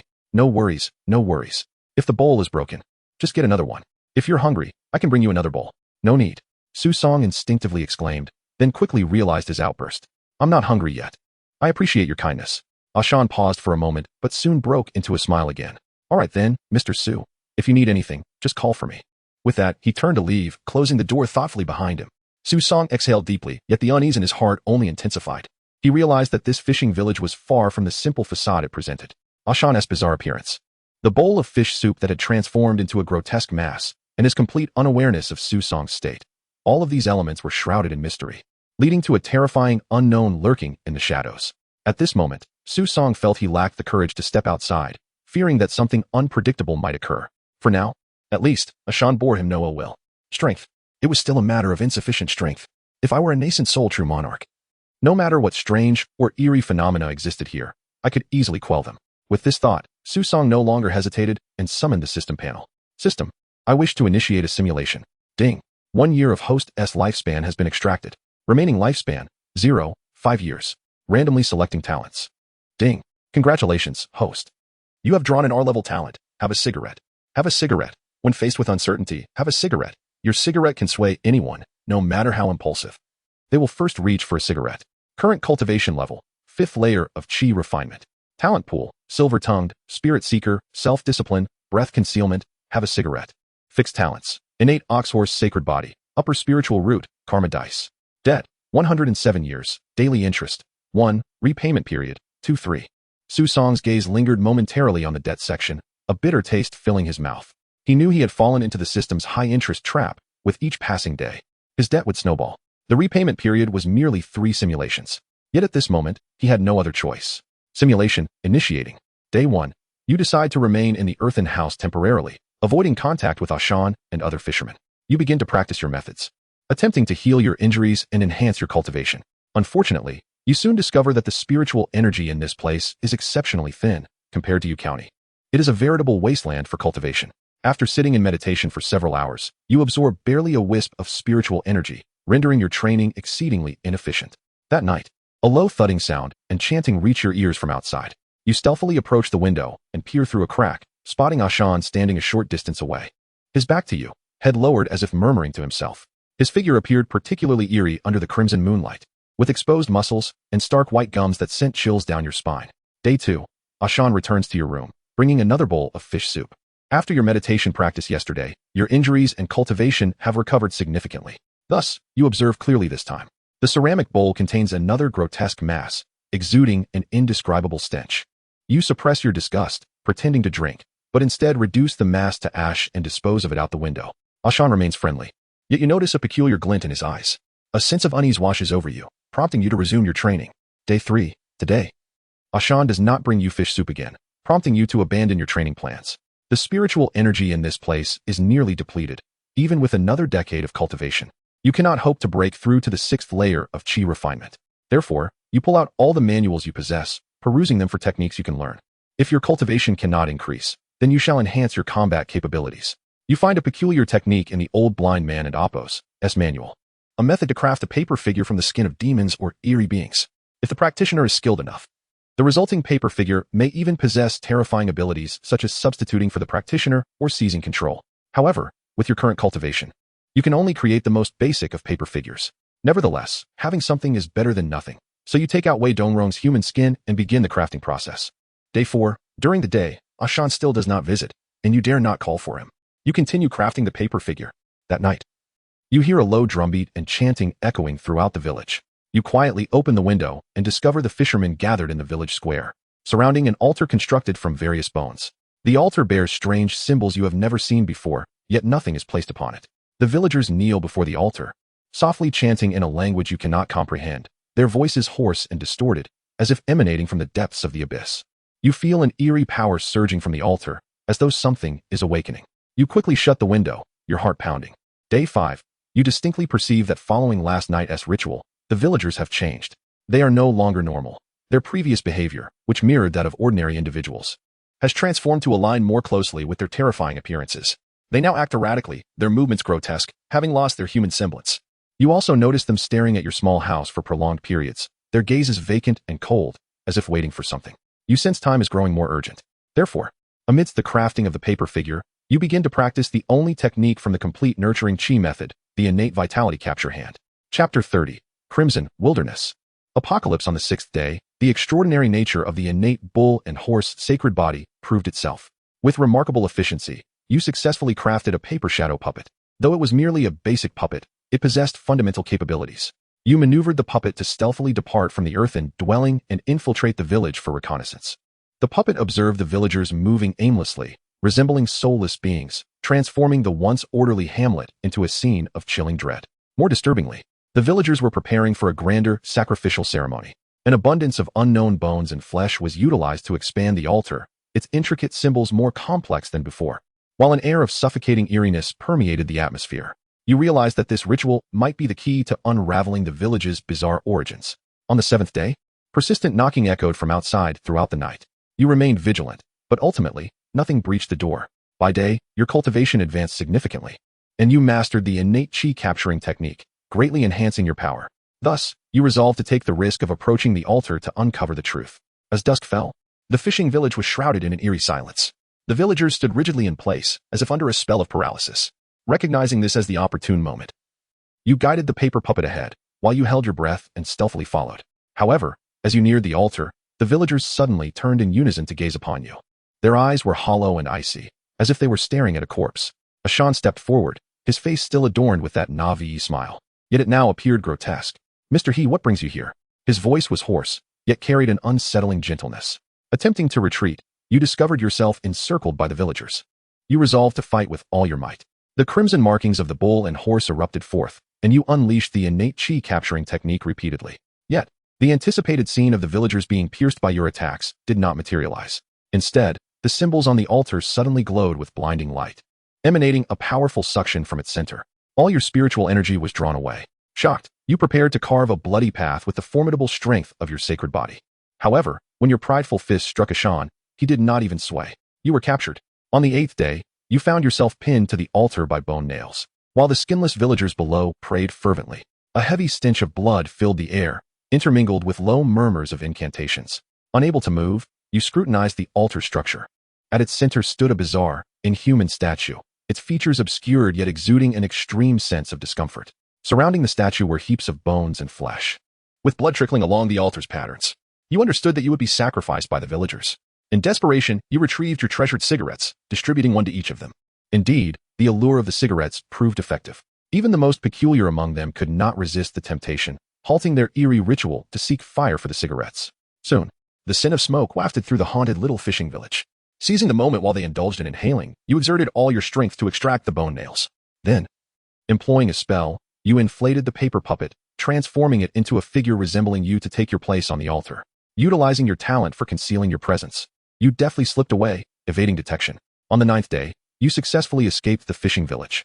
Yet, you were acutely aware that the village's strange rituals had not concluded. The unsettling statue and the altar's power continued to linger around you. You sensed a watchful gaze emanating from the direction of the village. As the village faded from your sight, a crimson miasma enveloped the realm once more. An all-pervasive erosion enveloped you. One that even your innate bull and horse sacred body could not withstand. You felt your vitality waning, realizing that if this continued, you would surely perish in the wilderness. Ashan's words echoed in your mind. He had mentioned that his fishing village belonged to a faction known as the Black Reef Stronghold, and he mistakenly thought you were a townsman, indicating the existence of substantial human settlements beyond. With this thought, you began to scrutinize the traces upon the ground. On the 15th day, having traversed the desolate wilderness for several days, you encountered numerous bizarre phenomena in this empty, crimson world. The weaker entities were easily crushed beneath your might, while the stronger ones were evaded through concealment. Yet, some entities defied even the most peculiar standards. For instance, at night, a gaping rift in the heavens occasionally revealed an eye-like crimson moon. Beneath its light, countless flowers would emerge from the earth, their cores reaching for the moon. At that time, unknown human-headed wasps would descend upon the flower cores to collect their viscous secretions. On another occasion, you beheld an inexplicably boundless river appear upon the barren, parched land. A solitary boat drifted downstream, steered by a hooded ferryman. Concealed behind a rock, you held your breath, noting that the ferryman's arm bore no flesh. When the boatman traversed from one end of your sight to the other, the river vanished, and only then did you dare to exhale audibly. Just yesterday, you stumbled upon a lush forest. Believing you had discovered a human settlement, you hastened towards it in excitement. Yet, upon closer inspection, the verdant forest, vibrant from afar, revealed twisted trunks adorned with vein-like patterns. The leaves atop the trees were desiccated human hands, their fingers faintly quivering as if grasping at something in silence. The roots of these trees delved deep into the earth, and you could faintly hear low moans emanating from beneath. Plump, round fruits hung from the branches. In a frenzy, you fled. On the 17th day, your spirit endured an unprecedented blow. The strangeness and terror of this apocalyptic wilderness exceeded your imagination. Each gust of wind sweeping across the desolate land seemed to narrate tales of boundless despair and destruction. You began to question whether you were the sole survivor of humanity in this world. Loneliness and fear clung to you like a shadow, nearly consuming you. Just as you teetered on the brink of despair, you unexpectedly uncovered a series of wagon tracks intermittently buried beneath the sand in a desolate valley. Though faint, these traces ignited a flicker of hope within you. You resolved to follow the tracks to their end, regardless of what awaited you ahead. On the 50th day, your body was on the verge of collapse. The crimson miasma, like an invisible serpent, corroded every inch of your flesh. The once mighty bull and horse sacred body could no longer manifest even its crimson markings. Your skin was ravaged, exposing raw muscle beneath. Pain and exhaustion intertwined, rendering each step nearly impossible. This grim condition illuminated the truth behind the villagers' terrifying appearances. They too had struggled for survival amid this miasma. Finally, just as your strength was about to wane, you beheld a city on the horizon. A grand edifice constructed from rammed earth, its towering walls stood resolute. Chapter 31. Simple folk of Heijiao village. With great difficulty, you scale the walls of the city, each step a struggle against the specter of death. The azure halo atop the ramparts serves as a barrier, keeping the crimson miasma at bay. As you draw closer, the refreshing chill of the halo seeps into your being, nearly erasing the sensation of decay. At last, you reach the city gate, which stands resolutely shut. Yet, through the crack, a faint light beckons. Summoning your last ounce of strength, you knock upon the gate. Moments later, it creaks open, a blinding light spilling forth. You lift your gaze and behold several guards clad in black armor, emerging in single file. Their faces are devoid of expression, their eyes as cold as iron. Another wretch, tainted by the miasma, one guard remarks disdainfully. Another steps forward, prodding your body with his foot to verify your continued existence. He crouches down, roughly seizing your hair and lifting your face. You wish to enter the city? Very well, he sneers. But know this, you must surrender half of your soul as fuel for the soul lamp. Otherwise, return to the miasma and await your demise. A heavy dread settles in your heart. To enter the city, one must pay a head tax? And souls is kindling? Is the azure halo atop the city truly the aforementioned soul lamp? Hurry up, answer or consider yourself dead, the guard growls impatiently. After enduring countless hardships to arrive here, surrendering is out of the question. Even offering half of your soul would mean losing your essence, rendering you a mere resource for the city. Weakly, you raise your head and gaze inside. The streets are sparsely populated. Most faces wear a mask of numbness and terror, resembling mere husks of their former selves. In a moment of desperation, you produce the scant remaining coins from your pocket and offer them to the guards. As they search for a light, you struggle to crawl into the city. On the 52nd day, You awaken beneath the bridge, where the miasma is almost non-existent. After a day of recuperation, the robust constitution of your sacred body begins to manifest, the areas of corruption nearly healed. You now appear human enough. You find the city to be quite splendid, replete with spiritual energy and devoid of peril, prompting you to sit cross-legged and commence your cultivation. The old heavenly spiritual energy here is the most abundant you have ever encountered. As you channel your technique, you can even see the spiritual energy coalescing into wisps of mist, flowing into your meridians. Your nearly exhausted channels, revitalized, grant you immense pleasure. You resolve to cultivate here until the end of time. Just as this thought crosses your mind, a shadow darts from the city center, rushing towards you. The figure reaches out, ensnaring you in their grasp. As a cultivator at the 5th layer of chi refinement, you possess no means of resistance. What an audacious little thief. How dare you brazenly steal spiritual energy? The newcomer, also clad in black armor, is clearly of a different ilk than the gate guards. This is evident not only from his more ornate armor, but also from his formidable cultivation level. You sense he is at the late stage of foundation establishment.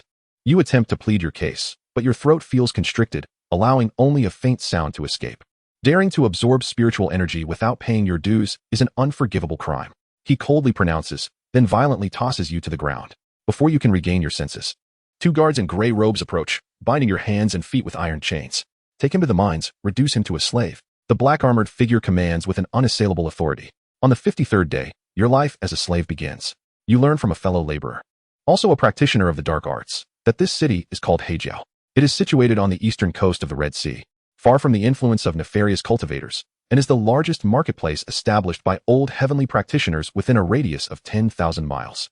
Its origins are lost to time, and the majority of cultivators here are solitary practitioners. The city is rife with factions, and the current ruling power is the Blackheart Gang. It is said they have a formidable practitioner of the Gathering Yuan stage at their helm, which ensures their dominance. The Blackheart Gang has instituted numerous regulations. Every action within the city requires tax payment, including, but not limited to, eating and drinking, funerals and weddings, washing clothes, and airing bedding. Even the act of breathing incurs a tax. Among these, the tax on spiritual energy is the most burdensome. Failure to pay and absorbing spiritual energy without permission results in eternal servitude as a mind slave. Mind slaves occupy one of the lowest rungs of society, toiling underground until they perish from exhaustion. However, if you possess enough fuel to pay your taxes, living in Heijiao is not dissimilar to residing in a major sect. With a bold face, you inquire of your fellow worker what the Gathering Yuan stage entails. He regards you as if you were a fool, but eventually, out of goodwill, he reluctantly explains that it is a higher level than foundation establishment. A further advancement leads to the realm of Dan formation. On the 54th day, deprived of your cultivation abilities and unable to harness spiritual energy, your fellow practitioners lament their plight. They have painstakingly embarked on the path of cultivation, only to find themselves forced to mine alongside mundane slaves. Yet, you flourish in this environment, as mining is precisely suited to the strength of your sacred body. You effortlessly complete 5 days' worth of quotas, astonishing the overseers while simultaneously increasing the daily requirements, leaving all other slaves in hunger. When the so-called food is presented to you, you are horrified to discover it is a repulsive lump of meat. You nearly believe Heijiao has succumbed to depravity, becoming a den of horrors. However, as you discard the meat, your fellow workers, resembling starving wolves, frantically vie for your scraps, chastising you for wasting food. It dawns on you that the normal food supply in Heijiao is limited, reserved for the elite. The lower classes are relegated to consuming this repugnant fare, which is raised outside the city, only mildly tainted by the miasma. You recall Ashen. The fish soup he delivered was indeed a precious delicacy for them. On the 58th day, while you are diligently mining, a multitude of black-armored figures arrive at the mining site. After a brief discussion with the overseers, they gather all of you, instructing you to choose a sacrifice. A sacrifice? The horrifying memories of the terrifying ritual in the fishing village flood your mind. Before you can react, nearly all the slaves point at you in unison, accusing you of having inflated the daily quotas, resulting in their starvation. With a look of utter innocence, you are dragged away, along with several unfortunate souls, and thrown into a filthy, chaotic hovel. The sight within the hovel is suffocating. Dozens of women huddle in the corners, their expressions numb and their gazes vacant. Their bodies are marred with scars, clearly accustomed to this inhumane existence. The other chosen sacrifices, resigned to their fate, unhesitatingly pounce upon these women, as this is their last indulgence. You realize that, like the mine slaves, they are among the lowest tier in Heijiao, destined only to bear children to ensure the population does not dwindle. Afterward, you and the other sacrifices are ushered to the city center. Passers-by avert their gazes, their expressions cold and apathetic. You raise your eyes towards the city center, where a colossal lighthouse stands. Atop it burns a ghostly blue flame, flickering with the distorted faces of countless souls, who wail in despair. The light from the torch envelopes the entire city, preventing the encroachment of the crimson miasma. You anticipate being offered as a sacrifice to this soul lamp. However, the black-armored figures instead escort you outside, plunging you into the depths of the crimson miasma. Chapter 32. The Super Hundredfold Amplification. On the 59th day, you were led before a colossal altar. Your pupils dilated in shock, for this altar, despite its material and grandeur, bore a striking resemblance to the one in the fishing village. However, there was a significant difference. While the village altar housed a vague stone statue, the center of this altar was occupied by a throng of living monstrosities. The armored figures thrust you onto the altar and retreated to the side, murmuring an ancient incantation. The runes engraved upon the altar began to emit a faint glow, and the crimson miasma in the air thickened ominously. You realized that this was no mere sacrificial rite, but a far more sinister ritual. You and your fellow offerings were ushered one by one into the maw of the grotesque entities, becoming their prey. The satiated beings were then selected to forge a blood pact with one of the armored figures. It dawned upon you that the practitioners of the Black Reef stronghold were all masters of the bizarre. These beings, who neither sought to uphold the world nor aspired for ascension, reveled in havoc, trampling the weak while enjoying lives of opulence far removed from the realms of sorcery and demonic paths. The other offerings had already succumbed to despair, their bodies limp on the ground. Feeling a surge of defiance, you resolved to act, for you could not simply await your fate, lest the audience be left wanting. Alas, your resources had been depleted. Yet, you possessed a trump card, the golden karmic die. No 4, no 4, no 4. You fervently prayed as you cast the die. It spun and settled. 3. A hundredfold lottery. For the duration of 3 incense sticks, you could designate an object to amplify or diminish a hundredfold. But how would you utilize this? You were momentarily perplexed. Designating something for amplification or reduction. Could it be anything? You attempted to amplify yourself. Instantly, a torrent of crimson light erupted from within you. The seals binding your body shattered in an instant. The vigilant armored figures were momentarily stunned before they charged at you. In a moment of panic, you executed an unrefined innate art of capture. The next moment, a colossal crimson palm erupted forth. The scores of armored figures were effortlessly vaporized before its might. Moreover, your strike was directed toward the altar's center, where the horrific beings were feasting. They shrieked in terror beneath your immense crimson hand. The energy of the bizarre dissipated like snow under the scorching sun, and the hard ground of the altar bore the imprint of your power. By the heavens, did I do this? You marveled at the overwhelming surge of energy coursing through you, grander than you could have ever imagined. You felt the gaze of the other offerings upon you, mixed with fear, awe, envy, and admiration. In that instant, you were overcome with emotion. This was the essence of strength, the essence of invincibility. This was the treatment befitting a protagonist. After being suppressed since your arrival in this world, you felt as if you had finally risen up. What a thrilling sensation. Regrettably, this experience of power would only last for 3 incense sticks. After a moment's contemplation, you resolved not to squander this opportunity. You set forth toward the Black Reef stronghold. Although you could not fly and possess no magical artifacts, a single leap propelled you hundreds of feet into the air. With rapid footfalls, you leaped through the air, moving as swiftly as if you were flying. Before departing, you unleashed a few strikes to utterly demolish the insidious altar. In less than the time it takes to brew a cup of tea, you beheld the Black Reef stronghold. Without pausing, you leaped through the city gates toward the center, where the headquarters of the most powerful faction, the Black Heart Gang, resided. Surely, there were many treasures within. Though the Black Heart Gang boasted formidable warriors, you were confident in your newfound strength. As you crossed the threshold of the city gate, memories of past humiliations surged forth. With a powerful strike, you reduced the gate and several guards to mere sludge. The commotion was tremendous, alerting the strong figures within. A dozen foundational-level auras erupted, encircling you in an instant. They sensed that you were merely a young practitioner at the chi refining stage. Although they were astonished by your formidable strength, none were perturbed. After all, they were masters of the bizarre, commanding a host of formidable, foundational-level monsters. Thus, dozens of foundational warriors faced off against a chi refining practitioner who rivaled their power. The advantage lay with them. As these masters and their bizarre minions advanced upon you, intent on capturing you, you could only scoff. Did they truly believe that numbers alone would secure their victory? Even if their cultivation surpassed yours, and they thought to intimidate you as a lone individual, you, Susong, would still breach the Black Reef stronghold. The masters of the bizarre mocked you, declaring that they would teach you a lesson for your arrogance. In an instant, foundational-level magical artifacts and techniques rained down upon you like petals in a storm. You did not flinch or evade. You allowed the attacks to strike you. The terrifying physique of the bullhorse saint body, enhanced 100-fold, was likely far sturdier than their artifacts. A torrent of spiritual energy surged within you, flowing like a mighty river. No longer holding back, you unleashed both palms, even conjuring afterimages. Hundreds, if not thousands, of colossal crimson palms descended upon the masters of the bazaar with overwhelming force. Caught off guard, they were utterly decimated by your ferocious onslaught. The bullhorse red markings countered the bazaar.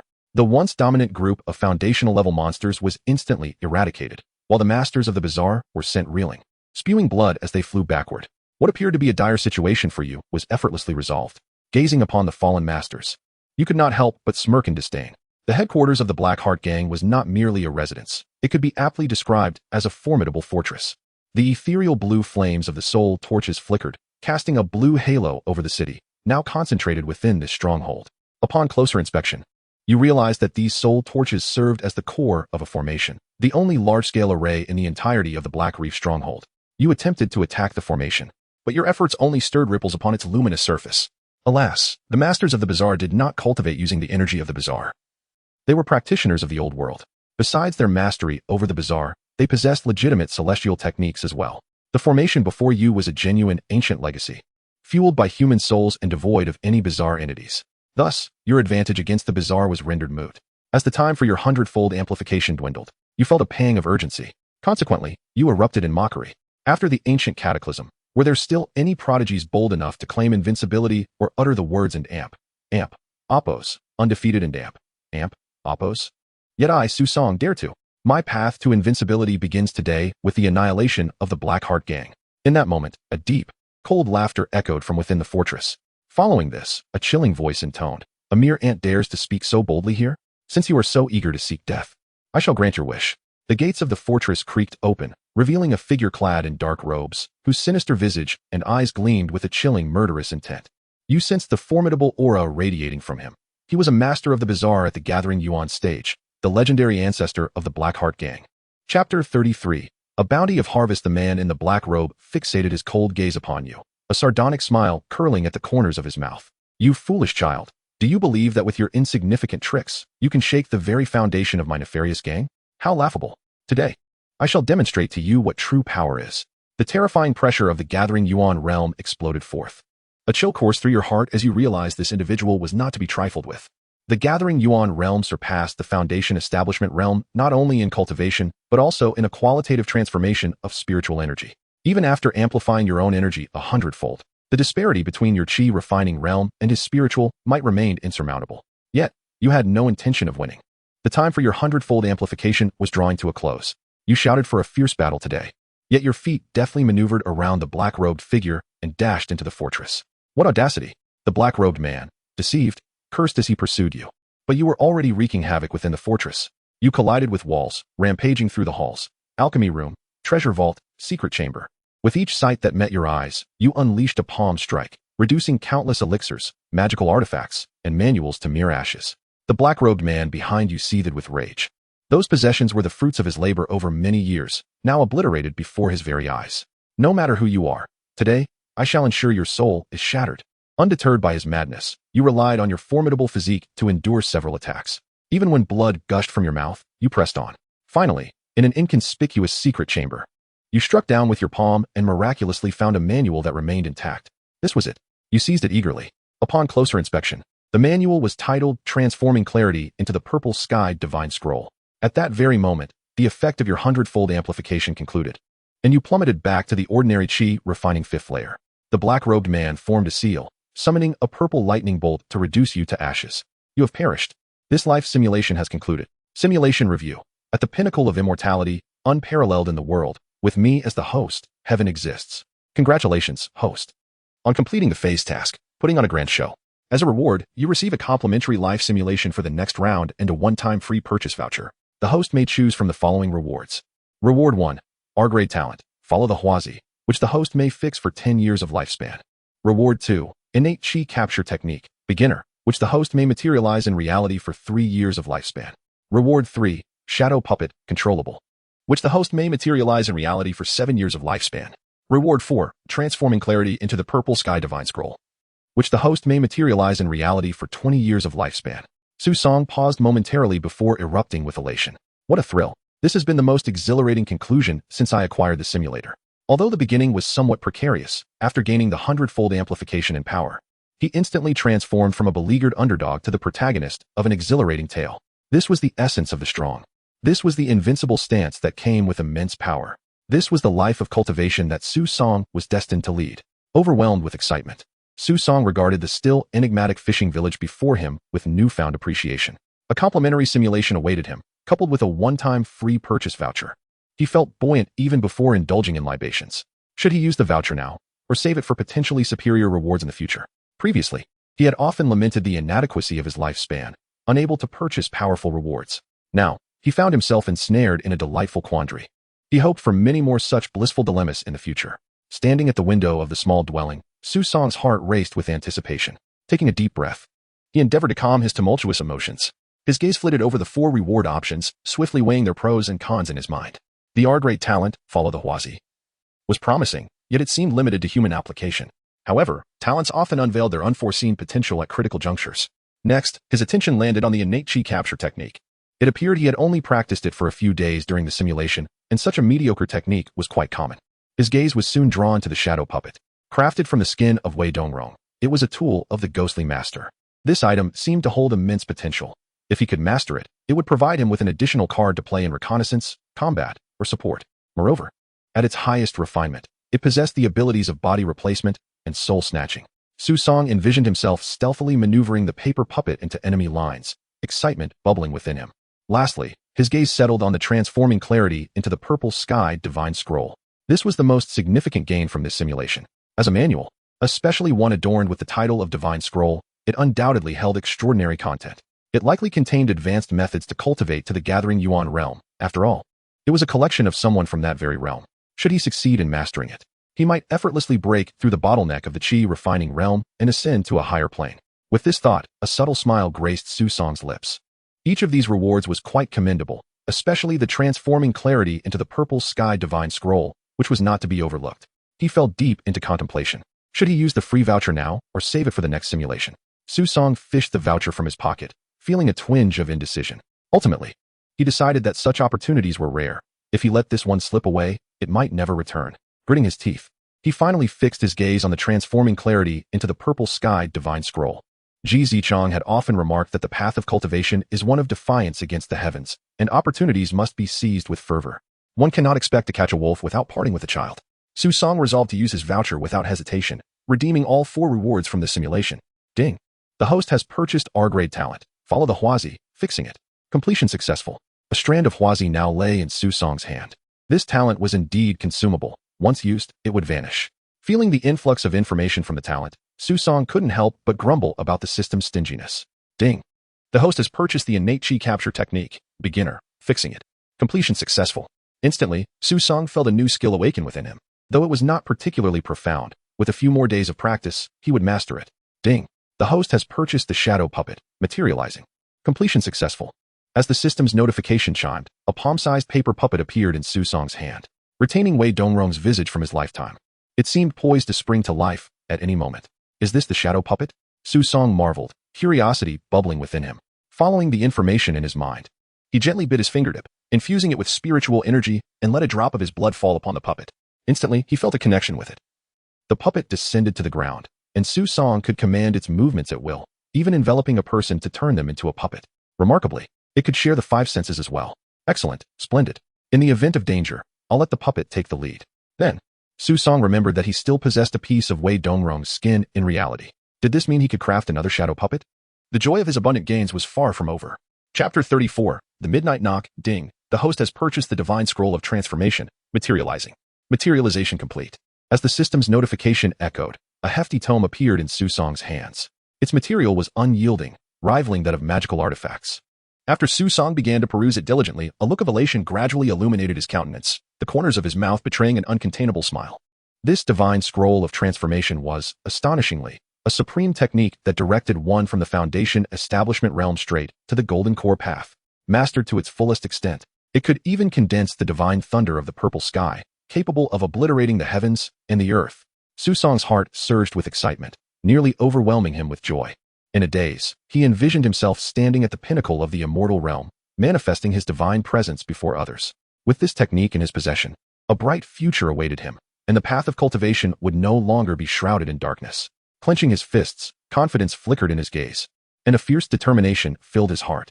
Knock, knock, knock. A series of knocks jolted Su Song from his euphoric reverie. "Mr. Su, open the door and let me in," came the voice of Ashan. In a blissful haze, Su Song thoughtlessly reached for the door handle. However, as his hand brushed the threshold, a chill surged up his spine, awakening him in an instant. He glanced out the window, only to behold a darkness tinged with crimson. Night had stealthily descended. If memory served, on the first night of the simulation, Ashan had been lingering outside his modest dwelling, murmuring to himself, never once knocking. Yet now, he was incessantly rapping at the door. Moreover, during the day, Ashan had been free to enter and exit at will, and Su Song had not locked the door. Why, then, was he not coming in directly at night, insisting instead on knocking? Knock, knock, knock. The mechanical rhythm of the knocking bore no semblance to that of a living being. Ashan repeatedly urged Su Song to open the door. Su Song quickly deduced that, for reasons unknown, Ashan at night was far more unsettling than during the day. The thought of this sent a shiver down his spine, and he felt the latent energy of the innate primordial chi technique he had just acquired surging within him. Should the wooden door be breached, he would unleash his formidable grasp upon Ashan in an instant. Su Song possessed unwavering confidence in this. In the tense standoff, Su Song's gaze inadvertently fell upon the shattered ceramic bowl beneath his feet. Memories of Ashan's sincere words and caring actions from earlier flooded his mind. In this bizarre and chaotic world, the resources of their modest fishing village must surely be scant. That repulsive lump of flesh was likely all Ashan had to offer. Yet, without a moment's hesitation, he had presented it to this stranger, even offering it for 2 consecutive days while Su Song was in a dazed state. For a moment, Su Song's expression darkened. He could not bring himself to slay his savior. He yearned to rescue Ashan and the fishing village. "Brother Ashan, this time it depends on whether you can endure," he thought. After a brief hesitation, Su Song produced a shadow puppet and placed a small offering upon it. He sent the puppet through the window, maneuvering it to the door. The puppet extended the offering towards the incessantly knocking Ashan. Su Song's heart raced with anticipation. Take it, or else I will be left with no choice." Fortunately, Ashan stiffly turned around and accepted the offering from the puppet's hand. Lacking a flame, he departed from the doorway to seek fire for smoking it. Su Song sighed in relief. The fact that Ashan had accepted the offering indicated that he was still human. As long as he maintained his humanity, there remained a possibility for salvation. Su Song secured the door and then collapsed onto the thatched bed. His injuries had yet to mend, and the commotion had left him utterly fatigued, lulling him into a deep slumber. The following day in the fishing village, Su Song awoke comfortably from a profound sleep. Upon opening his eyes, he was met with the horrifying visage of a skeleton-like face peering through the window. "Good morning, Mr. Su. How are your injuries?" Ashan's sincere voice rang out just in time, allowing Su Song to retract his poised grasp. "Brother Ashan, please refrain from poking your head through the window. It is quite perilous." Ashan chuckled amiably. Upon opening the door to admit him, Su Song found that Ashan had brought yet another bowl of fish soup. "Mr. Su, please have another bowl of fish soup. I see that you are recovering swiftly and must be in need of nourishment." Gazing at the bowl of writhing fish soup in Ashan's hands, a wave of complex emotions washed over Su Song. Though he understood that the lower echelons of this world were confined to such food, the prospect of consuming it filled him with an indescribable sense of revulsion and oddity. Especially considering the myriad of bizarre occurrences in the fishing village, he could not afford to lower his guard. "Thank you, Brother Ashan." Su Song accepted the fish soup, forcing a smile. "No need for thanks, Mr. Su. You are a guest here. Although our fishing village is remote, we understand the etiquette of hospitality." Su Song nodded, lifting the bowl to feign a sip. In truth, he discreetly observed Ashan's expression from the corner of his eye. Ashan maintained his innocent demeanor, seemingly oblivious to the events of the previous night. Su Song set down the bowl and tentatively inquired, "Brother Ashan, are there any recent sacrificial activities in your fishing village?" "Sacrifices?" Ashan's eyes flickered with confusion. "We can scarcely manage to eat, let alone find the time and energy for sacrifices. If someone passes, they are simply wrapped in a straw mat and buried in a vacant spot. After all, the living are far more important than the dead." Su Song's heart stirred. Ashan's words were too rational, yet the village was steeped in strangeness. Thus, he maintained a facade of nonchalance and remarked, "Is that so? Yesterday, I noticed a mound of bones in the village. I assumed it was an altar." Ashan's body stiffened momentarily before returning to normal. "Oh, that is where the village elders conduct sacrifices to the sea god. Our fishing village relies on the sea for sustenance. Every year at this time, we must offer sacrifices to the sea god, praying for favorable winds and rains." "Oh, I see." Su Song nodded, though his vigilance heightened. For Ashan's words had begun to exhibit logical inconsistencies. Nevertheless, in pursuit of further information, he decided to take the risk and pressed on. "The sea god? Does the deity you worship have a name? What powers does it possess? Has anyone ever seen him?" Upon hearing Su Song's queries, Ashan's demeanor shifted slightly. His hands fidgeted, and his gaze became erratic, as if he were ensnared in some memory or struggle. "The sea god," We dare not speak his name. It is a taboo. He is the one. He is everything, and we must offer all to please him. Those who have seen him have all perished. Su Song felt a chill run down his spine, realizing that this sea god might not merely be a figment of the villagers' imagination, but rather a genuine and ominous entity. He continued to probe. In your offerings to the sea god, what do you use as sacrifices? Fish, or something else? Ashan trembled slightly, his voice lowering. The sacrifices must be living beings. Fish will not suffice. The sea god does not favor fish. He prefers fresh, living offerings. Su Song's pupils constricted slightly as a horrifying conjecture began to form in his mind. Finally, he cautiously asked, "What have you received in return from him?" Ashan hesitated, trembling as he lowered his head, remaining silent for a moment. Suddenly, he raised his head, the innocent smile on his face entirely vanishing, replaced by an unsettling indifference. "Mr. Su, you are asking too many questions." Su Song's heart sank, instantly realizing he may have grazed against a forbidden topic. He feigned calmness and offered an apologetic smile.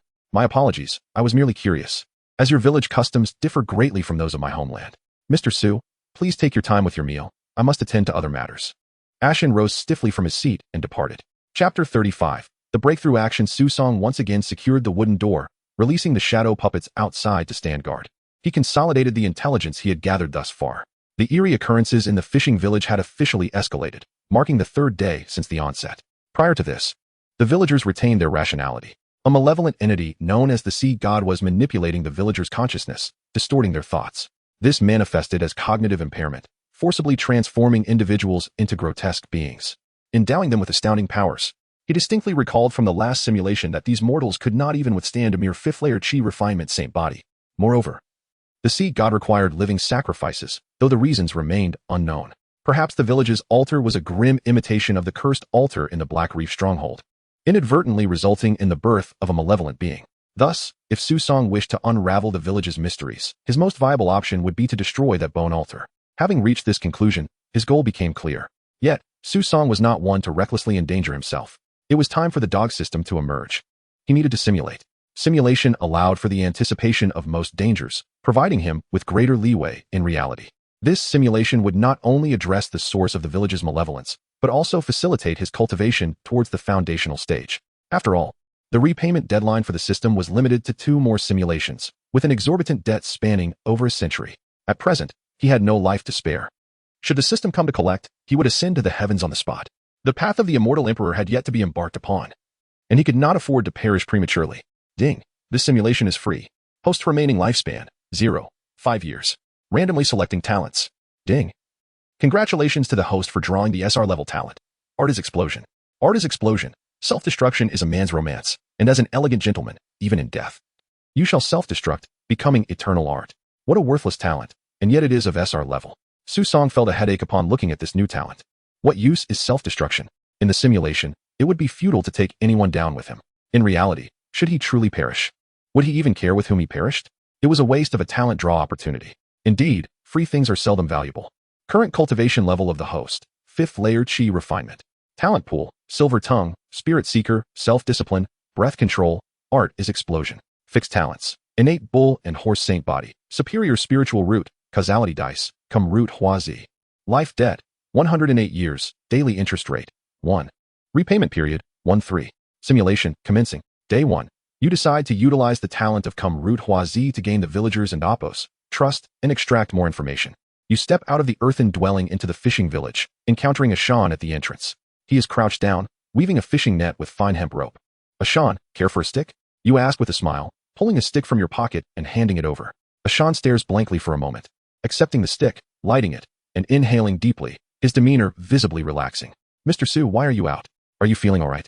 Ashan's tone has softened considerably compared to when you first left, seemingly reverting to the honest and simple fisherman he usually is. "I'm fine. Thank you for your concern. I'm actually not badly hurt. By the way, may I visit the altar in the village center?" You ask casually. Ashan exhales a smoke ring, a flicker of struggle crossing his expression. "Visiting the altar? It's best if outsiders don't meddle in our village's rights." You refrain from pressing further, engaging him in light conversation instead. With the effect of the stick, Ashan's attitude noticeably softened, and he began to share various mundane details of village life. Unfortunately, the moment you approached the eerie altar, a sense of impending doom overwhelmed you. You had no choice but to return to your dwelling to cultivate and hasten your recovery while honing your innate skill in subduing techniques. Day 2. Your injuries have healed, no longer impeding your actions or combat. Utilizing the talent of Kum Root Huazi, you successfully integrated into the village life. The villagers' acceptance of you has significantly increased. Some even invite you to partake in their daily activities. You discover that the village's daytime and nighttime are starkly different. By day, the villagers appear as ordinary people, fishing, drying nets, and repairing boats. Life is calm and orderly. However, once night falls, the entire village is shrouded in an eerie atmosphere. You must avoid going out at night, lest you disturb some precarious balance. You decide to take advantage of the daylight to discreetly investigate the altar. Feigning a casual stroll around the village, you dispatch a paper puppet to observe quietly.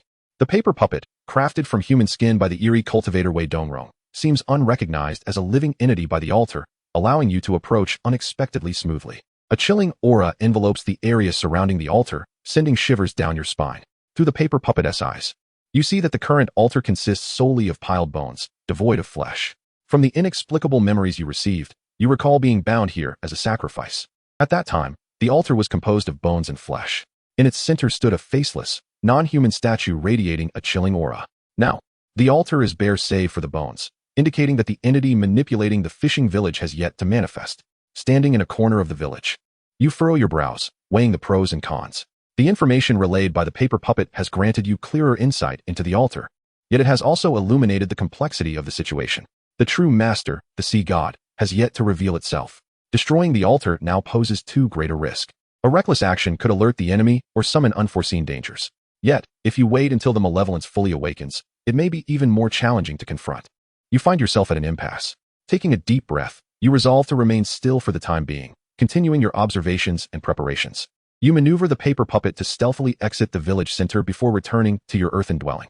Day 3. You have mastered the innate skill in subduing techniques. Today, you remain quietly within your dwelling, your mind taut. The village's abnormalities can no longer be concealed. The villagers' behavior has turned bizarre and frenzied. Through the paper puppet's perspective, you observe them transporting heaps of bones and flesh from unknown origins.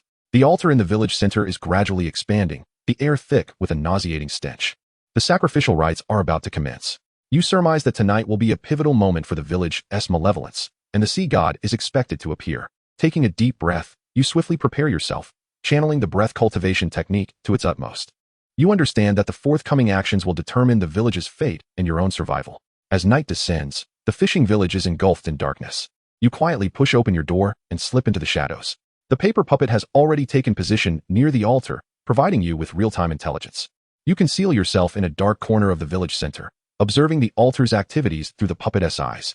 Villagers have formed a circle around a massive mound of bones and flesh, which has become a grand altar. At its center, a vaguely discernible, faceless statue emits a chilling aura. That is the vessel of the sea god. The time to act is now. Chapter 36. The Devouring Spirit Infant. Eye of the spiritual spring, you are acutely aware that this is your sole opportunity. While no offerings have been made, and the sea god has yet to awaken fully, you must destroy the altar and put an end to the village's eerie predicament. Taking a deep breath, you sprint from your hiding place, charging directly towards the altar. The surface of your body is adorned with red markings reminiscent of cattle, and your hands are enveloped in a rich crimson glow. The innate chi capture technique is unleashed with a sudden force. As you advance, the villagers surrounding the altar begin to chant in hushed, ominous tones. Their voices resonate low and eerie, and as the chanting continues, the flesh upon the altar begins to writhe, as if revived. The crimson imprint you strike is absorbed entirely by a pulling force emanating from the altar's center. The villagers, moving stiffly, rise one by one, grasping their weapons and advancing towards you. You remain frozen in your striking pose, taken aback by the formidable powers of the sea god at this time. Is it even possible to continue fighting? Just as despair begins to wash over you, the statue that absorbed your crimson capture technique suddenly cracks open with several fissures. The red markings within flickering dimly. A laugh escapes you. Indeed, the sacred form of cattle is invincible. It appears that your innate ability to counter the supernatural is effective, as long as the disparity in power is not overwhelmingly vast. To your astonishment, your attack has yielded unexpected damage to the altar. However, the villagers do not halt their approach. With stiff movements, they wield harpoons and knives, drawing nearer with empty, soulless eyes devoid of reason. Caution is paramount, despite being manipulated. Their sheer numbers and unique abilities make direct confrontation ill-advised. You quickly regain your composure, faintly recalling that the villagers might have been endowed by the Endapos, sea god Endapos, with a power rendering physical attacks ineffective. Glancing at the statue at the altar's center, you observe that the light from the red markings is gradually dimming. Clearly, the sea god is attempting to repair the statue, and your previous attack was insufficient. The ritual cannot be allowed to persist. You must destroy the statue completely while you still have the chance. You think to yourself, and then produce a handful of coins, scattering them like petals from a heavenly maiden. Miraculously, the coins have the desired effect. Even though these villagers have lost their sanity, they remain human enough to be enticed by the coin's allure. They abandon their assault on you, hastening instead to collect the coins strewn upon the ground. Seizing this opportunity, you swiftly approach the altar, the very altar that once filled you with dread. Now, it emits a wave of frantic psychic energy. Are you frightened? You should be. I am your harbinger of doom. You fervently channel your inner energy, unleashing the capture technique without restraint. Dozens of attempts drain the chi from your body, causing the red markings to fade. In response to your reckless assault, the statue maximizes its absorption capacity. Every strike is consumed, yet the power contained within the red markings cannot be fully suppressed. Ultimately, the statue trembles violently before shattering into a pile of rubble. The flesh upon the altar begins to decay rapidly, releasing a putrid odor into the air. As the statue collapses, the villagers fall to the ground, unconscious. The eerie atmosphere of the fishing village dissipates, replaced by a refreshing aura. You exhale in relief, collapsing onto the ground, drenched in sweat. However, in that moment of relaxation, a subtle tremor arises from the ruins of the statue. You jerk your head up, and from the pile of rubble, a dark mist begins to rise. Within the mist, you discern the form of a diminutive creature resembling an infant, yet with a grotesque visage and blood-red eyes, coldly fixated on you. A pang of recognition strikes your heart. You struggle to rise, attempting to retreat. Yes, this is recorded in the Compendium of Beasts. It is known as the Devouring Spirit Infant. Descriptions from the compendium flash through your mind, and a chill envelopes you. The Devouring Spirit Infant is classified as a white malevolent entity, capable of rivaling cultivators at the late foundational stage. Though it resembles an infant, it is exceedingly vicious. It possesses the ability to consume any form of spiritual energy, manipulate souls, and wields a technique known as covering the nest and protecting the eggs. More terrifyingly, it can grow stronger by devouring spiritual energy, ultimately evolving into a formidable entity capable of rivaling true immortals of the Yuan infant stage. A wave of dread washes over you. Although the devouring spirit infant before you has just been birthed, its potential vastly exceeds your expectations. After all, this creature can only be contended with by those who have reached the late foundational stage or even perfection therein. Your own strength barely compares to the 9th layer of chi refinement. The devouring spirit infant drifts towards you, its crimson eyes glinting with malevolence. You grit your teeth, attempting to channel your inner energy, but your dantian is empty, devoid of even a trace of spiritual power. The red markings have dimmed due to overexertion, offering no further assistance. This is dire. You realize too late as you clumsily attempt to manipulate a paper effigy to block the creature's advance, only to provide it with an appetizer instead. As you turn to flee, the villagers, having collected the coins, close in once more. The devouring spirit infant lunges at you, swiftly draining your essence. In that instant of death, you unleash the remnants of your power. Explosions are art. You self-destruct. The cataclysmic blast reduces the devouring spirit infant, the altar, and the fishing village to mere ashes. A colossal star-shaped cloud stands defiantly beneath the eerie sky. Amidst the aftermath of the explosion, a golden die quietly descends, its face revealing a 6. On the 4th day, you reverse causality and distort reality, forcibly altering the circumstances of your demise. Gazing at the fishing village, now reduced to a vast pit, you are overwhelmed with mixed emotions. The scarlet world juxtaposes against the charred earth, the air thick with the acrid scent of burning. Recounting the horrors of yesterday. Originally, you acted to save the village, yet you never anticipated that you would ultimately be the architect of its ruin. What comes next? You are devoid of purpose. As your gaze sweeps over the ruins, a faint glimmer at the bottom of the pit catches your attention. The long quiet abilities of your spirit-seeking talent surge to life. A sudden thrill courses through you, and you leap into the pit, advancing towards the light. As you draw near, you discover a small pool of crystal-clear spring water, emanating a potent spiritual aura. Surrounding the spring is a gentle halo, starkly contrasting with the crimson and eerie world. It exudes a mysterious and ancient essence. This is the eye of the spiritual spring? Your eyes widen in astonishment, a surge of elation swelling within you. Such a divine artifact is chronicled in numerous tomes. The eye of the spiritual spring is a convergence point of spiritual veins, where intangible spiritual energy condenses into liquid form. In this world dominated by the supernatural, the eye of the spiritual spring is a coveted treasure sought after by innumerable ancient cultivators. Now, you comprehend why the devouring spirit infant, a being of such immense power, chose to target this humble fishing village. To it, this spring represents a bounteous feast from the heavens, enabling it to ascend rapidly to a terrifying level. You crouch down, cupping the spring water in your hands, feeling the overwhelming spiritual energy within. The water is icy to the touch, yet it invigorates the chi within you instantaneously, akin to a parched traveler encountering a refreshing rain. This miraculous spring possesses extraordinary powers. Chapter 37. The Foundation Object, Remnants of the Tai Sui on the 60th Day. The eye of the spirit spring truly deserves to be deemed a divine artifact. Since the day of its discovery, you have immersed yourself within it, diligently cultivating. Now, your cultivation has reached the 10th level of Qi refinement, achieving the pinnacle of the Qi refinement realm. However, you have also realized that the spiritual vein nourishing this spring has long since run dry. The remaining spring water diminishes with each passing moment. Yet you estimate that this water is more than sufficient for you to complete your foundation establishment. Thus, your next plan is to embark on this foundational journey. By perusing the Grandan Sutra and the Hua Qing Zishao Divine Scroll, you learn that the so-called foundation establishment involves opening the Sea of Qi and clearing the meridians within the Qi refinement realm, subsequently building the Tao foundation within the Dantian. Specifically, there are 3 major dantians in the human meridian network, and constructing a Tao foundation in one of these dantians marks the initial stage of foundation establishment. Upon completing the 3 dantians and their respective Tao foundations, one reaches the later stages of foundation establishment. According to the texts, this phase is not merely a simple breakthrough in realms. It is a crucial step for the cultivator to solidify their Tao foundation. The strength of the Tao foundation directly determines the future path of cultivation. Furthermore, the quality of the foundation is intimately linked to the rarity of the foundational objects used.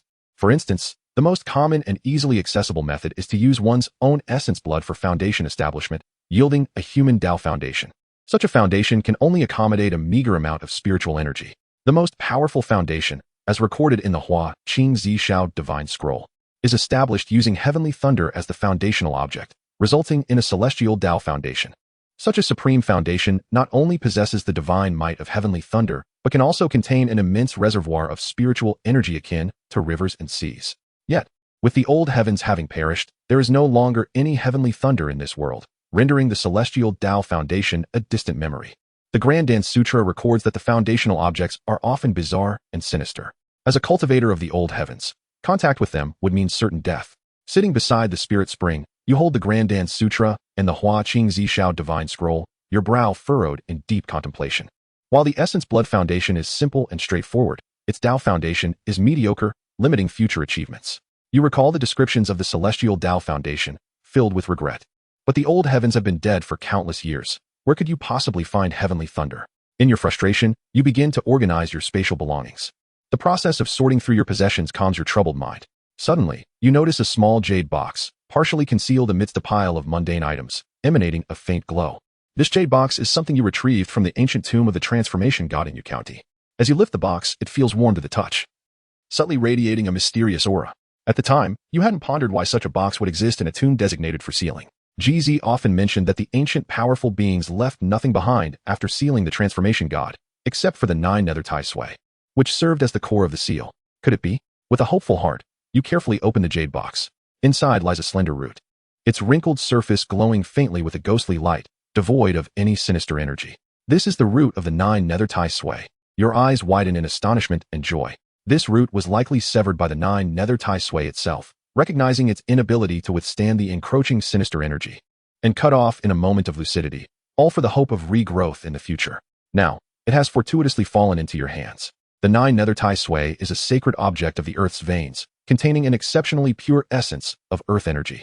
GZ has often stated that consuming it could extend one's lifespan for a millennium, granting one the unparalleled 9 nether Genu spiritual root. Regrettably, what you possess is but a small segment of the root. Nevertheless, as a foundational object, it can assist you in achieving the 9 nether Tao foundation, representing an earthen foundation.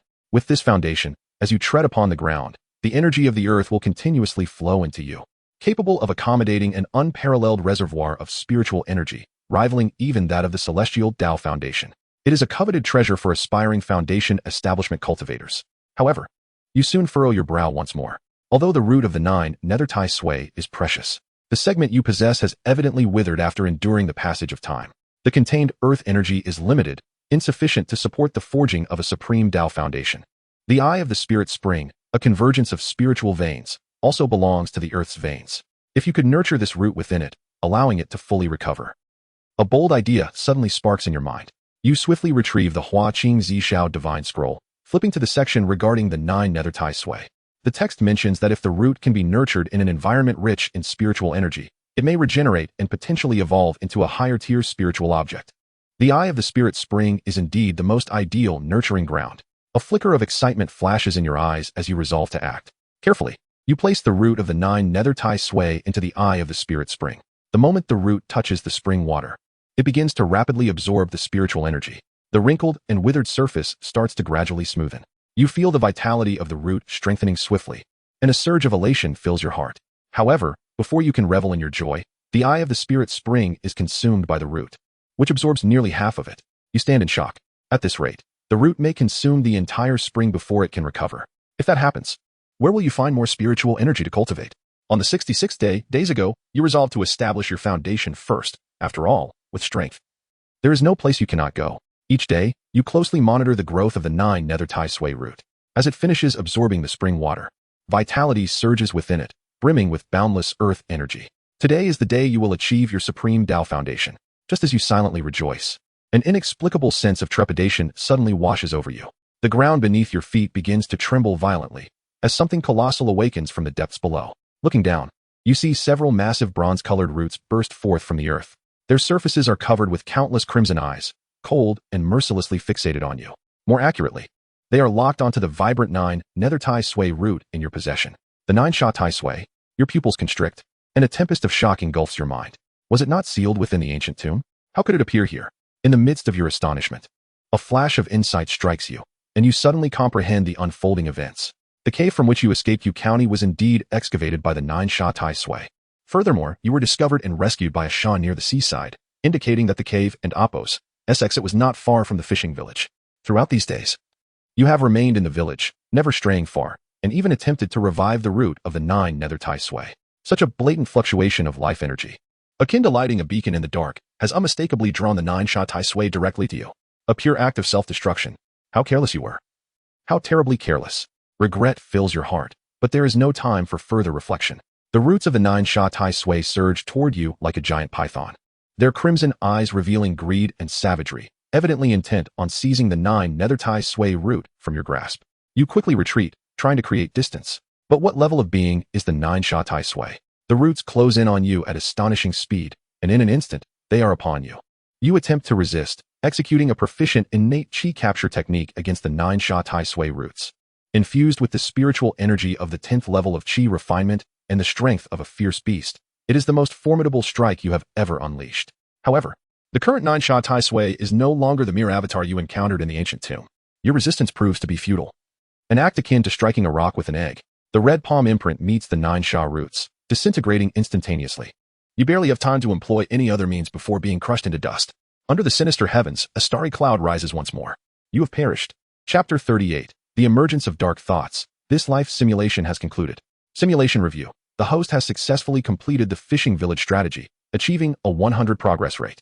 The host is awarded a discount coupon, allowing a 30 reduction on future purchases. The host may choose from the following rewards. Reward 1.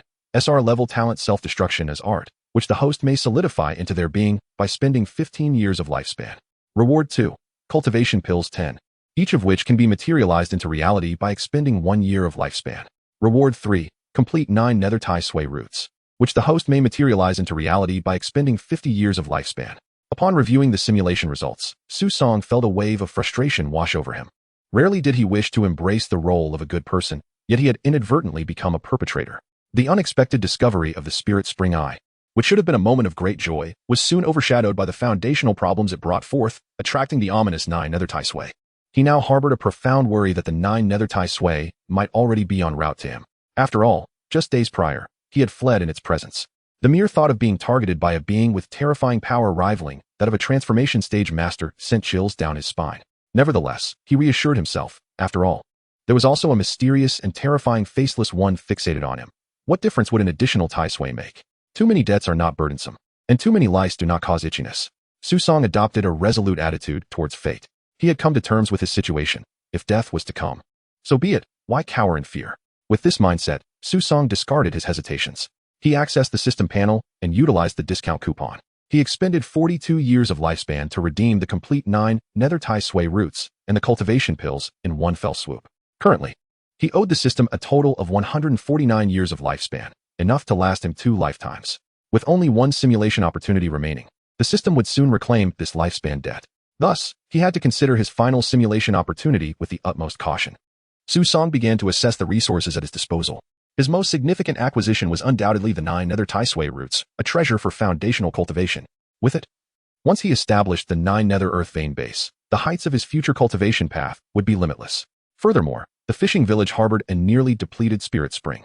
After establishing his foundation and draining the spring, he believed he could reach the pinnacle of foundational cultivation.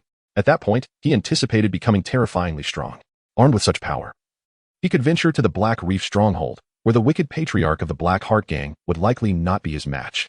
After all, he was a master of deception, unlike Ji Zichong, whose pure demonic cultivation diverged from his own. His strength predominantly stemmed from the monsters he commanded. Su Song's sacred body could suppress them. By then, he would dominate the Black Reef stronghold and indulge in the inexhaustible spirit energy.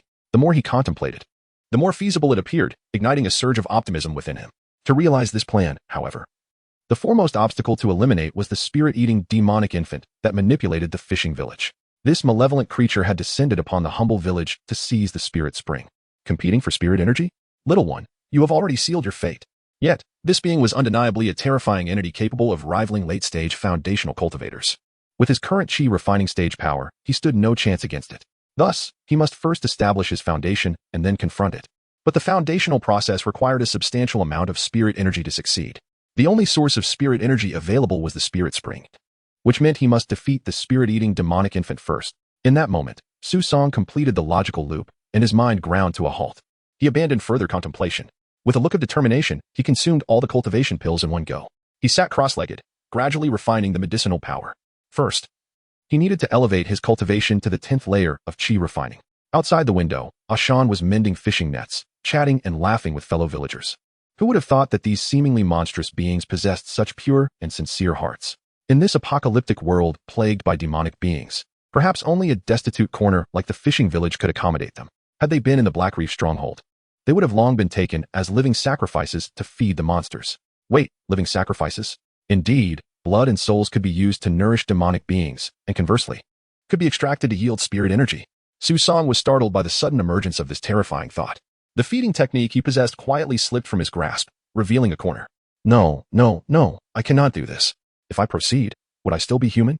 Swiftly, he cast the manual into the system space. However, once such malevolent thoughts took root, no matter how much he feigned indifference, they would linger in his mind. Ashan was his savior. The fishing village was his home. They had treated him with sincerity, and he had never repaid their kindness. Now, he contemplated harming the lives of the entire village. Su Song, oh Su Song, what manner of depravity do you wish to descend into? He berated himself mercilessly. Yet, deep within, another voice whispered temptingly. Sacrifice the entire fishing village, refine the blood and souls of the villagers, and you shall acquire sufficient spirit energy to establish your foundation. You hypocrite, haven't you committed enough wrongs? Execute this plan, forge an unparalleled foundation, and thereafter, you shall roam freely in the vast expanse of existence. The path to immortality is littered with corpses. Why concern yourself with these insignificant ants? Su Song's palms were slick with sweat, his heart tormented. On one side lay the shackles of conscience, and on the other, the abyss of wicked thoughts. The sounds of laughter persisted outside, contrasting sharply with the hard-working sincerity of Ashan and the villagers against this world overrun by demonic beings. I cannot do this, Su Song murmured to himself, attempting to suppress the sinister thoughts with reason. Yet, the insidious voice persisted like a stubborn affliction, refusing to be cast aside. In today's world, the path to immortality is so arduous that even defying the heavens barely conveys its difficulty. Consider Ji Zichong's conduct and the faction she represents. If you do not act ruthlessly, how can you stand firm amidst this chaos? The fishing village is merely one of many resources on your journey to cultivation. Do you believe you can attain immortality solely through arduous practice? It will only lead to more suffering. To achieve enlightenment, one must and oppose, consume others and oppose. Silence. Su Song abruptly stood, veins throbbing on his forehead, his eyes bloodshot. Hearing the commotion outside, Ashan peeked through the window with concern. Mr. Su, what is wrong? Are you unwell? Su Song gazed at Ashan's terrifying yet sincere face, his heart aching. I'm fine. I'm just a bit tired today. He forced a smile. If you're tired, rest for a while. Don't overexert yourself. Ashan scratched his head, grinning amiably. Su Song nodded, closed the window, and slid down the wall to the floor. The dimly lit earthen house fell into silence. After a brief pause, he made a decision. He would utilize his final simulation opportunity. If he could find a way out within the simulation, all would be well. If not, he would truly become a being of the demonic path. In the end, The fishing village would either be destroyed by his hand or fall under the control of the spirit-eating demonic infant. Rather than that, it would be better for him to act himself, sparing Ashan from an ambiguous demise. In his final moments, he could harbor a clear resentment towards himself. In this way, he could at least repay his debt of gratitude. Chapter 39. Burdened by Sin. Host S remaining lifespan. 0. 5 years. Simulation cannot be initiated. I am aware that I must extend my life. I shall borrow 1 year. Su Song spoke with a frigid tone, his gaze resolute. Beep. Lifespan has been extended for the host. Remaining lifespan. 0. 5 years. Randomly selecting talent. Beep. Congratulations to the host for drawing the SR level talent. Born Demon Child. Born Demon Child. You may be the reincarnation of a certain demon sovereign, inherently cold and unfeeling, regarding all things as mere fodder. The whales of the world are but whispers of insects to you. Host S current cultivation, Chi refinement level 10. Talent pool, silver-tongued, spirit seeker, born demon child. Breath concealment, self-detonation as art. Fixed talents, innate holy body of beasts, superior spirit root, karmic dice, and lingering smoke. Life debt, 150 years, daily interest rate, 1. Repayment period, 03. Su Song decided to replace self-discipline with the born demon child talent, as he believed he was already sufficiently disciplined. Simulation initiated. Day 1. You stand at the edge of the fishing village, your gaze icy, heart devoid of turmoil. What is merely a home for a swarm of ants that once troubled you? Utilizing your lingering smoke talent, you lured all villagers outside before dusk. Ashan attempted to converse with you, but you coldly rebuffed him. The born demon child talent has rendered you numb to emotions. Without a moment's hesitation, you unleashed the innate chi capture technique, slaughtering hundreds of villagers who barely had time to emit a brief scream before falling silent. The scent of blood lingered in the air, seizing the moment while flesh and souls remained fresh. You employed the array recorded within the feeding deception technique to refine them into spiritual energy. Humanity is a creation of the old heavens. Thus they can naturally yield ancient spiritual energy. You witnessed Ashan and Apos' spirit cursing you in agony before dissipating, yet you did not even furrow your brow. Day 2. The spirit-eating demon child currently lacks substance, having lost all villagers. It is temporarily powerless against you. Seizing the opportunity before it solidifies, you begin to lay your foundation. You consume the complete roots of the 9 nether tie sway. You commence the foundational techniques from the sacred scroll of purification and azure clouds. The 9 nether earth vein energy within you coalesces in your middle dantian under your guidance. With your extraordinary talent, you grasp the principles intuitively, directly employing the 9 nether earth vein energy to construct your foundation. During this process, your spiritual energy rapidly depletes. Fortunately, the energy you amassed last night is readily available for replenishment. Yet, you underestimated the legendary Supreme Foundation, though you devoured the spiritual energy of hundreds of villagers. The 9 nether foundation still remains unformed. Without the sustenance of spiritual energy, it begins to show signs of collapse. However, you remain unperturbed. If the Supreme Foundation cannot be forged, a standard foundation will suffice. You channel the scant remaining spiritual energy into the nascent form of your foundation, compressing it into solidity. Finally, a foundation emanating a faint earthy aura appears in your dantian. You have completed your foundation and entered the initial stage of foundation establishment. Day 3. After a day of solidifying your cultivation, your realm is now stable in the foundation establishment stage. Spiritual energy within you flows like a surging river, abundant and vigorous. You realize that further delay is unwise. The existence of the spirit-eating demon child looms over you like a sword suspended above your head, ready to strike at any moment. You venture to the center of the fishing village in broad daylight. Raising your hand, a massive palm of condensed spiritual energy strikes the altar with force. Boom. The altar crumbles instantly under the grasp of your foundation establishment technique, bones shattering and flying. As the altar collapses, a chill emanates from the depths of the earth. There, you behold the spirit-eating demon child. It hovers in a semi-ethereal form, its shape as elusive as smoke, with crimson eyes reflecting weakness and fury. Little creature, you should blame yourself for obstructing me, Su Song. Your power pales in comparison to mine. You produce the deception control technique, intending to harness the spirit-eating demon child as a white evil level demon. It possesses unique abilities to consume spirits and manipulate souls, with another protective divine ability that safeguards its existence. Moreover, if sufficiently nourished with blood offerings, it may evolve into a formidable entity rivaling true immortals. It could become a significant ally on your path to immortality. Just as you prepare to act, the spirit-eating demon child exudes a surge of darkness, maximizing its spirit-consuming ability. Yet, its target is not you. It absorbs the spiritual energy from the eye of the spirit spring buried beneath the ground. As an object without a master, it possesses no means of resistance. You inwardly curse your misfortune, wishing to intervene, but it is too late. The spirit-eating demon child devours a substantial amount of spiritual energy but cannot completely absorb or refine it. The diminutive creature distorts and expands grotesquely. Its head grows large while its body shrivels, the intermittent dark mist resembling an umbilical cord. It has taken form, but not in the correct manner. At this moment, it is no longer the spirit-eating demon child, but has mutated into a wholly new demon. It has lost its potential for advancement, yet it now poses a greater threat than before. You gaze at it coldly, devoid of fear, only icy killing intent. Who would have thought this creature would dare to defy you? Without hesitation, you activate the holy body of beasts, fiery red patterns igniting across your body. Crimson radiance gathers in your palm, transforming into a massive red hand aimed directly at the aberrant demon. Die. In the next moment, you are poised to eradicate this demon. Just as the red hand is about to make contact, an unforeseen change occurs. The demon emits a piercing shriek, its voice akin to countless nails scraping glass, sending chills through your teeth. Following this, the crimson light you took pride in, which counters demons, shatters before it, dissipating into scattered red sparks. What? The upheaval does not cease. In the silent fishing village, shadows emerge from the ground, encircling you. They bear grotesque visages, silently conveying endless curses. What chills your heart further is that the fiery patterns entwined around you peel away like old wallpaper before these shadows. Amidst your stunned realization, you finally comprehend what has transpired.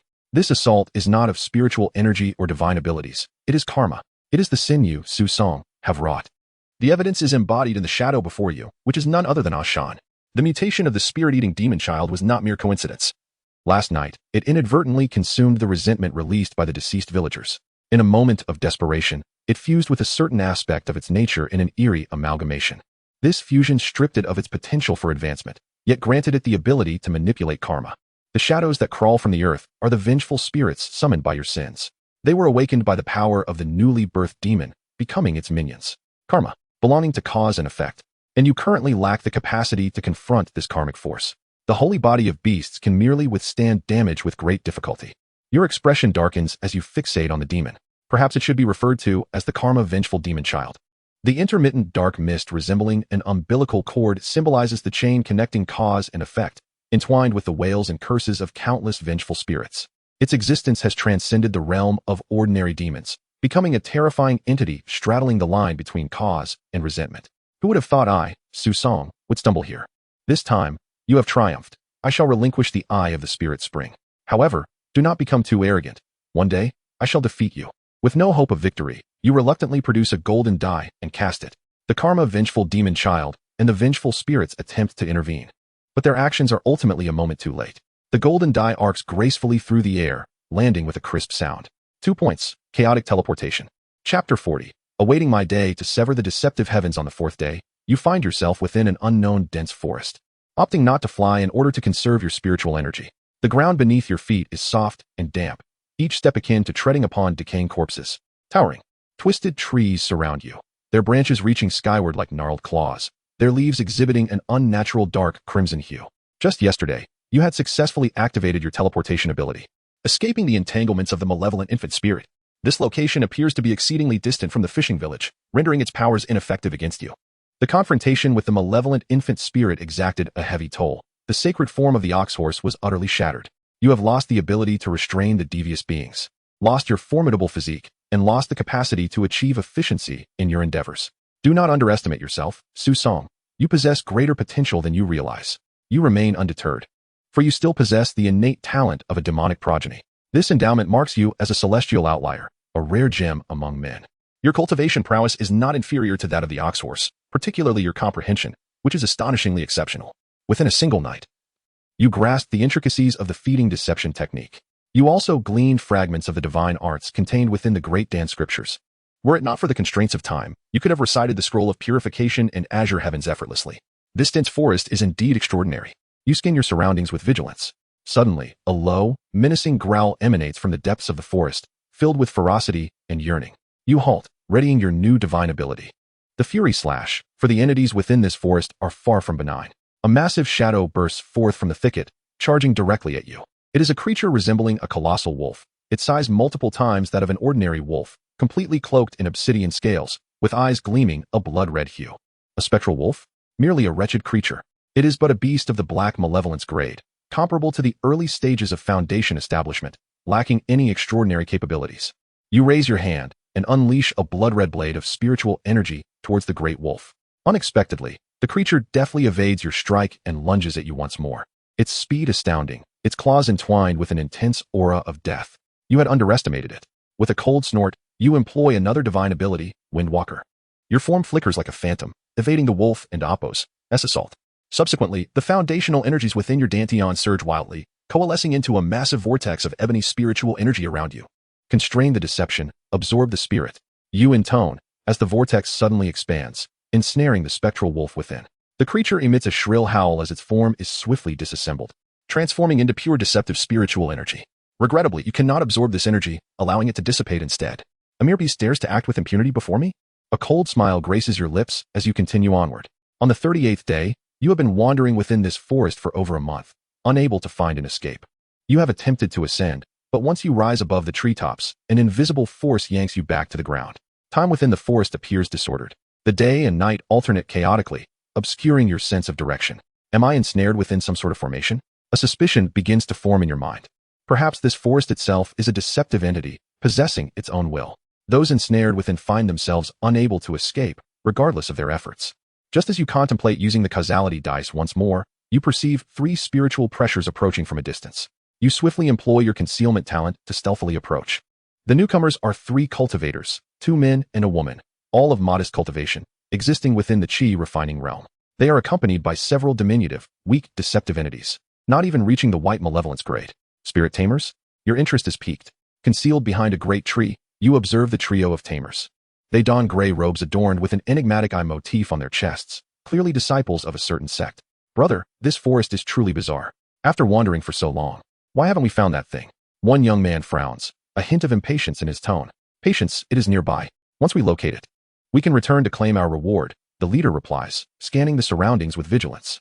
But brother, can we truly return alive? The lone woman speaks in a hushed voice, tinged with fear. Silence. Do not utter ill-omened words. The leader rebukes sharply, then lowers his voice. Be cautious. We must find that thing quickly and leave. These 3 spirit tamers are clearly here in search of some treasure. Perhaps I can utilize them. A glint of cold determination flashes in your eyes as you continue to follow. On the 44th day, these individuals remain oblivious to what exactly they seek, redundantly wandering through the forest. Were it not for your earlier efforts in eliminating most of the deceptive entities, they might have already become mere fodder for the beasts. Nevertheless, you have gleaned some information. Through their conversations, you discover that they hail from the Hidden Eye sect. Their habits reveal they originate from Black Reef Stronghold. Now you understand, and choose no longer to conceal yourself, boldly revealing your figure. Who? The 3 spirit tamers exclaim in unison, their weapons trained on you. You feign an air of profundity. You have intruded upon my hunting grounds, yet you inquire who I am? Your hunting grounds? A flicker of trepidation crosses the leader's gaze. Who might you be? Why are you in this obscured forest? You do not respond, instead suppressing and releasing the pressure of your chi refining 10th level, causing the 3 spirit tamers to experience a moment of suffocation. Brother, this person is not simple, the woman whispers, her voice trembling. The leader grits his teeth, speaking solemnly. We mean no harm. We were merely ordered to seek a treasure. If you would allow us to leave, we would offer our gratitude. Gratitude? What could you mere mid-level chi refiners possibly offer to pique my interest? The faces of the 3 spirit tamers darken at your words. Why must you be so aggressive? Though we are far from your level of perfection in the chi refining realm, we are not mere sheep to be slaughtered. The leader exclaims, feigning indignation. Oh, then let me see what abilities you possess. A smirk of derision crosses your lips. With a casual motion, you unleash a primal grasping technique, instantly tearing apart their minuscule deceptive creatures. What? The pupils of the 3 spirit tamers constrict. They had not anticipated such terrifying power from someone of the same chi refining realm. In an instant, they drop to their knees in unison, exclaiming, Senior, spare us. We are willing to renounce our sect and serve you as our master. Huh, you are taken aback. What happened to your earlier integrity? A sense of exasperation washes over you. Yet it is true, in today's world, steadfast individuals are indeed rare. The situation becomes easier from here.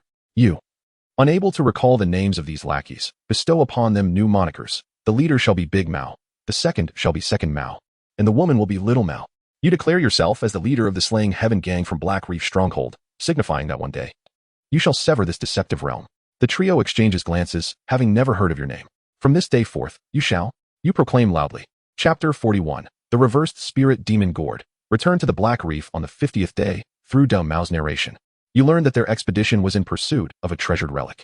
Initially, you paid little heed, for in this chaotic world overrun by demons, such treasures were often nothing more than shattered antiques or barely functional magical artifacts. However, as Dao Mao and his companions elaborated on the effects of this item, Your tranquil heart began to stir with intrigue. It is a living demon entity. Indeed, it is a demon, not merely a trickster spirit. In this era, long after the death of the old heaven, the existence of an ancient demon race is astonishing in itself. This particular demon possesses a remarkable ability. It is a gourd that can transform the eerie spiritual energy into the energy of the old heaven, a defiance of cosmic order. In the ancient times, such a power might have been deemed inconsequential, perhaps even trivial. After all, during that epoch, the energy of the old heaven was abundant, and the myriad races wielded vast powers. Who would have cared for such a minor transformative capability? Yet now, with the demise of the old heaven and the rise of the eerie realm, the energy of the old heaven has dwindled, and the path of cultivation has nearly vanished. The capabilities of this demon gourd have thus flourished in this eerie era, becoming the coveted treasure of countless cultivators. It is known as the reversed spirit demon gourd. You were not beguiled by its seemingly miraculous abilities. On the contrary, your keen perception detected the underlying anomalies. You questioned Mao and the others as to why such a transcendent item would only warrant a meager search party from the Hidden Eye sect. If the legends held any truth, every cultivator of the old heaven would be compelled to pursue it. Even the golden core true monarchs and transformation masters would be driven to madness by its allure. It would not be an exaggeration to suggest that such a discovery could incite a catastrophic extermination war among the demonic sections. Yet, here you were, with merely a handful of individuals present, which seemed utterly implausible and caused you to doubt the authenticity of their claims. Upon hearing your words, the Mao and his companions exchanged uneasy glances, their expressions shifting to one of hesitation. After a brief pause, the Mao sighed and candidly admitted, "Your mind is astute, master. Our little ruse indeed failed to deceive you." "What do you mean?" You replied coldly, prepared to take decisive action against them. In truth, many within the Black Reef village were aware of the gourd's existence. After all, the Black Reef village, a remnant of ancient times, had undergone countless reconstructions. Seeing your icy demeanor, filled with murderous intent, Xiao Mao mustered his courage to speak. Throughout the ages, many have acquired one or two of these gourds. Their reputed miraculous abilities are not as extraordinary as legend suggests. Their transformative capacity is quite limited. A more powerful gourd may convert a significant amount of spiritual energy, but a weaker one might struggle to sustain its own existence. To cultivate a high-level demon gourd requires an astronomical amount of spiritual energy, perhaps enough to empower dozens of cultivators of the same rank. Thus, few have cared for such creatures in recent times. Mao glanced at you, noticing your silence, and continued, "We merely sought your protection, intentionally disseminating some information to make you believe we still possess value. The Hidden Eye sect is but a minor force in Black Reef Village. Our sect leader is merely at the 7th level of chi refinement, unworthy of even carrying your shoes. Hence, we hope to draw some energy from the gourd, as the taxes for absorbing spiritual energy in Black Reef Village are rather steep." You accepted their explanation, choosing not to press further. On the 55th day, you continued to wander within the obscured eye forest, yet the fabled gourd remained elusive. Sensing the growing aura of your impending wrath, De Mao and his companions hastily approached to clarify. "Master, our information isn't false. The gourd, in addition to its reversing ability, possesses an extraordinary concealing skill. It captures trickster spirits using this talent. If it chooses to hide and does not reveal itself, we could search until we perish without success." You sighed heavily. Having failed to locate the gourd, you resolved to return to Black Reef Village. After all, the spiritual energy there was tangible and accessible, far more practical than continuing your fruitless search in the forest. You were uncertain how to exit the obscured eye forest, observing how Mao and the others managed it. To your astonishment, the method was simply to lose consciousness. The peculiar nature of the obscured eye forest did not possess immense strength, but was quite adept at disorienting intruders. Within its depths, one's spirit was constantly affected, leading to disorientation and wandering. However, should one lose consciousness, this ability would cease to function, allowing for an exit from the forest. You felt a wave of incredulity wash over you. It seemed that not all matters in life required a brave, forward charge. Sometimes, evasion could prove unexpectedly beneficial. This method of departure must have been discovered by a coward who fainted in fear. You struck your jaw with your fist and subsequently succumbed to unconsciousness. On the 57th day, Black Reef Village appeared as you remembered, ominous and oppressive. The towering walls, constructed of rammed earth, were marred by the cracks of time and splattered with dried blood. Every so often, a torch ignited with eerie blue flames pierced the darkness, revealing distorted faces that emitted silent wails. These torches served not only as sources of illumination, but also as protective barriers for Black Reef Village, preventing the malevolent crimson miasma from infiltrating the stronghold. Thus, this realm remained a bastion of clarity. You recalled your last visit when you had crept in, severely afflicted by the crimson miasma, every inch of your skin marred and in disarray. The gatekeeper, clad in black armor, had tugged at your hair, demanding half of your soul as the entry tax. You had been forced to surrender the last of your meager possessions just to survive and enter the village. This time, however, The circumstances were starkly different. Your steps were steady, your gaze sharp as a blade, radiating a chilling intent that surpassed ice itself. The oppressive aura of your 10th level of chi refinement surged forth unrestrained.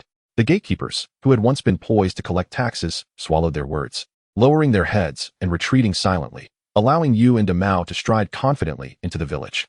You smirked inwardly, recognizing that these gatekeepers were merely bullies who preyed on the weak. In this world, where the strong devour the weak, only power wields true authority. As you absorbed the unusually abundant spiritual energy within Black Reef Village, you pondered the multitude of foundational cultivators and ancestral figures that populated the place. Yet you were puzzled by the extraordinary density of energy confined within these walls. Outside the gates, there was not a trace of spiritual energy. Demao elucidated, stating that the energy within the village stemmed from two sources: the ancient arrangements made over countless years that concentrated the old heaven's energy within a 10,000-mile radius, and the contributions from sacrificial offerings. You recalled the villagers you had sacrificed, their anguished cries echoing in your mind as if it were yesterday. Mao's lament interrupted your thoughts. Recently, the number of sacrificial offerings has surged. Even the sheep slaves are insufficient. We have begun selecting offerings from the mine slaves, serfs, and even the common folk. If this continues, it may not be long before even cultivators from our minor sects become targets. You narrowed your eyes, envisioning a massive altar looming in your mind. Chapter 42. Is there really such a thing as a free lunch in this world? You inquired, perplexed, about why the Blackheart gang required such a multitude of sacrifices. Was it merely to sustain the spiritual energy within the city? Demao shook his head and lowered his voice. It is not solely for the spiritual energy. It is said that the ancestor of the Blackheart gang is cultivating an exceedingly sinister technique that requires a copious amount of blood essence and souls as offerings. Furthermore, there seem to be some unusual movements within the Black Reef Village recently, possibly in preparation for an imminent significant event. What sort of event? You pressed, your curiosity piqued. Demao hesitated momentarily, but, recalling that you were his master, he divulged the information. I am not entirely certain, but I have heard some whispers. It is said that the Blackheart gang is currently organizing a grand sacrificial ceremony, the object of worship being the sea god. The sea god? Just that? You responded, laced with disdain. The title of the sea god was not unfamiliar to you. After all, is it not the so-called deity worshipped by fishing villages? Its true form is that of a soul-devouring specter, which indeed posed a challenge, as you had clashed with it merely a month and a half ago. Seeing your nonchalant demeanor, Demao and the others patiently elaborated. Master, the legends of the sea god date back to ancient times, and although no one has ever truly witnessed its true form, it has become more of an ethereal myth. Even today, many still consider it mere superstition. Yet, it undeniably exists, the evidence being that offerings made in the name of the sea god mysteriously vanish. You scoffed, dismissing the notion. Offerings disappearing? That is merely the method of the soul-devouring specter. It excels at devouring spiritual energy, which undoubtedly includes the blood essence and souls of living beings. It can manipulate strange powers to control spirits, fabricating so-called miracles to deceive the masses. Surely, you do not genuinely believe that it is some authentic sea god, do you? Demao and the others exchanged glances, evidently skeptical of your assertions. Master, we have also heard of this soul-devouring specter. However, the ancestor of the Blackheart gang seems to firmly believe in the existence of the sea god. Moreover, there have indeed been some unusual phenomena in the Red Sea area recently. Perhaps the higher-ups of the Blackheart gang perceive this as a portent of the sea god's imminent manifestation. Mao, feeling overshadowed, boldly expressed his thoughts.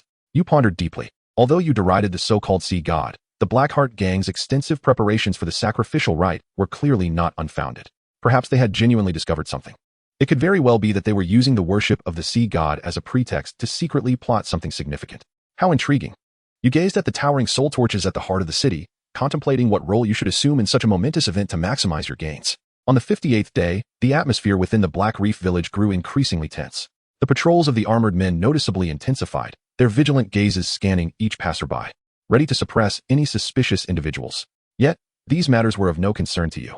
Xiao Mao skillfully led you to the base of the Hidden Eye sect, a minor sect within the Black Reef village that lacked even a foundational practitioner. You chose this place not for its meager resources but for its discretion, suitable for your impending plans. With a wave of your hand, a colossal palm forcefully smashed open the main door. The disciples of the Hidden Eye sect, startled by the sudden commotion, rushed out, warily fixing their gazes upon you. Who dares to intrude upon my Hidden Eye sect? A middle-aged practitioner exclaimed sternly, evidently one of the elders. You had no intention of engaging in idle chatter. Instead, you unleashed your aura, exerting the pressure of your 10th level chi refinement. Instantly, the entire Hidden Eye sect was enveloped by an overwhelming force. At that moment, the sect leader finally appeared, a white-haired elder whose cultivation barely reached the 7th level of chi refinement. Under your oppressive aura, His countenance shifted to one of grave concern. "Who are you? Why have you invaded my Hidden Eye sect?" The sect leader managed to inquire, his voice trembling. "From this day forth, the Hidden Eye sect shall no longer exist.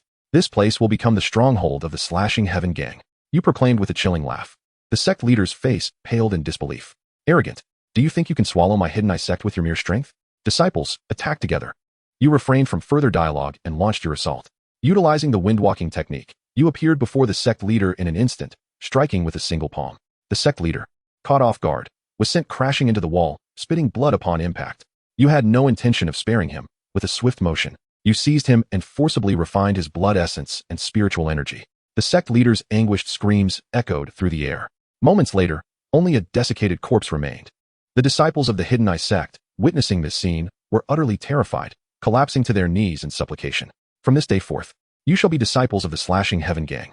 Should any harbor treachery, they shall meet the same fate as him." The disciples nodded vigorously, fearful to defy your command. You gestured for Damao and the others to take control of all resources belonging to the Hidden Eye sect.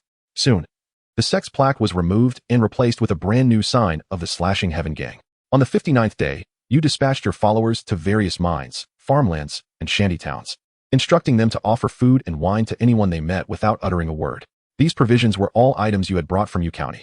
Initially, you intended to indulge in them for an eternity, yet you realized that in order to execute grand schemes, one must be willing to invest.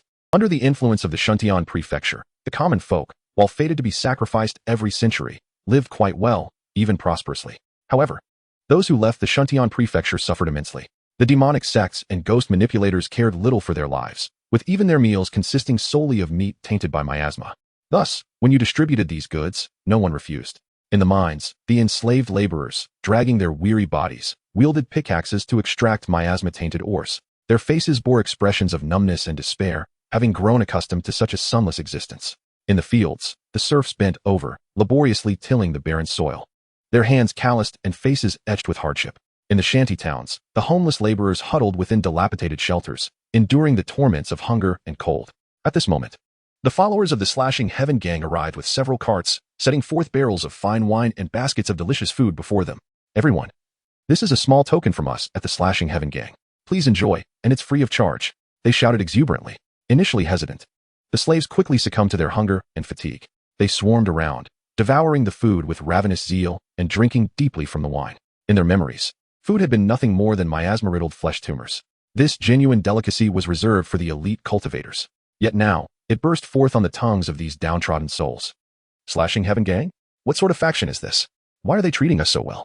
After their hunger was sated, many of the slaves began to inquire about the Slashing Heaven gang. Chapter 43.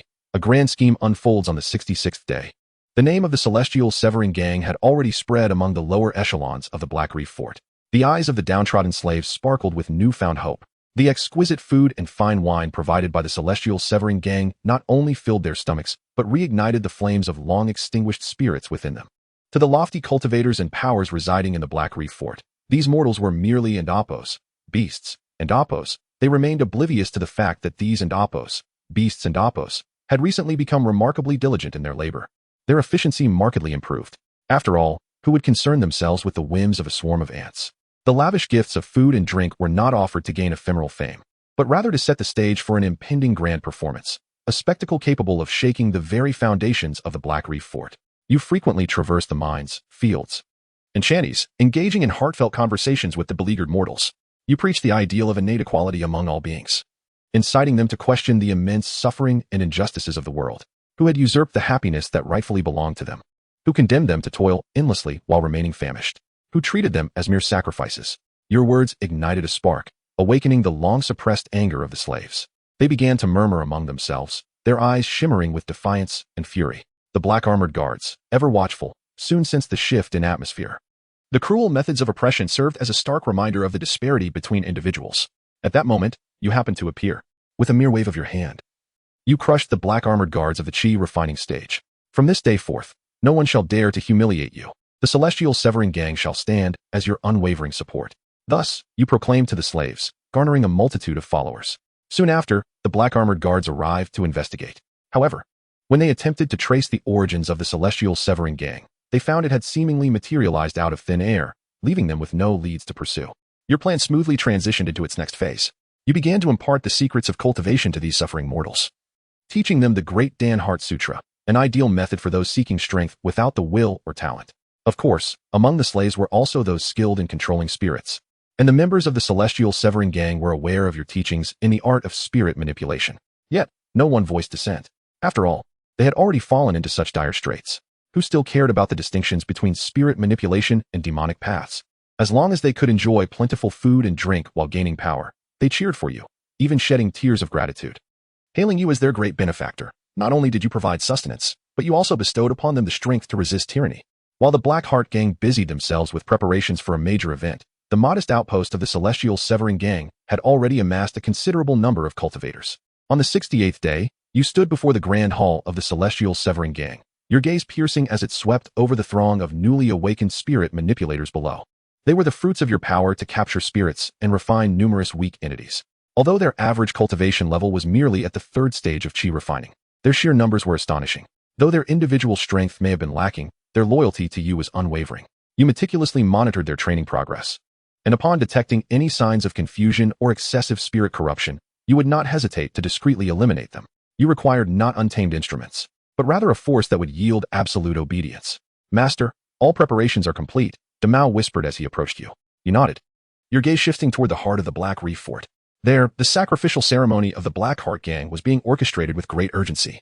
Sensing your strength had reached a sufficient level, you began to reveal your true intentions to the Black Reef Fort.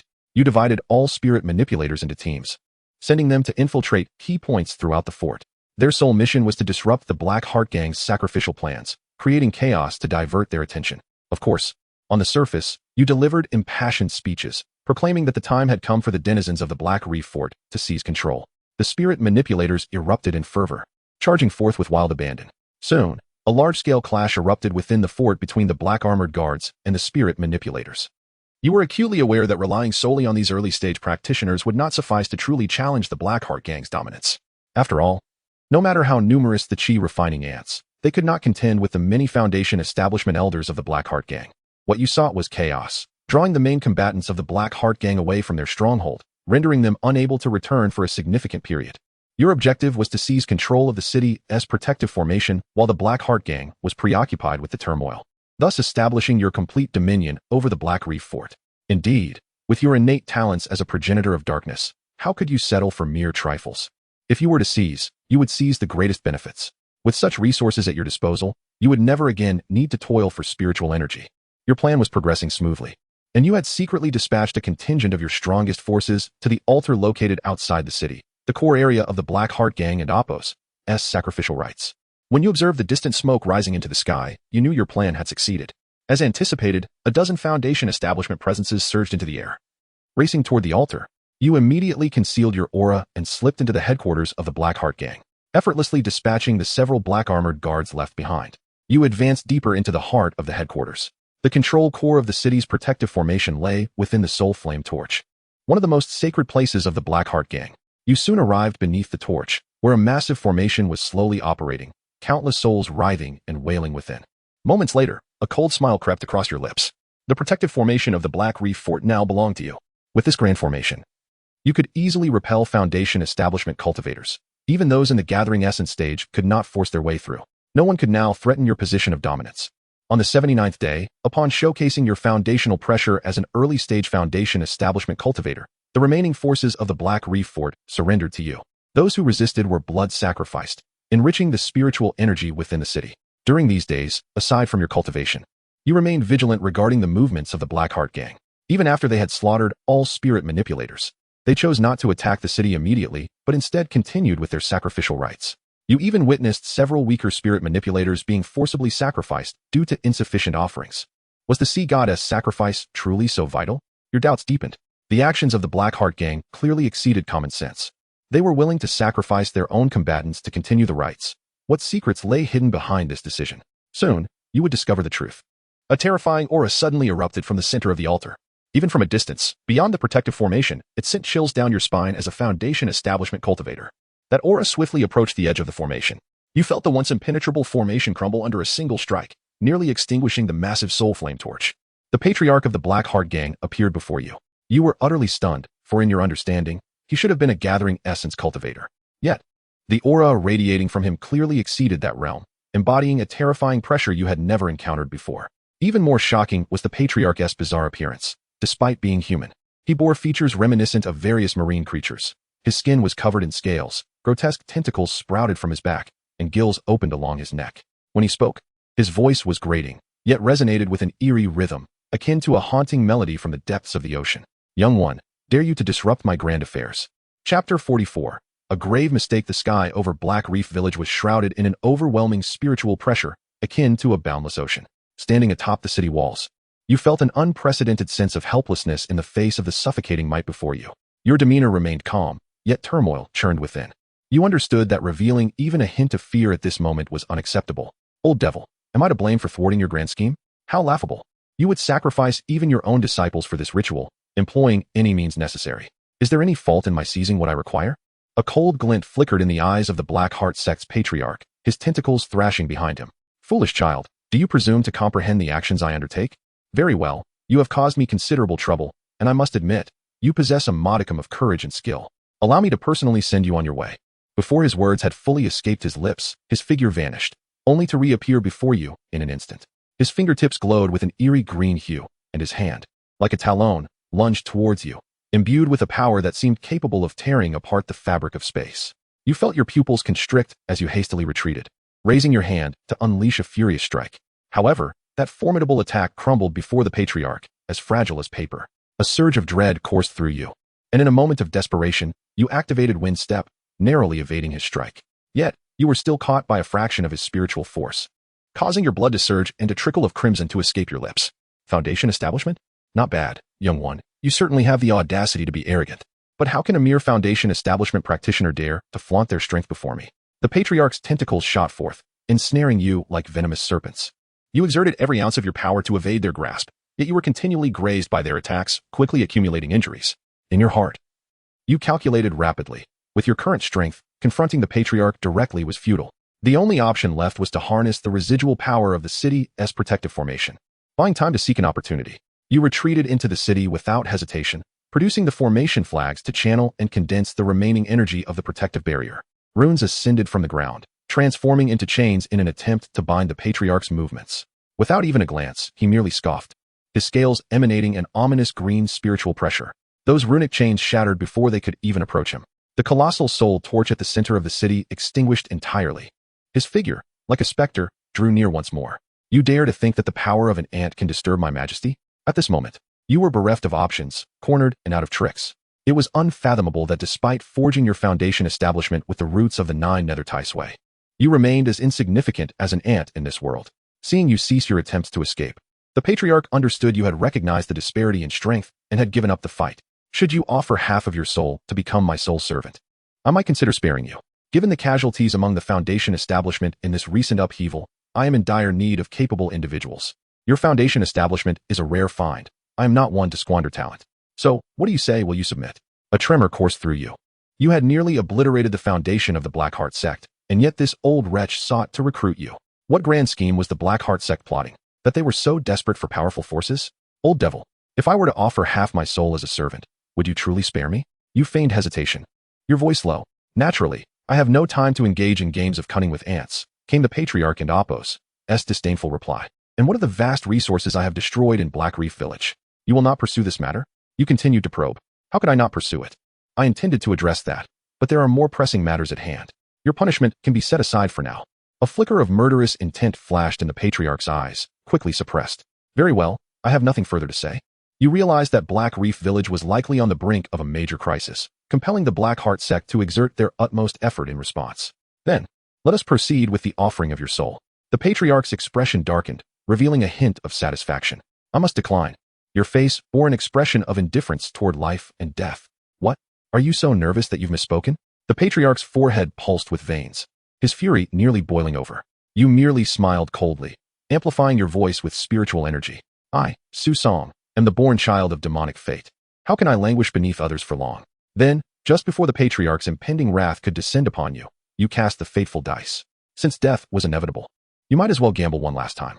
The dice hit the ground with a crisp sound, and the results revealed themselves. For points, Heavenly Man's 5 declines. Ah. You were taken aback. In this seemingly inescapable situation, the heavenly man's 5 declines? Did the heavens conspire to ensure my demise was not sufficient? Even with your cold, unwavering heart as a born child of demonic fate, you found it hard to maintain composure. A piercing wail of a newborn suddenly echoed throughout Black Reef Village, a sound so grating it felt like countless nails scraping against glass, sending chills down your spine. As the cries of the infant resounded, shadowy humanoid figures emerged from the ground of Black Reef Village, their numbers swiftly overwhelming the streets. The sky was tainted a deep black with the karma of countless unjustly slain souls, transforming the realm into a living hell. It was the vengeful spirits of the unjustly dead. Where had they come from? Were they pursuing me? You were utterly astonished. Indeed. With the extinguishing of the soul torch at the core of the protective formation, the malevolent entities previously barred from entry could now infiltrate the city unimpeded. The patriarch, intent on swiftly ending your life, was caught off guard by this sudden turn of events. A swarm of vengeful spirits encircled him like a horde of flies, representing the karma of those he had killed over centuries. Though the level of the vengeful spirits was not high, their ability to communicate with karmic energy was terrifying.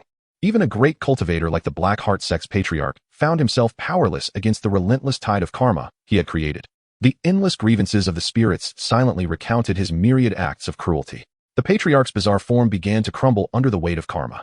This was not a fishing village. The villagers' resentments could not reach him. Moreover, you had not claimed many lives in Black Reef Village.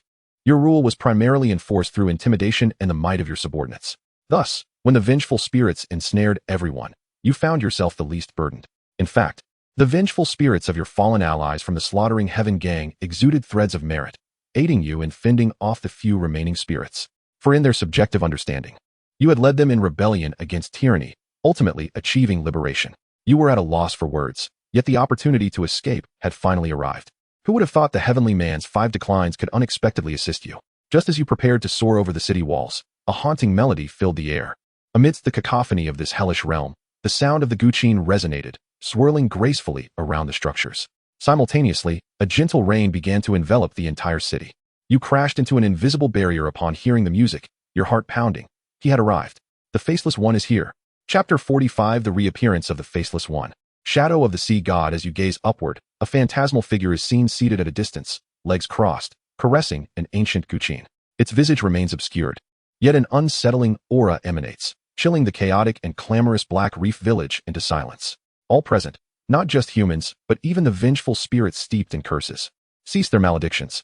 In this moment, every entity present comprehends a singular truth: death is imminent.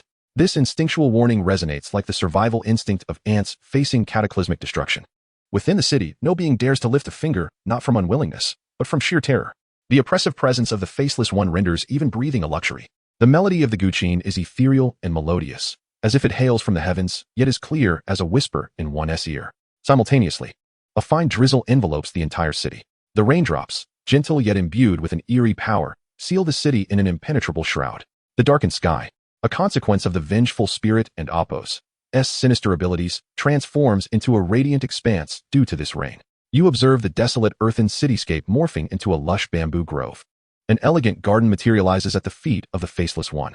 It moves, extending its left hand in an invitation, graceful and unhurried, as if beckoning an old friend. Come, let us resume our game. Paralyzed by fear, your body moves against your will, each step leading you closer to the garden of forgotten dust. Relief washes over the city. The Faceless One's intent is not directed towards you. Yet, in the next moment, those caught in the rain, be they demons, spirits, or grotesque forms, dissolve into a puddle of mire.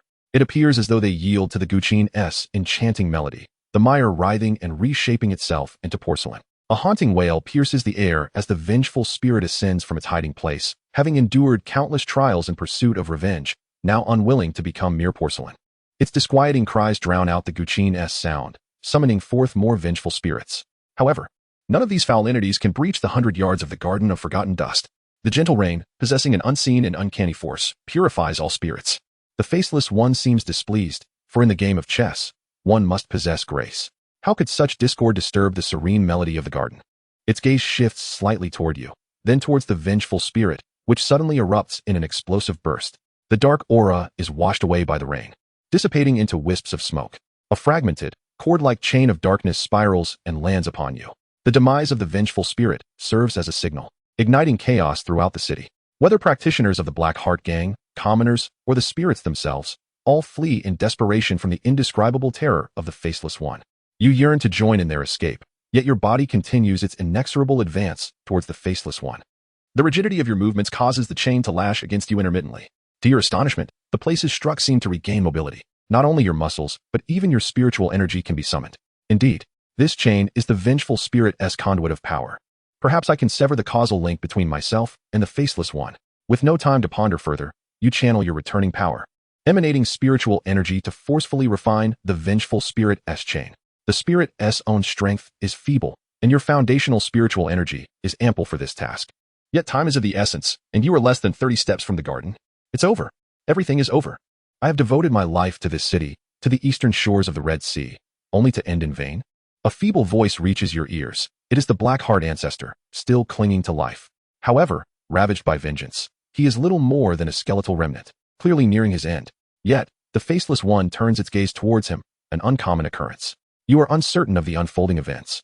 But as you pause to intensify your refining efforts, the Blackheart ancestor, devoid of features, remains oblivious to the gaze upon him, muttering, "Great Sea God, I am weary and wish to cease my song.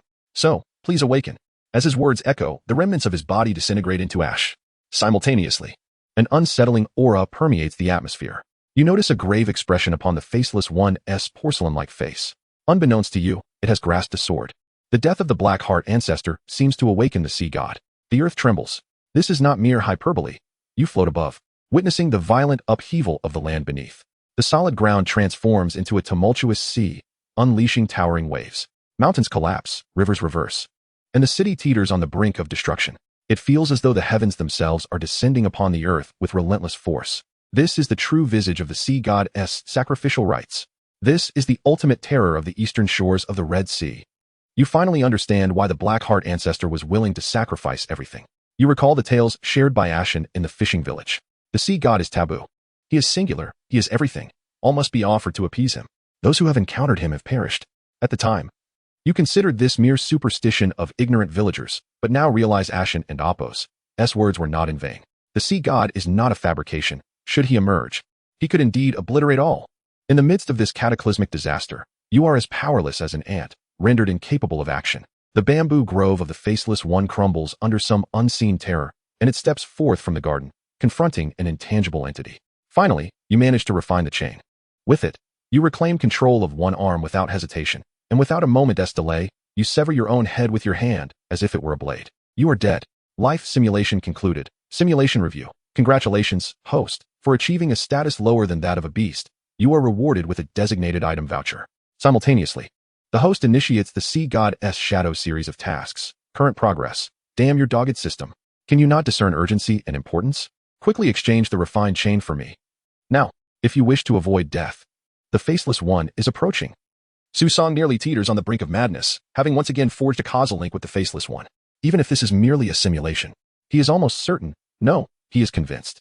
In the next moment, the Faceless One could traverse the boundaries of reality and illusion, crossing endless time and space to confront him. Susong wishes to avoid reliving that paralyzing despair of a frog consumed by a serpent. Chapter 46, Father once said. One must use magic to defeat magic.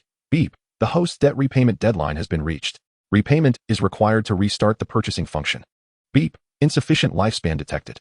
The host owes 150 years of lifespan and cannot repay. Beep.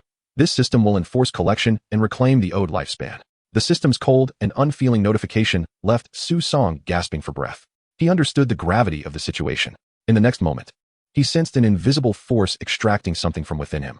His body aged rapidly. His skin became parched, his hair turned stark white, and even breathing became an arduous task. He glanced down at his hands, once strong and vigorous, now frail as withered branches. Susong's face turned ashen, a bitter self-mockery filling his heart.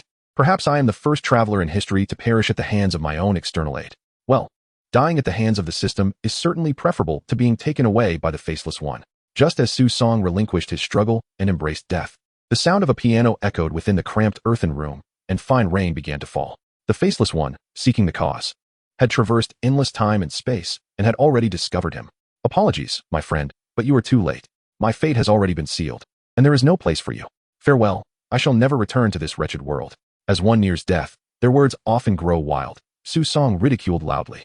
Yet, as Susong closed his eyes, awaiting his demise, he suddenly felt a warm current entering his body. This warmth clashed with the system's extracting force. In the blink of an eye, his withered body rejuvenated. Upon focusing his gaze, he noticed on the system panel that his lifespan was oscillating between 0 and 1. What is happening? Su Song stared in astonishment at the infinite void. There, a porcelain hand pointed towards him. An endless stream of vitality crossing the vast expanse of time and space into his body, only to be drawn away by the system. It was as if to declare, "This boy and Apos, life is mine. No one can take it away. I, the Faceless One, declare it." Perhaps it was because Su Song had repeatedly evaded the Faceless One's schemes through death that this time, it would not allow him to perish. Su Song, who had nearly given up hope, felt tears of gratitude welling up. To his surprise, the most formidable and terrifying Faceless One became his strongest ally and support at this critical moment. More tyrannical than the dog-like system. Had he not known that this entity acted solely to claim his life, he might have been tempted to offer himself in gratitude. As the system finished extracting the 150 years of lifespan and indicated that the debt was cleared, all functions rebooted. The Faceless One's piano melody and the falling rain drew closer to him once more. Su Song made a decisive choice to use the newly acquired item voucher. He exchanged it for the umbilical cord he had refined in simulation. The refined umbilical cord twisted and folded repeatedly, forming a scythe-shaped artifact. The ability to manipulate the grievances of the haunted spirits stemmed from this cord, allowing him to connect to causality. Conversely, using it to attack causality meant he could sever those ties. Without a moment's hesitation, Su Song raised the scythe of grievances. In an instant, his gaze fell upon causality lines that did not exist in the present world. Several exceedingly fine and faint threads drifted from his chest into the boundless void, representing the causality between him and the Faceless One. With all his strength, he swung the scythe, but the scythe's blade clashed with the causality threads, surprisingly strong. The karma on the scythe met its match, locked in a stalemate. The Faceless One also realized Su Song and Apos' intention to sever their connection. The piano melody quickened, and the rain poured down in torrents. Break for me! Su Song screamed, recklessly channeling his spiritual energy. His holy body unleashed fully. His flesh strained under the immense power, muscles tearing, blood erupting from every pore. Life and death hung in the balance at this moment. Bang! The karma on the scythe slightly prevailed, severing the first causality thread. Su Song glimpsed hope, understanding that it was not the scythe itself that severed causality, but the karma it contained. Thus, he poured all his spiritual energy into the scythe, consolidating the remaining karma to cut the causality. Bang! Bang! Finally, with a tremendous effort, the last vestige of karma barely severed the third causality thread. The connection between the Faceless One and Su Song was severed. In the infinite void, the Faceless One lost its direction, the piano melody gradually fading, the rain quietly ceasing. In the ensuing silence, a soft sigh echoed. Everything within the earthen house returned to tranquility.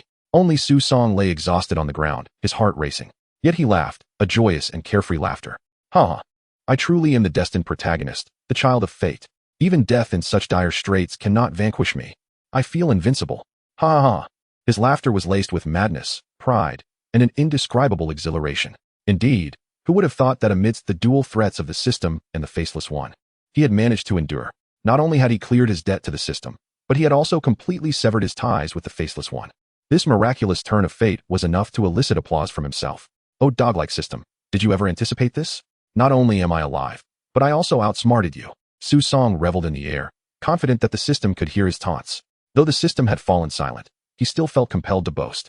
He sat up, dusted off his attire, and the corners of his mouth could not suppress their upward curve.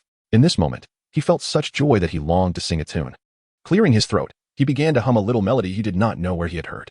Fate, oh fate, what can you do to me? My life is as tough as iron. Who can contend with me? Ha ha! At this moment, the system, feigning death, displayed its panel once more. This life simulation has concluded.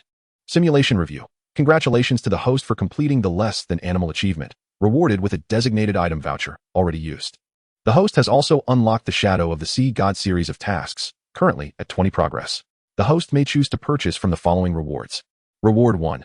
SR level talent. Innate Demon Child. The host may spend 15 years of lifespan to fix it to themselves. Reward 2. Earth Vein Foundation Pill 1. Each can be materialized into reality for 10 years of lifespan. Reward 3. Karma Scythe. Already exchanged. Reward 4. Divine Ability. Binding and Seizing Spirits. Proficient. The host may spend 5 years of lifespan to fix it to themselves. Reward 5. And Apos. Divine Ability. Furious Blood Slash and Apos Wink with a Frown. Proficient. The host may spend 3 years of lifespan to fix it to themselves. Reward 6. Divine Ability. Wind Walking. Proficient. The host may spend 3 years of lifespan to fix it to themselves. Su Song was rendered speechless. At this moment, the dog-like system chose to play dumb, continuing its role as an automaton. This robbed him of the satisfaction of kicking a drowning dog. Thus, he regained his composure. Upon reflection, while he had resolved two significant problems, the future still did not appear particularly bright. The foremost issue remained his insufficient lifespan. The Faceless One had not granted him a large amount of lifespan all at once. It had only ensured he did not die, providing it incrementally. Therefore, at the moment the system finished collecting debts, the Faceless One also ceased its provision of lifespan. Susong was left with only 1 year of lifespan, scarcely enough to sustain him. Chapter 47. The system is like a girlfriend. Susong lowered his gaze to his palm, his brow furrowed in concern. 1 year of lifespan may seem ample for an ordinary person, yet for a cultivator like him, who constantly needed to simulate and battle, it was utterly insufficient. This was hardly enough. He couldn't oppose. He helped but curse, feeling a surge of irritation. Instinctively, he glanced at the system and Oppo's reward page. The talents, divine powers, and crucial foundation elixirs were all exceedingly tempting. However, with only 1 year of lifespan at his disposal, the glaring notification of insufficient lifespan felt like a bucket of cold water, extinguishing his fervor. Hey, system, are you there? Susong licked his lips, donning a sycophantic smile, his tone softening considerably. I may have lost my composure earlier. Who can blame an 18-year-old boy? Please forgive me. May I inquire if the system still offers lifeloan services? His voice dripped with sweetness. If anyone were present, they would likely be horrified by his shameless demeanor. The system remained silent, the page cold and unresponsive, silently mocking his naivety. Unwilling to concede, Susong leaned in closer, his tone becoming even more obsequious. Dear system, look, regardless of any unforeseen circumstances. Haven T, I cleared my debts. My credit record is impeccable. I am undoubtedly a prime customer. Besides, we have been partners for quite some time. Surely you could show me some leniency? Or perhaps I could pay a bit more interest. At last, the system responded. Ding, life loan service has been restarted. From now on, the repayment period for the life loan is limited to 1 simulation, and overdue repayments will result in the forced reclamation of lifespan. You truly are generous, Susong exclaimed, his face contorted in pain as he borrowed 21 years of lifespan to acquire divine powers and foundation elixirs. As for the innate talent of the demon child, he had no intention of redeeming it. After the simulation, he grasped an essential truth. Pure and wicked individuals invariably meet a grim fate. Fortune would never favor those who boasted about human determination prevailing over heaven. Thus, he resolved to adopt a more cautious path. Cautiousness is not cowardice. It is the art of calculating the most suitable course of action based on current circumstances. He would act neither recklessly nor timidly, steadily accumulating strength, and one day, he would ascend to immortality. However, the innate talent of the demon child, with its astonishing potential, was still quite alluring. The synergy of the bullhorse holy body's efficiency and unparalleled comprehension would likely propel his cultivation to dizzying heights. Yet all of this could only occur within simulations. In reality, once he redeemed the talent of the demon child, he feared being overtaken by the consciousness of the concealed demon lord within. As for the several foundational divine powers at the foundation establishment stage, Susong was quite satisfied. Due to his high comprehension, he bypassed the arduous process of cultivation, directly grasping these divine powers. Though their might was not supreme, they were undeniably practical, encompassing offense, escape, and control. The small scythe of karma in his possession had lost its power after severing causality during his confrontation with the Faceless One, transforming into an ordinary magical tool. Yet, Susong felt no regret, given the terror posed by the Faceless One. Merely losing a weapon was a small price to pay. Ultimately, the most significant gain from this simulation was the foundational elixir at the foundation establishment stage, which would liberate his cultivation from the constraints of the chi refining stage, propelling him directly to the foundation establishment stage. Susong clutched the elixir, his heart swelling with excitement. Consuming it would forge his foundation, and soaring through the skies would no longer be a dream. More importantly, upon reaching the foundation establishment stage, a cultivator's lifespan could increase by 100 years. This meant he could not only alleviate his immediate lifespan crisis, but also eradicate the malevolent spirit children plaguing the fishing village, thus resolving a lingering concern. Eagerly, Susong consumed the foundational elixir, feeling its potency dissolve within him. The spiritual energy began to bubble, gradually coalescing into a phantom foundation within his dantian. This foundation, resembling a towering peak, radiated a gentle glow, solid and stable. As the foundation took shape, his aura began to surge, breaking through the 10th layer of the chi refining stage and stabilizing at the initial stage of foundation establishment. Is this the power of the foundation establishment stage? Susong opened his eyes, exhilarated by the tumultuous surge of spiritual energy within him. He attempted to soar through the air and indeed felt as light as a swallow, gliding freely. Aha, I have finally established my foundation. Susong could not contain his laughter. He then opened the system panel, eager to confirm how much lifespan he had gained. His laughter abruptly ceased, and the ecstasy on his face froze. Eyes wide, he stared at the glaring number on the system panel. Host lifespan, 1 year. Alas, it seemed he had been too excited, and tears had blurred his vision, causing him to overlook 2 zeros. Rubbing his eyes vigorously, he looked again. 1 year. Susong's head buzzed as if struck by a hammer.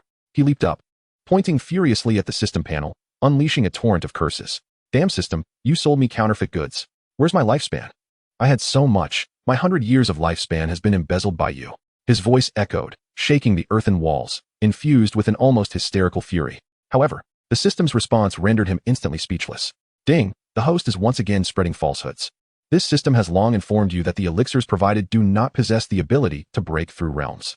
To ascend to a higher realm, the host must exert effort. The elixirs merely supply ample spiritual energy. Susong suddenly recalled that when he was merely at the second layer of the chi refining stage, the system had stated something similar. Yet, he had been too elated at the time to heed those words. Realizing he had wronged the system, embarrassment washed over him. He scratched his head, once more wearing a sycophantic smile. Dear system, I was simply too thrilled earlier. Please overlook my indiscretion. Hey, you see, I am also working towards our mutual goal. As he spoke, he inwardly scoffed, realizing how difficult the system was to please. It was clear that he had failed to communicate effectively, yet the blame fell squarely on him. After a round of coaxing, the system finally calmed down and ceased its grievances. Susong sighed in relief, redirecting his focus to his current state. Though the foundation establishment stage was illusory, there was indeed a phantom foundation within his dantian. This indicated that he should possess the combat prowess of the foundation establishment stage. While his lifespan had not increased, his strength had undeniably been augmented. The foundation within the foundation establishment stage not only endowed him with greater power, but also granted him confidence and resources to confront future challenges. Whether facing the sinister beings in the apocalyptic wilderness, the tricksters of the Black Reef Village, or the enigmatic sea god, Susong firmly believed that one day, he would triumph over them all. Next, he would address the malevolent spirit children plaguing the fishing village. Susong's gaze hardened, and a plan began to form in his mind. Without hesitation, he flashed forward, racing towards the heart of the fishing village. Chapter 48. The Power of Foundation Establishment. Mastering the malevolent spirit, Susong hovered in the air, somewhat unsteady, as he was still unfamiliar with the power of the foundation establishment realm he had just acquired. The spiritual energy within him surged like a torrent, exuding an undeniable aura with every movement, though his breath was slightly disordered. It was sufficient to suppress and annihilate the malevolent spirit. His gaze, sharp as lightning, fixed upon the center of the fishing village, where a chilling aura emanated from the skeletal altar. Had it been merely a few hours ago, as a chi refinement cultivator, he might have felt trepidation. But now I shall strike with the might of foundation establishment. Susong laughed heartily, and in a flash, he was before the altar.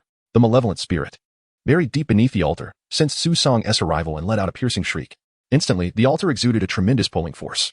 Susong could even feel his ethereal energy being gradually siphoned away. Nearby, the villagers of the fishing village trembled in unison, hastily abandoning their tasks to converge.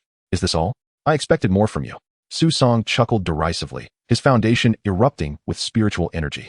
The innate force of his grasp transformed into a massive crimson hand, which he brought crashing down upon the skeletal altar. Though fierce, the malevolent spirit could not withstand the might of Susong's foundation establishment power. The crimson hand descended like the collapse of the heavens, carrying an unassailable force that shattered the altar into mere dust. The bizarre symbols etched upon the altar disintegrated under this strike, turning to ash and scattering with the wind. The ground bore the imprint of Susong's palm, a deep indentation that made the earth tremble beneath its weight. The long-standing, eerie chill that had enveloped the fishing village was swept away, allowing sunlight to break through the clouds, awakening the village from a prolonged nightmare. Goodness, is this the power of foundation establishment? Susong was taken aback by his own might. What he had just unleashed was merely a common technique from the chi refinement stage, yet it wielded such formidable force. What spectacle might ensue if he were to invoke the techniques from the Great Dan Scripture and the Divine Scroll of Purity and Azure Mysteries? Previously, he had only witnessed the strength of foundation establishment through the system's simulation panel, an experience that felt unreal. Now, to manifest it in reality, the sensation of power surging through his being, capable of shaking the heavens with a mere gesture, was intoxicating, exhilarating, thrilling. Susong could not help but roar in joy. This power was precisely what he had long sought in his quest for immortality. The path of cultivation was indeed to master the strength capable of shaking the very fabric of existence. With such prowess, traversing the ends of the earth would hold no fear. In the future, once I attain the pinnacle of divine transformation, will I still fear mere spirits? Will I still dread the malevolence of the ethereal realm? As long as I continue onward, one day, I, Susong, shall stand atop this world. gazing down upon all beings. Su Song stood aloft upon the ruins of the altar, his gaze sweeping the surroundings. The villagers, once tainted by the malevolent spirit, now stood bewildered, their eyes gradually regaining clarity. It appeared that his strike had not only obliterated the altar, but had also severed the village's connection with the malevolent spirit. Su Song remained vigilant. The malevolent spirit believed it could feign death beneath the earth and escape calamity. Little did it know that the one above had encountered it countless times before. Once more, he unleashed the innate grasping technique, this time to unearth the malevolent spirit's true form.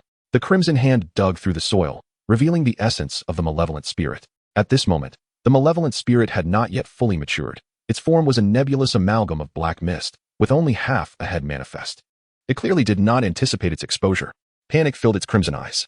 In desperation, it attempted to invoke its devouring technique to consume the underground spirit's spring and bolster its strength. Yet, Su Song was well prepared. Soul-claiming grasp.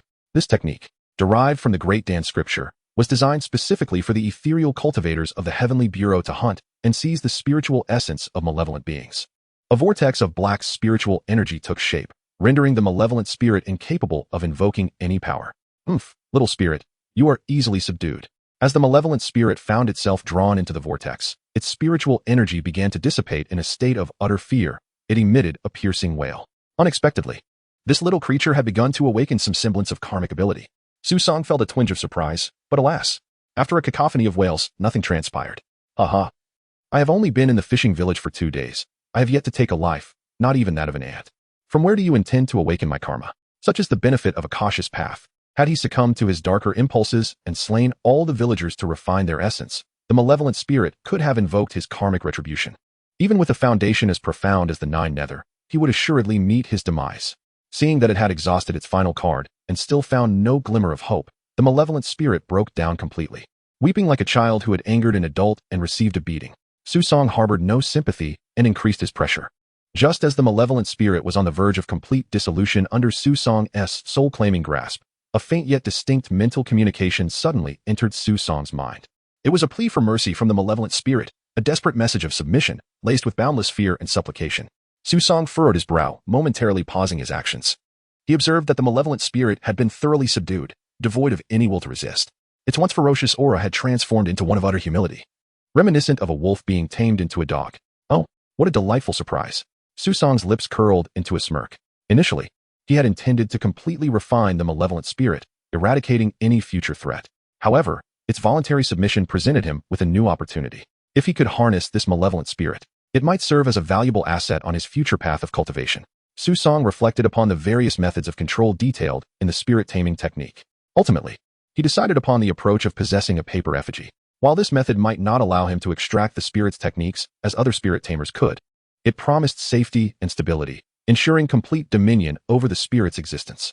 He placed one of the twin paper effigies into the body of the malevolent spirit, retaining the other for himself. Should he encounter any life-threatening danger, he could sacrifice the malevolent spirit to absorb the harm.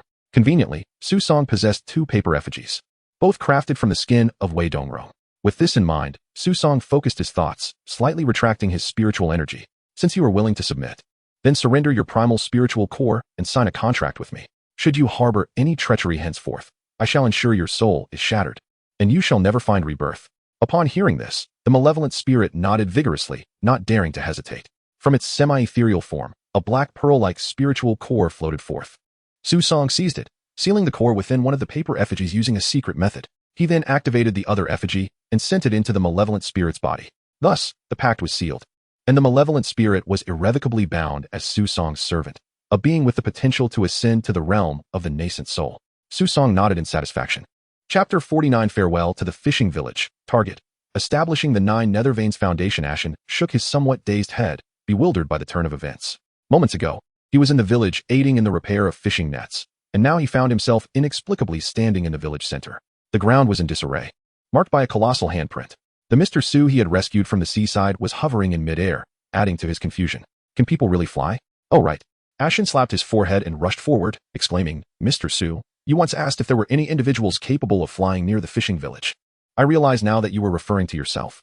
I remember my grandfather telling me that those who can soar through the skies are considered immortals. Could it be that you are the legendary Immortal?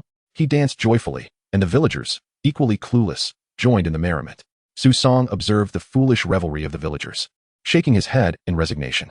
They remained oblivious to the imminent danger that had long hovered over their village. Yet, perhaps it was for the best. After all, for mortals, a life filled with joy is true happiness, and there is no need to know too much. Susong descended back to the ground. In the face of the villagers' astonished expressions, he summoned an abundance of supplies from his system space. Ashen picked up a bun and inquired, "What is this?" "This is a bun, food, Ashen. Remember, this is true sustenance, something that humans consume. Do not eat those meat lumps anymore. They are not fit for human consumption." Susong replied earnestly. Ashen took a bite of the bun, and an explosion of flavors erupted on his palate, bringing an instant smile to his face as he beckoned the villagers to join him in tasting this delightful fare. Ceramic bowls were filled with the renowned drunken spring fragrance wine of Yu County. As the intoxicating spirit took hold, this rather early dinner transformed into a joyous bonfire festival. The villagers gathered around the fire, singing and dancing, blissfully enjoying this rare moment of happiness. Susong stood at the edge of the firelight, his expression calm. However, within, a subtle sense of detachment arose.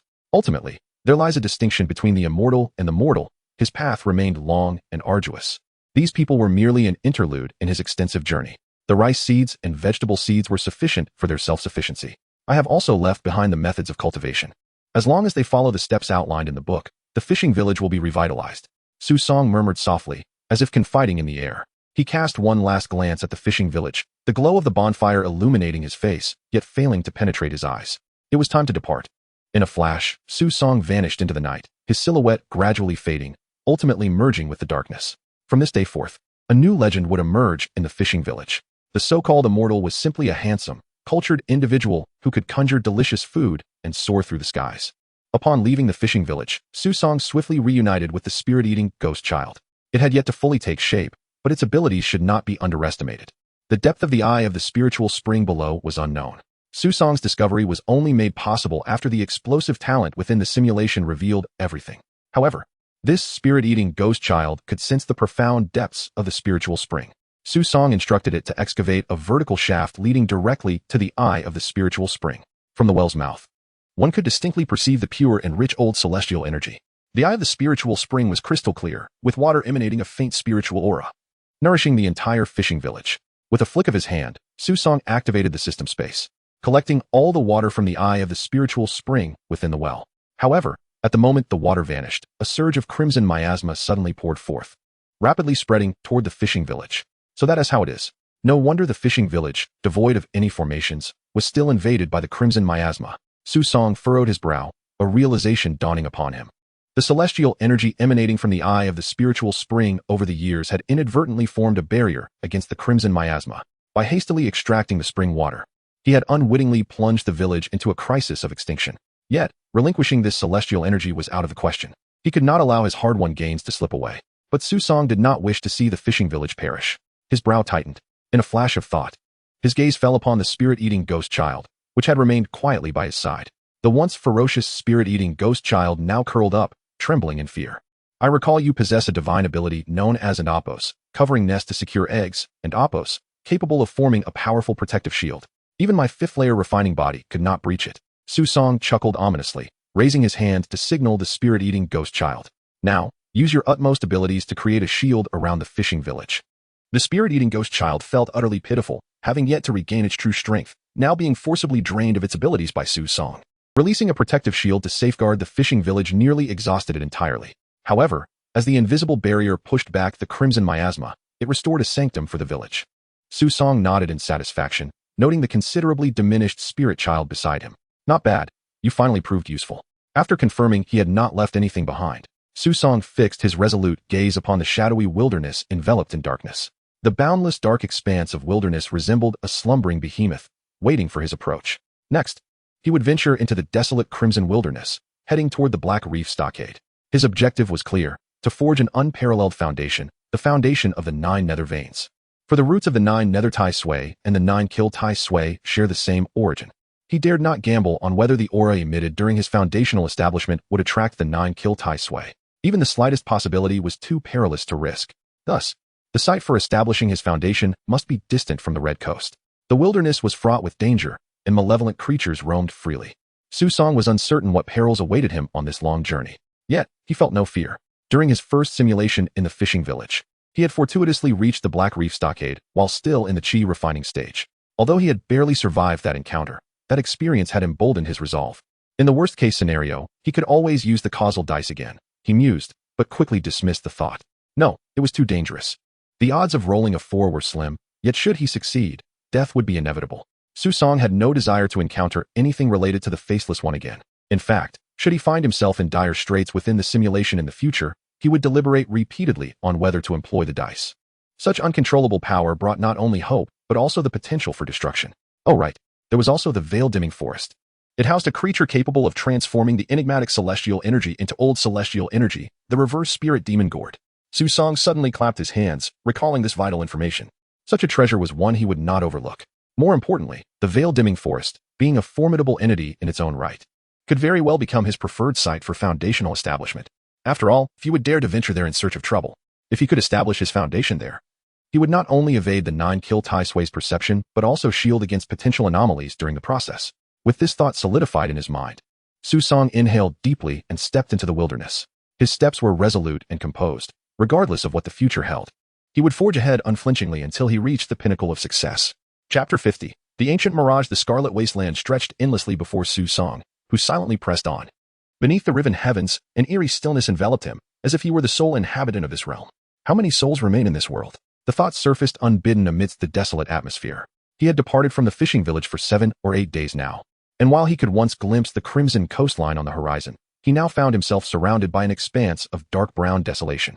He had contemplated taking to the skies for swifter passage, yet encounters with various malevolent entities had dissuaded him from such a notion. The creatures he faced thus far were easily vanquished with a single strike. But he dreaded the prospect of encountering something of a far more formidable nature, beings of the extreme malevolence or higher. In that event, his only recourse would be to flee with all his might. Thus, he resolved to conserve sufficient spiritual energy. During these days, Susong not only traveled tirelessly day and night, but also immersed himself in the study of malevolent entities. He meticulously sifted through numerous tomes, gradually piecing together a classification system for these beings. The hierarchy of malevolent entities began with the entry level, known as the grievance level, followed by the malevolent, fierce, and then the destructive level.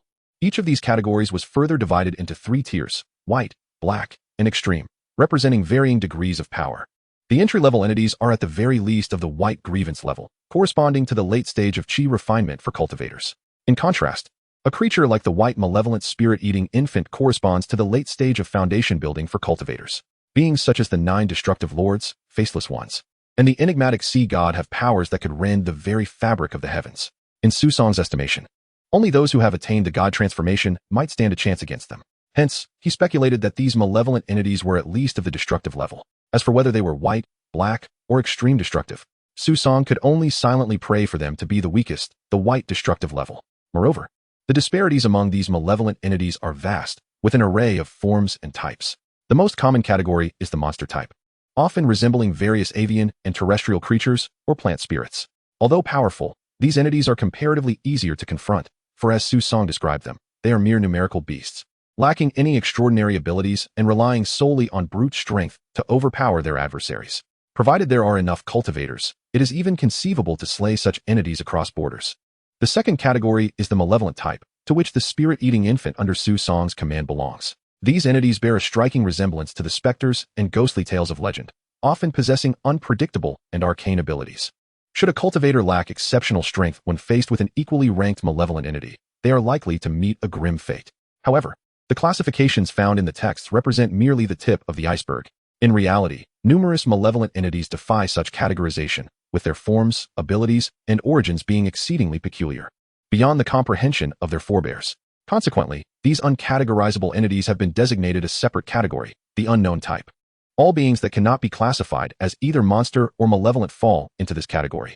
The unknown entities are often shrouded in mystery and fraught with uncertainty. When encountered, cultivators must rely on fortune or audacity, wagering on their resilience. Susong had traversed this world for over a month. As he journeyed deeper into the Scarlet Wasteland, he encountered a multitude of malevolent entities. At one point, he faced a creature capable of manipulating minds, leaving him at a distinct disadvantage. Had it not been for the similar abilities of his spirit-eating infant, he might have perished.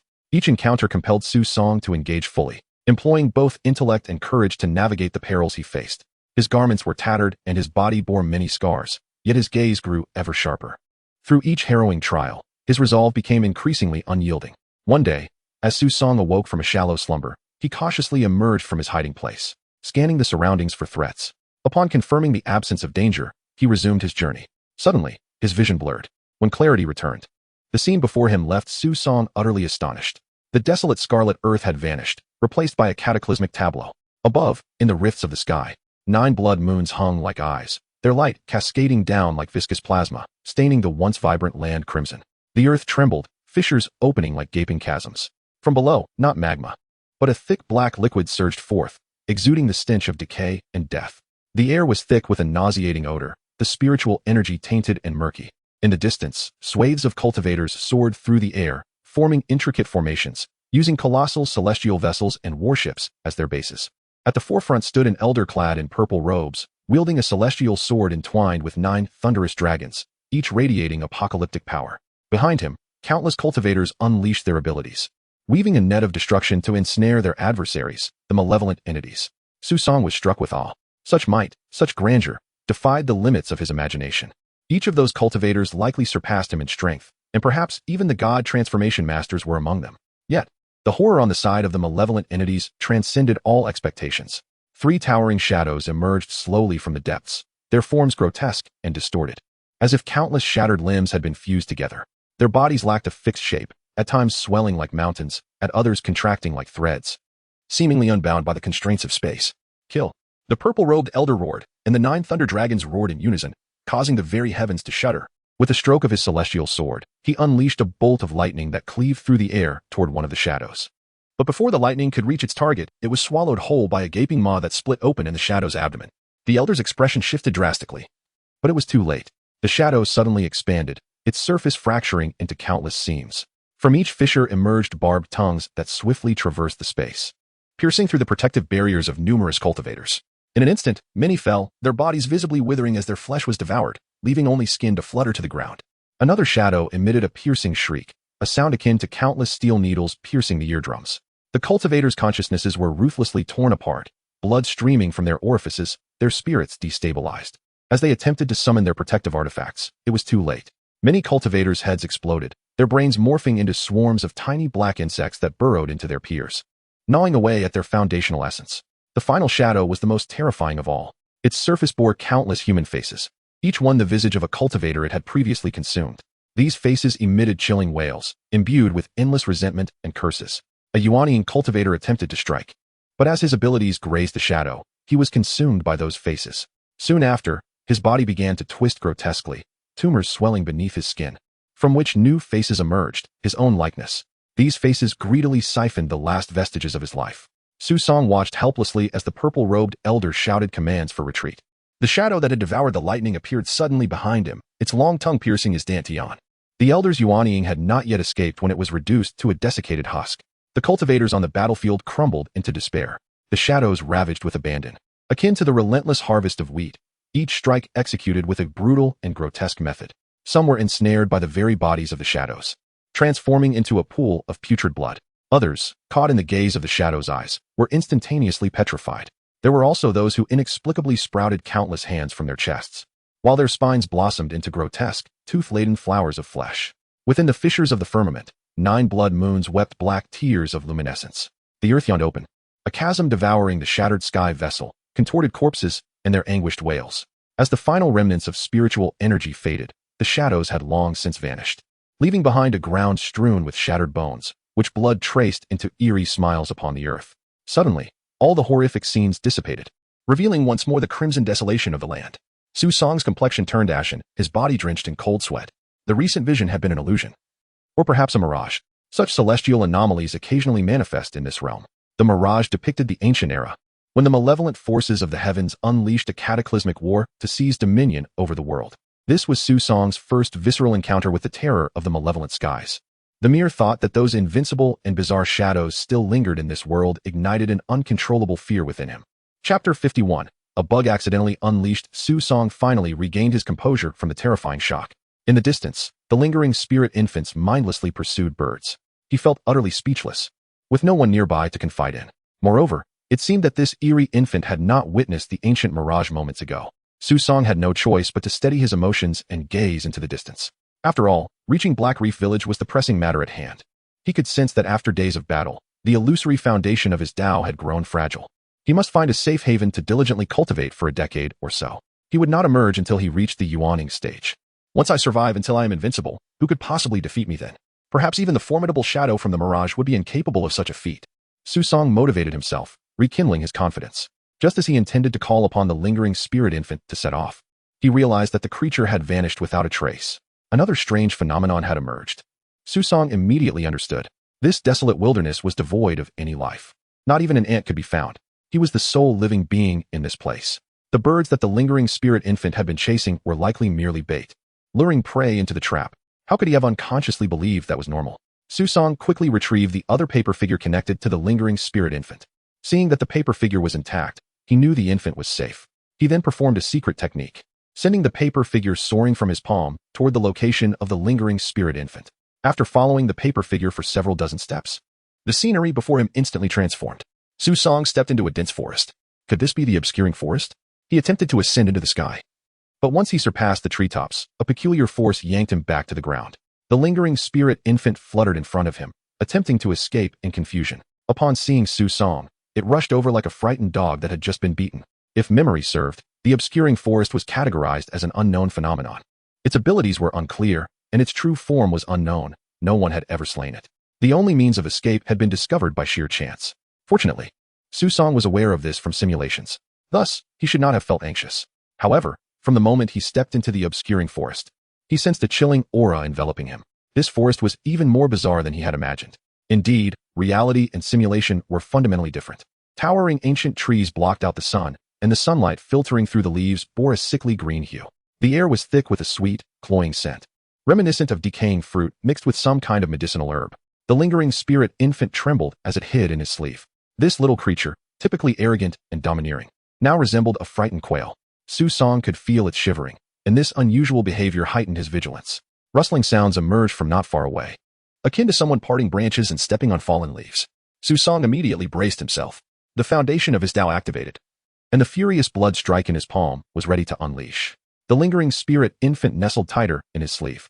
"Young master, have you lost your way?" A melodious voice sounded from behind him, causing Su Song's muscles to tense instantaneously. When had the other party appeared behind him without his notice? If a confrontation were to ensue, the consequences would be dire. The lingering spirit infant in his sleeve had now gone completely rigid, its trembling ceasing altogether. This was exceedingly suspicious. Cold sweat trickled down Su Song's forehead as he steeled his nerves and slowly turned around. He beheld a young girl clad in simple attire standing not far away. She emanated no aura whatsoever. The girl appeared to be around 18, her features exquisite. She held a bamboo basket containing several fresh herbs. Her smile was so pure that it seemed untouched by the world, evoking the impression of a naive herbalist. Yet, this was the obscuring forest, a place rife with strange phenomena. How could a mere mortal appear here? And one so beautiful at that? Such a seductive ploy was outdated by countless years in the current world. Only in the ancient era, when the heavens were harmonious and peace reigned, could an ignorant mortal fall prey to such tricks. She was the reverse spirit demon gourd. Su Song immediately deduced the girl's true identity, and his anxious heart transformed into one of greed. The reverse spirit demon gourd possessed the miraculous ability to convert the eerie heavenly aura into the old heavenly aura, a treasure coveted by countless ancient cultivators. "Hiki, my house is quite spacious. Would the young lady care to visit your uncle's home? Feel free to eat and play. You can rest when you tire. It's no trouble at all." Su Song's overwhelming desire to possess the reverse spirit demon gourd had become uncontrollable, resembling a greedy uncle. "You've come at the perfect time." The girl stepped forward, the herbs in her bamboo basket exuding a faint, refreshing aroma. "I was just about to head back. Would you like to accompany me?" She giggled softly, her sleeve slipping to reveal a wrist as fair as snow. In an instant, both parties shared a mutual understanding. One was eager to pursue, while the other was willing to yield.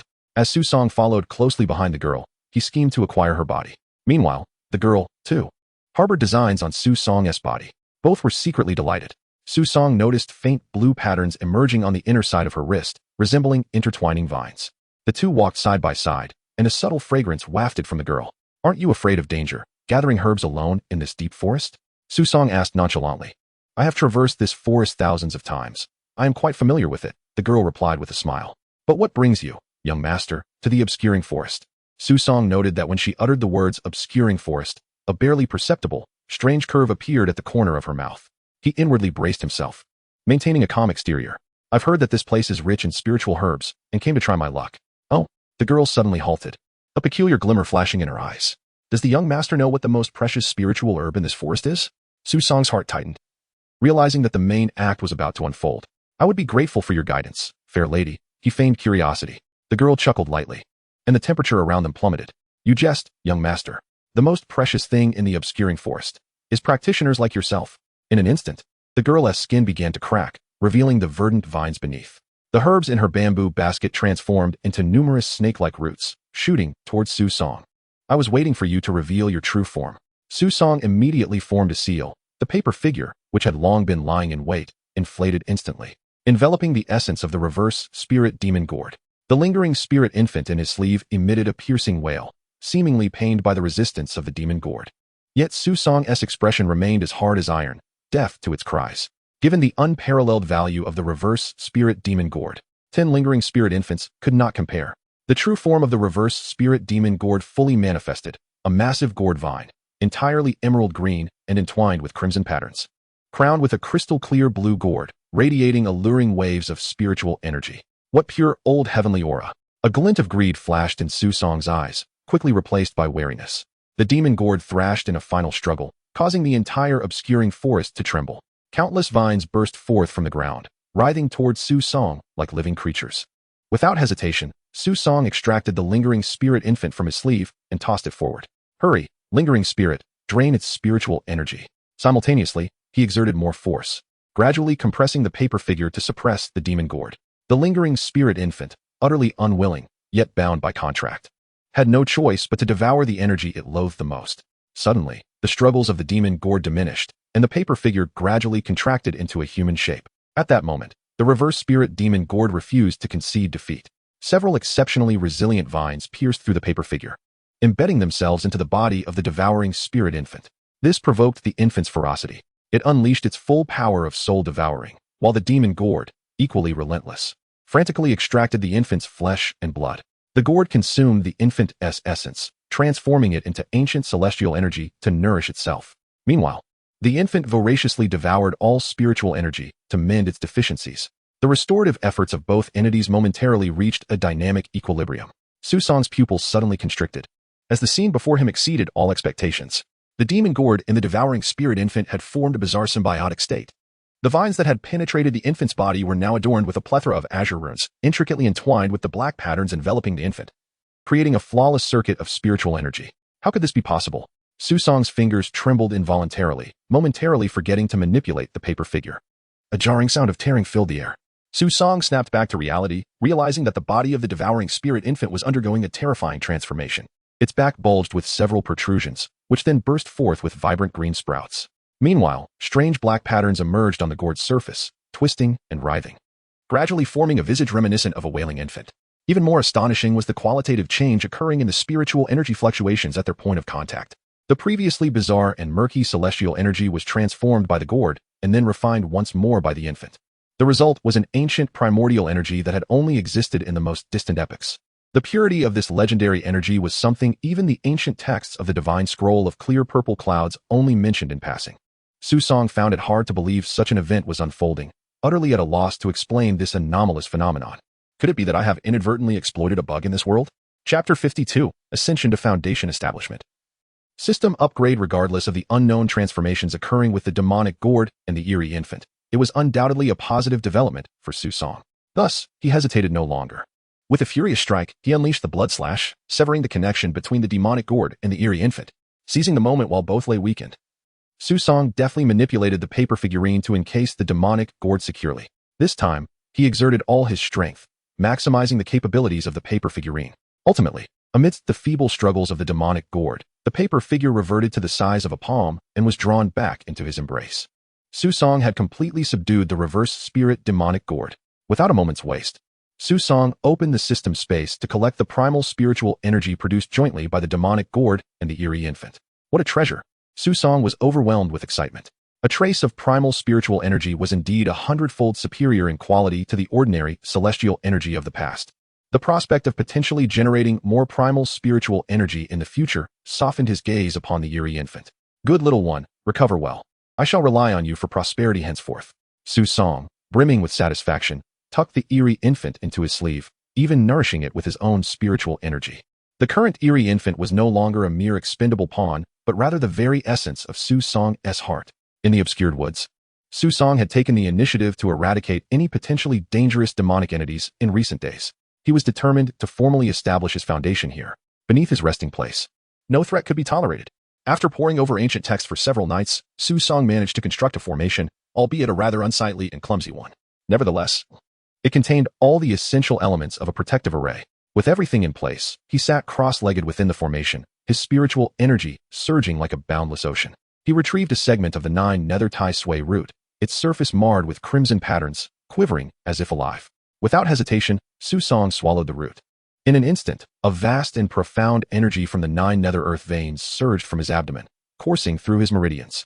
Within his dantian lay an ethereal foundation of earth veins, which could no longer withstand the overwhelming force of the true 9 nether energy, leading to its instant collapse. Su Song's expression turned grave. The source of his combat power at the foundation establishment stage had been shattered. Failure in this endeavor would mean death. The weighty and immense 9 nether energy was too much for his meridians to bear, reaching their limit. At this critical moment, Su Song abruptly opened his eyes, revealing the depths of the 9 nether abyss within his pupils. He formed hand seals, channeling the Qing Zhixiao Divine Scroll's heart technique to its utmost limit. Simultaneously, he activated the system space, unleashing the waters of the spiritual spring eye, which transformed into spiritual energy and was absorbed into his body to sustain his meridians. Crack, crack. The sound of glass shattering echoed within Su Song's body. The original meridians were gradually fracturing, while the 9 nether energy followed the path of the illusory meridians formed by the spiritual spring, reconstructing new channels imbued with a heavy sheen. Each new meridian resembled an underground river, brimming with the surging power of the 9 nether. However, just as Su Song completed the reconstruction of his meridians and prepared to use the 9 nether energy to forge the foundation, his entire spiritual energy suddenly faltered. Upon retracting his inner vision, he discovered that the waters of the spiritual spring eye had been completely depleted. He had not anticipated such a terrifying consumption for the creation of this supreme foundation. Su Song's complexion paled. It was no wonder that even a prodigious mind and simulations could not forge a complete foundation.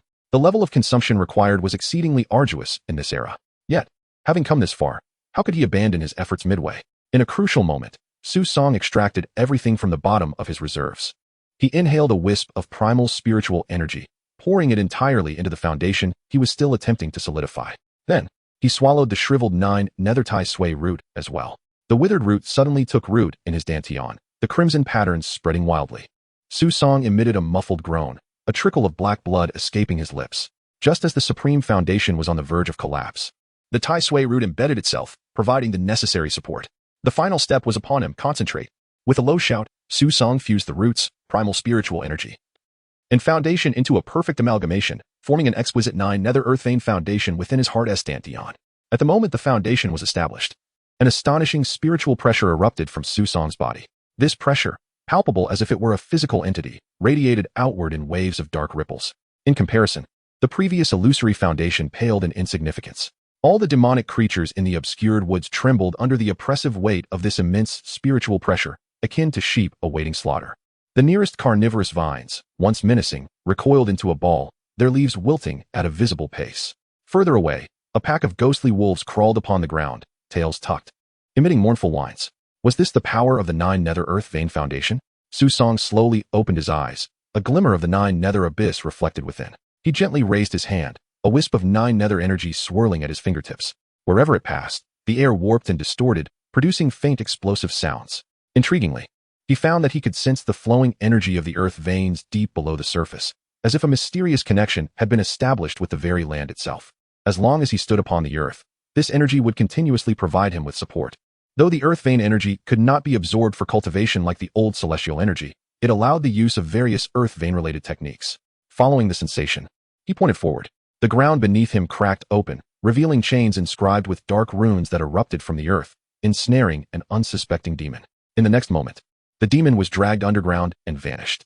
A name for this technique manifested in his mind: the 9 nether dragon binding rope. Incredible. The intensity, the technique, the prestige, invincible. Su Song felt an abundance of joy, realizing that this newly acquired technique was but one among many. At this moment, the hardships of the past felt trivial, mere remnants of a bygone era. He could distinctly sense that having taken this step, he had transcended the ordinary cultivator, and from this point forward, he was the so-called prodigy. Yet, the surprises of the day were not yet concluded. Ding, congratulations to the host. You have advanced further along the path of cultivation. Achieving foundation establishment. The system will upgrade in accordance with your advancement. Version 2.0 preview. Firstly, the system's simulation function has been enhanced, allowing the host to enter an immersive simulation. Secondly, the system will add the ability to select an increased number of innate talents, with the talent pool limit raised by 2. Thirdly, the system will introduce a combat power data quantification feature, assessing the threat level of opponents. Display. Ant Realm. Fellow Taoist Realm, Senior Realm. Ding. The system encourages the host to strive for quicker advancement to unlock more features. Ding. System upgrade in progress. Countdown. 12 hours. Chapter 53. A day in the life of a mighty warrior within a day of leaving the obscuring forest. Susong arrived at the Black Reef stronghold. Notably, he did not depart in a state of unconsciousness. Instead, he utilized his newly acquired divine ability, the resonance of the earth veins. As Susong closed his eyes in concentration, kneeling with one knee on the ground and his palm pressed against the earth, his consciousness spread along the ley lines, rippling outward like waves. Within an extensive radius, all living beings that touched the ground manifested as indistinct projections in his mind. This profound ability facilitated his exit from the obscuring forest and led him to the densely populated Black Reef stronghold. With a confident stride, Susong entered the illuminated area of the Soul Lantern, disregarding the armored sentinels at the gates. The overwhelming spiritual pressure emanating from his supreme foundation sent those unfortunate gatekeepers into a state of despair. The faces of the black armored guards turned ashen, their halberds trembling uncontrollably. The squad leader's knees buckled, nearly collapsing to the ground as he mustered his remaining strength to stammer a question. Elder, do you possess a city entry permit? Without raising his eyelids, Susong uttered a single word, scram. The weight of his voice bore such authority that the squad leader felt as though he were witnessing the spirit of his long-deceased great-grandmother beckoning him. The squad leader hastily cleared the path, fully aware that some entities were beyond their capacity to provoke. As for the rules of guarding the gate, rules are merely rules. Life is paramount. How much soul salary could the Black Heart Gang provide in a month? What a reckless gamble. Please, proceed, Elder. The squad leader bowed deeply, his seemingly respectful demeanor cloaked in sycophancy. Susong nodded slightly and stepped through the gate. Behind him, a collective sigh of relief escaped the guards, accompanied by hushed murmurs. My heavens, who is that foundational warrior? The spiritual pressure nearly stopped my heart show. Lower your voice. Such beings possess keen senses. As the voices faded into the distance, a faint, enigmatic smile tugged at the corners of Susong's lips. Foundation establishment? These narrow-minded individuals could scarcely comprehend the essence of true power. The supreme foundation he forged was formidable enough to rival the notorious Black Heart ancestor in a fair contest. Upon entering the city, Susong was once again enveloped by the cacophony of voices. The architecture of the Black Reef stronghold was chaotically clustered, with narrow, winding streets. An odd amalgamation of blood, sweat, and low-quality spiritual materials pervaded the air. Along the roadside, a motley assortment of spirit tamers squatted. Some hawked their wares, while others scrutinized every passerby with predatory gazes. This wretched place, Susong frowned. Compared to the peace and prosperity of Yu County, this was nothing short of a vast wasteland. No inns, no taverns. Not even a proper marketplace existed. Every corner radiated the raw essence of survival of the fittest. Standing at the street corner, he found himself at a loss as to where to venture next. Dominating a small faction with sheer strength was effortless. However, his understanding of survival forbade him from making such a blatant move in reality. Moreover, he lacked a guide like the one he had in Little Mao. Acting recklessly against an unfamiliar faction could lead to unforeseen consequences. Thus, in the interest of caution, he decided to simulate the situation. Dog system, I wish to simulate. Come forth. Ding. The life simulation system 2.0 is at your service, host. Ding. 1 year of lifespan deducted. Host now has 199 years remaining. Randomly selecting talents. Ding. Congratulations, host, you have drawn R-level talent. Non-lucky transfer. Congratulations, host, you have drawn N-level talent. Social anxiety. Non-lucky transfer. Regardless of what you do, upon failure, you accumulate resentment points. Upon reaching 100, you can force a target to endure all your misfortunes. Social anxiety. If you cannot speak, do not speak. Each time you approach a stranger, you will inevitably succeed. But the conversation will veer in the oddest directions. For instance, today's moon resembles a piece of moldy cheese. TSK, at least the simulator has upgraded. Yet it offers no decent talents as a reward. Susong gazed at the two utterly useless talents with exasperation. It was rare for him to have successfully established his foundation, and due to his supreme foundation, his lifespan had surged by 200 years, surpassing the typical foundation establishment by 100 years. For the first time, he felt a sense of financial abundance, wanting to indulge in some extravagant spending to show the dog system that it had chosen the right host. Host's current cultivation, early foundation establishment, 9 Nether Earth Vein Foundation. Talent Pool, Silver Tongue, Spirit Seeker, Innate Demon Child, Breath Concealment, Self-Destruction as Art, Social Anxiety. Non-Lucky Transfer. Fixed Talents, Innate Bull and Horse Sacred Body, Upper Spiritual Root, Causality Dice, Come to Me, Huazi. Dead of Life. 28 years, Daily Interest of 1. Repayment Period, 01. I still owe a standby fee. This dog system truly has a good memory. Susong promptly waved his hand to repay the debt. With 200 years of lifespan, he felt emboldened.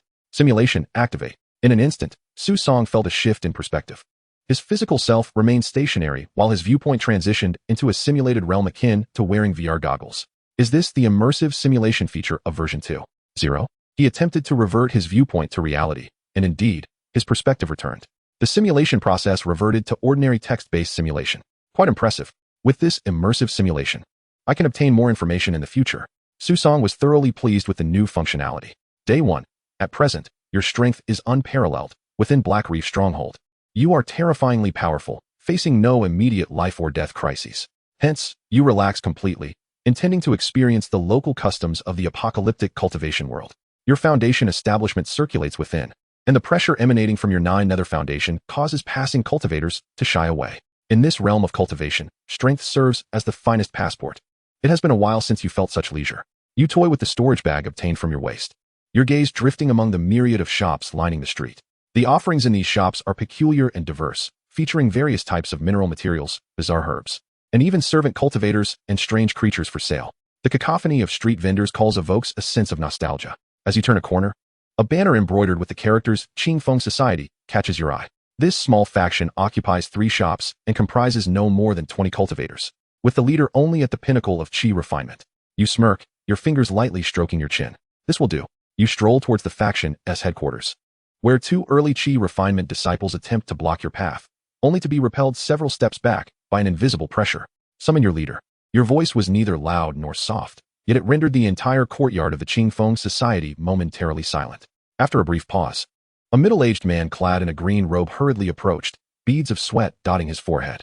Esteemed elder, I'm not sure if you from this day forth. The Qingfeng Society is under my control. You interrupted the faction leader with an air of indifference. A mere hint of your foundational spiritual pressure was enough to leave him reeling as if struck by lightning. In the face of absolute power, any resistance is futile. Half a day later, you find yourself seated within the Qingfeng Society, nay, now renamed the Heavenly Slaughter Gang. You are comfortably ensconced in the finest room, savoring the century-old spiritual tea presented by the gang members. Outside the window, the disciples are diligently rearranging the courtyard at your behest. This sense of freedom and indulgence brings you a long-lost joy. Such are the benefits of immense power. One can act according to one's desires.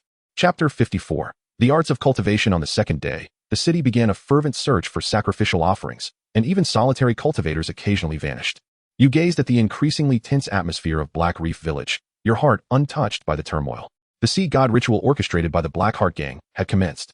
But what concern was it of yours? You had already learned through special channels that the ramifications behind this ritual far exceeded imagination. Those taken as offerings were destined to serve as nourishment for some indescribable entity. Yet, as long as the Blackheart Gang continued the ritual, all would remain tranquil. So why wade into this murky water? You had more pressing matters at hand. Your cultivation. Not only must you elevate your own prowess, but you must also master array formations, artifact forging, alchemy, and talisman crafting without neglecting any. A glimmer of determination sparkled in your eyes. In this ruthless realm of cultivation, those with specialized talents often met their demise the quickest. What you needed was a well-rounded strength devoid of weaknesses. Thus, you commanded your subordinates to refrain from venturing outside, even if it meant enduring beatings. You confined yourself diligently within your own cave dwelling. The heavy stone door sealed tightly, isolating you from the clamor of the outside world. In the center of the stone chamber, a miniature gathering spirit array, into which the previous Azure Edge Society had poured resources, emitted a shimmering blue light. The former leader had secretly absorbed spiritual energy for cultivation here. Shelves around the room were meticulously arranged with array manuals, artifact materials, and alchemical recipes. The contents were rudimentary but perfectly suited for a novice like you. You began with the array formations, taking out a set of array flags. Your fingertips danced with spiritual light. 36 small flags floated in the air, forming a complex star chart. This was a basic first-tier defensive array, one you had previously arranged poorly. This array was straightforward and essential for beginners. Furthermore, it had the potential for advancement. By adding another set of flags, you could create a second-tier minor Zhou Tian defensive array composed of 72 flags. With yet another set, You could perfectly arrange a grand third-tier Joteon defensive array with 108 flags, a formation challenging even to early-stage practitioners of the Gathering Yuan realm. Time slipped away in focused concentration. Your innate talents as a sacred body of beasts and a natural demonic child allowed you to learn at an astonishing pace. On the 20th day, when you successfully stabilized the array I at the 36th node, a first-tier defensive array had taken shape, operating smoothly and impressively. At this moment, you were officially a first-tier array master. For an ordinary cultivator, achieving this level within 10 years would be considered extraordinary. Yet, you accomplished it in just over half a month, aided by your exceptional talent and accelerated learning. Still, it was too slow. You furrowed your brow. Deep down, you recognized that such progress was remarkable, but in this chaotic and treacherous world, lacking a more formidable power left you feeling insecure. Suddenly, urgent knocking echoed from outside your cave. Leader, the Blackheart gang is blocking the entrance, demanding to requisition our gang. The voice of the former leader's steward trembled. Immersed in array comprehension, you did not lift your head, sending a message talisman flying out through the stone door. Proceed with Plan 2. The steward, upon receiving the message, wore a look of delight. Immediately, he began to implement the contingency plan laid out before your seclusion. He took out a package of something called Huazi to bribe the Blackheart gang members. As expected, the effect was remarkable. The gang members, enticed by the Huazi, were persuaded to leave with just a few words from the steward. Was this the feeling of relying on a powerful ally? The steward had previously harbored resentment for being usurped from the leader's position, secretly wishing for restoration. But now, if you allowed him to continue in the leader's seat, he would be furious with you. By the 45th day, the End Apos, see God and Apos, ritual of the Blackheart gang had concluded. The wails within the city gradually subsided, leaving the streets permeated with an inescapable stench of blood. The population of Black Reef Village had decreased by about half, yet all was deemed worthwhile. The sea god would continue to slumber, ensuring peace along the eastern shore of the Red Sea. As for the lost populace, they would have to endure further hardship in their makeshift abodes. You remained detached from worldly affairs, seated in the center of the secret chamber, surrounded by 72 array flags scattered about like disobedient children. This marked your 137th attempt at arranging the minor Joteon defensive array. Your robes were already drenched in sweat. The camp position had deviated by 3 points, and the fire was too intense. You gritted your teeth, wiping the blood from the corner of your mouth. The backlash from the collapsed array had sent a dull ache through your meridians. The charred marks on the flags bore witness to your numerous failures. The most perilous attempt was the fourth from last. When you poured too much spiritual energy into the shock position, the entire array suddenly went haywire. 72 beams of spiritual light lashed back like venomous serpents, leaving web-like burn marks on your left arm. Had it not been for your profound cultivation and powerful spiritual energy, your arm might have been rendered useless. Little did you expect that advancing as an array master would be so arduous. You had managed to arrange a first-tier array as a novice. Yet as the array ascended to the second tier, the difficulty increased exponentially. The intricate changes in the array patterns, the precise allocation of spiritual energy down to the minutest detail, and the elusive interplay of timing and location. Regardless of how astonishing your innate gifts and comprehension might be, the path of array formation is a profound art that intertwines numerology, geomancy, and elements of timing and location. To truly cultivate it to a high level is no less challenging than breaking through one's own cultivation boundaries. The myriad of arts that accompany a cultivator from chi refining to god transformation would be illogical without such difficulty. Contemplating this, your resolve strengthened once more. In the future, when contending with others or battling the bizarre and treacherous, possessing even a single additional skill or a deeper understanding than others would increase your odds of success. If others can master it, why cannot you, Susong? Not only must you learn, but you must also master it. The study and practice of array formations continue. On the 153rd day, as the first rays of dawn penetrated the ventilation hole at the top of the secret chamber, your bloodshot eyes remained fixated on the Grand Joteon defensive array diagram suspended in midair. The spiritual light gathered at your fingertips trembled slightly as you traced the 108th array pattern in the void. Suddenly, the array disk emitted a piercing hum. The leaf flag among the 3 main array flags trembled violently, causing the flow of spiritual energy within the entire array to become chaotic. Your pupils constricted. This was a precursor to the collapse of the array. Not on your life.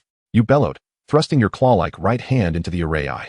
The torrent of raging spiritual energy instantly tore through your palm's flesh, blood flowing along the grooves of the array patterns. Yet, drawing upon your sacred body of beasts and the vast spiritual energy of your 9 Netherdao foundation, you forcibly stabilized the crumbling array. Exhaustion and excruciating pain blurred your vision, but a savage grin broke across your face. For you understood that it was precisely this life and death pressure that served as the best catalyst for breaking through bottlenecks. The extraordinary comprehension gifted by your innate demonic nature once more revived you amid despair. In that instant, the obscure truths of array formation became crystal clear in your mind. Every minute fluctuation of the Grand Zhou defensive array was as discernible as the patterns on your palm. The flow of spiritual energy through the 108 critical nodes was now second nature to you. So that was it. I have grasped it. The Qian position requires 7 parts softness, the Kuan position necessitates 9 parts rigidity, and the Kan position emphasizes the harmony of yin and yang. You murmured, your bloodied hands steady as a rock. The tattered array flags returned to their rightful places under your precise control. The disordered spiritual energy was meticulously organized into a coherent structure. When the final array pattern illuminated, the entire secret chamber plunged into an eerie silence.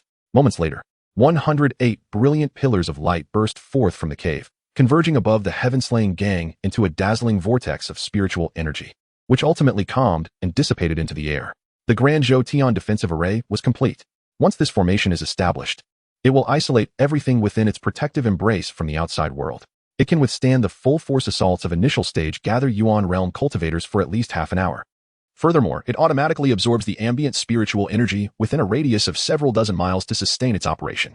Not only that, but at the stroke of midnight each day, it will also subtly alter the position of its core, leaving those attempting to breach it utterly bewildered. You gaze upon your creation, feeling a profound sense of fulfillment and satisfaction. At this moment, the Blackheart gang, sensing the fluctuations of spiritual energy, has also arrived. Seeing someone audacious enough to evade taxes and secretly deplete spiritual energy, they are determined to exact a bloody sacrifice. However, no matter how fiercely they attack, they cannot penetrate the great Zhou protective formation. Witnessing the formation remain utterly unperturbed under their assault. These black-armored individuals of the Foundation establishment realm can only stare helplessly from outside. You do not cast a glance at these insignificant beings beneath you. In your field of vision, a formidable figure at the Taoist realm is gradually approaching. It is the arrival of the Black Heart Ancestor.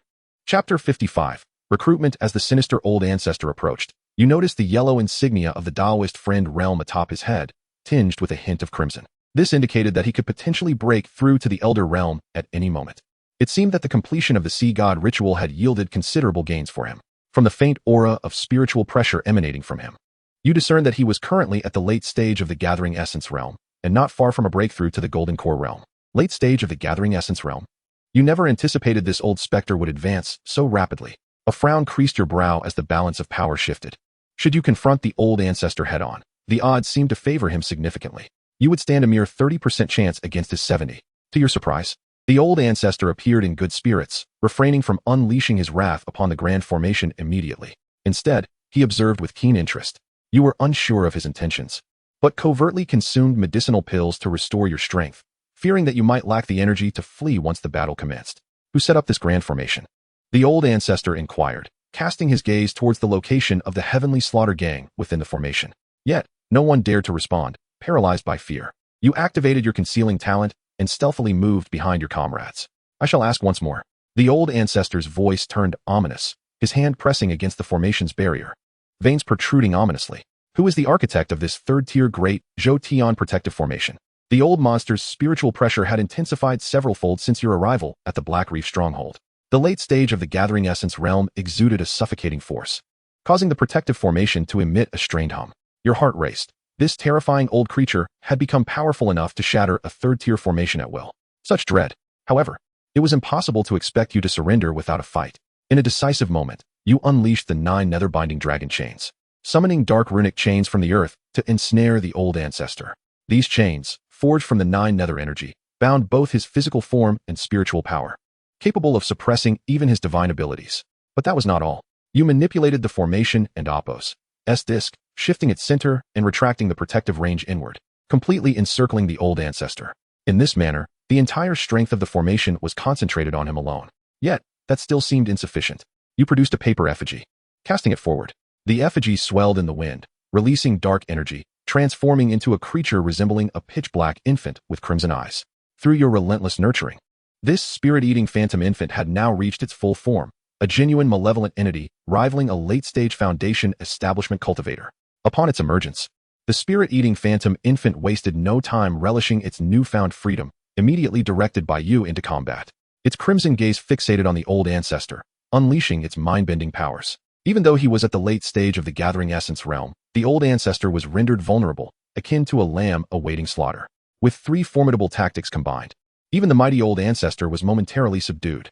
Seizing this fleeting opportunity, you drew upon the Earth's malevolent energy, condensing it into a swirling orb of blackness, compressing it further. This malevolent energy, known as the Earth Malevolence, was renowned for its devastating power. The technique derived from it was your most formidable strike, Earth Malevolence 100 Shattering Fist. Planting your feet firmly on the ground, your right fist, saturated with the malevolent energy, surged forth, a solid shadow of your fist aimed directly at the old ancestor, intent on shattering him on the spot. Such an array of divine abilities unleashed in one breath demanded an astronomical expenditure of spiritual energy.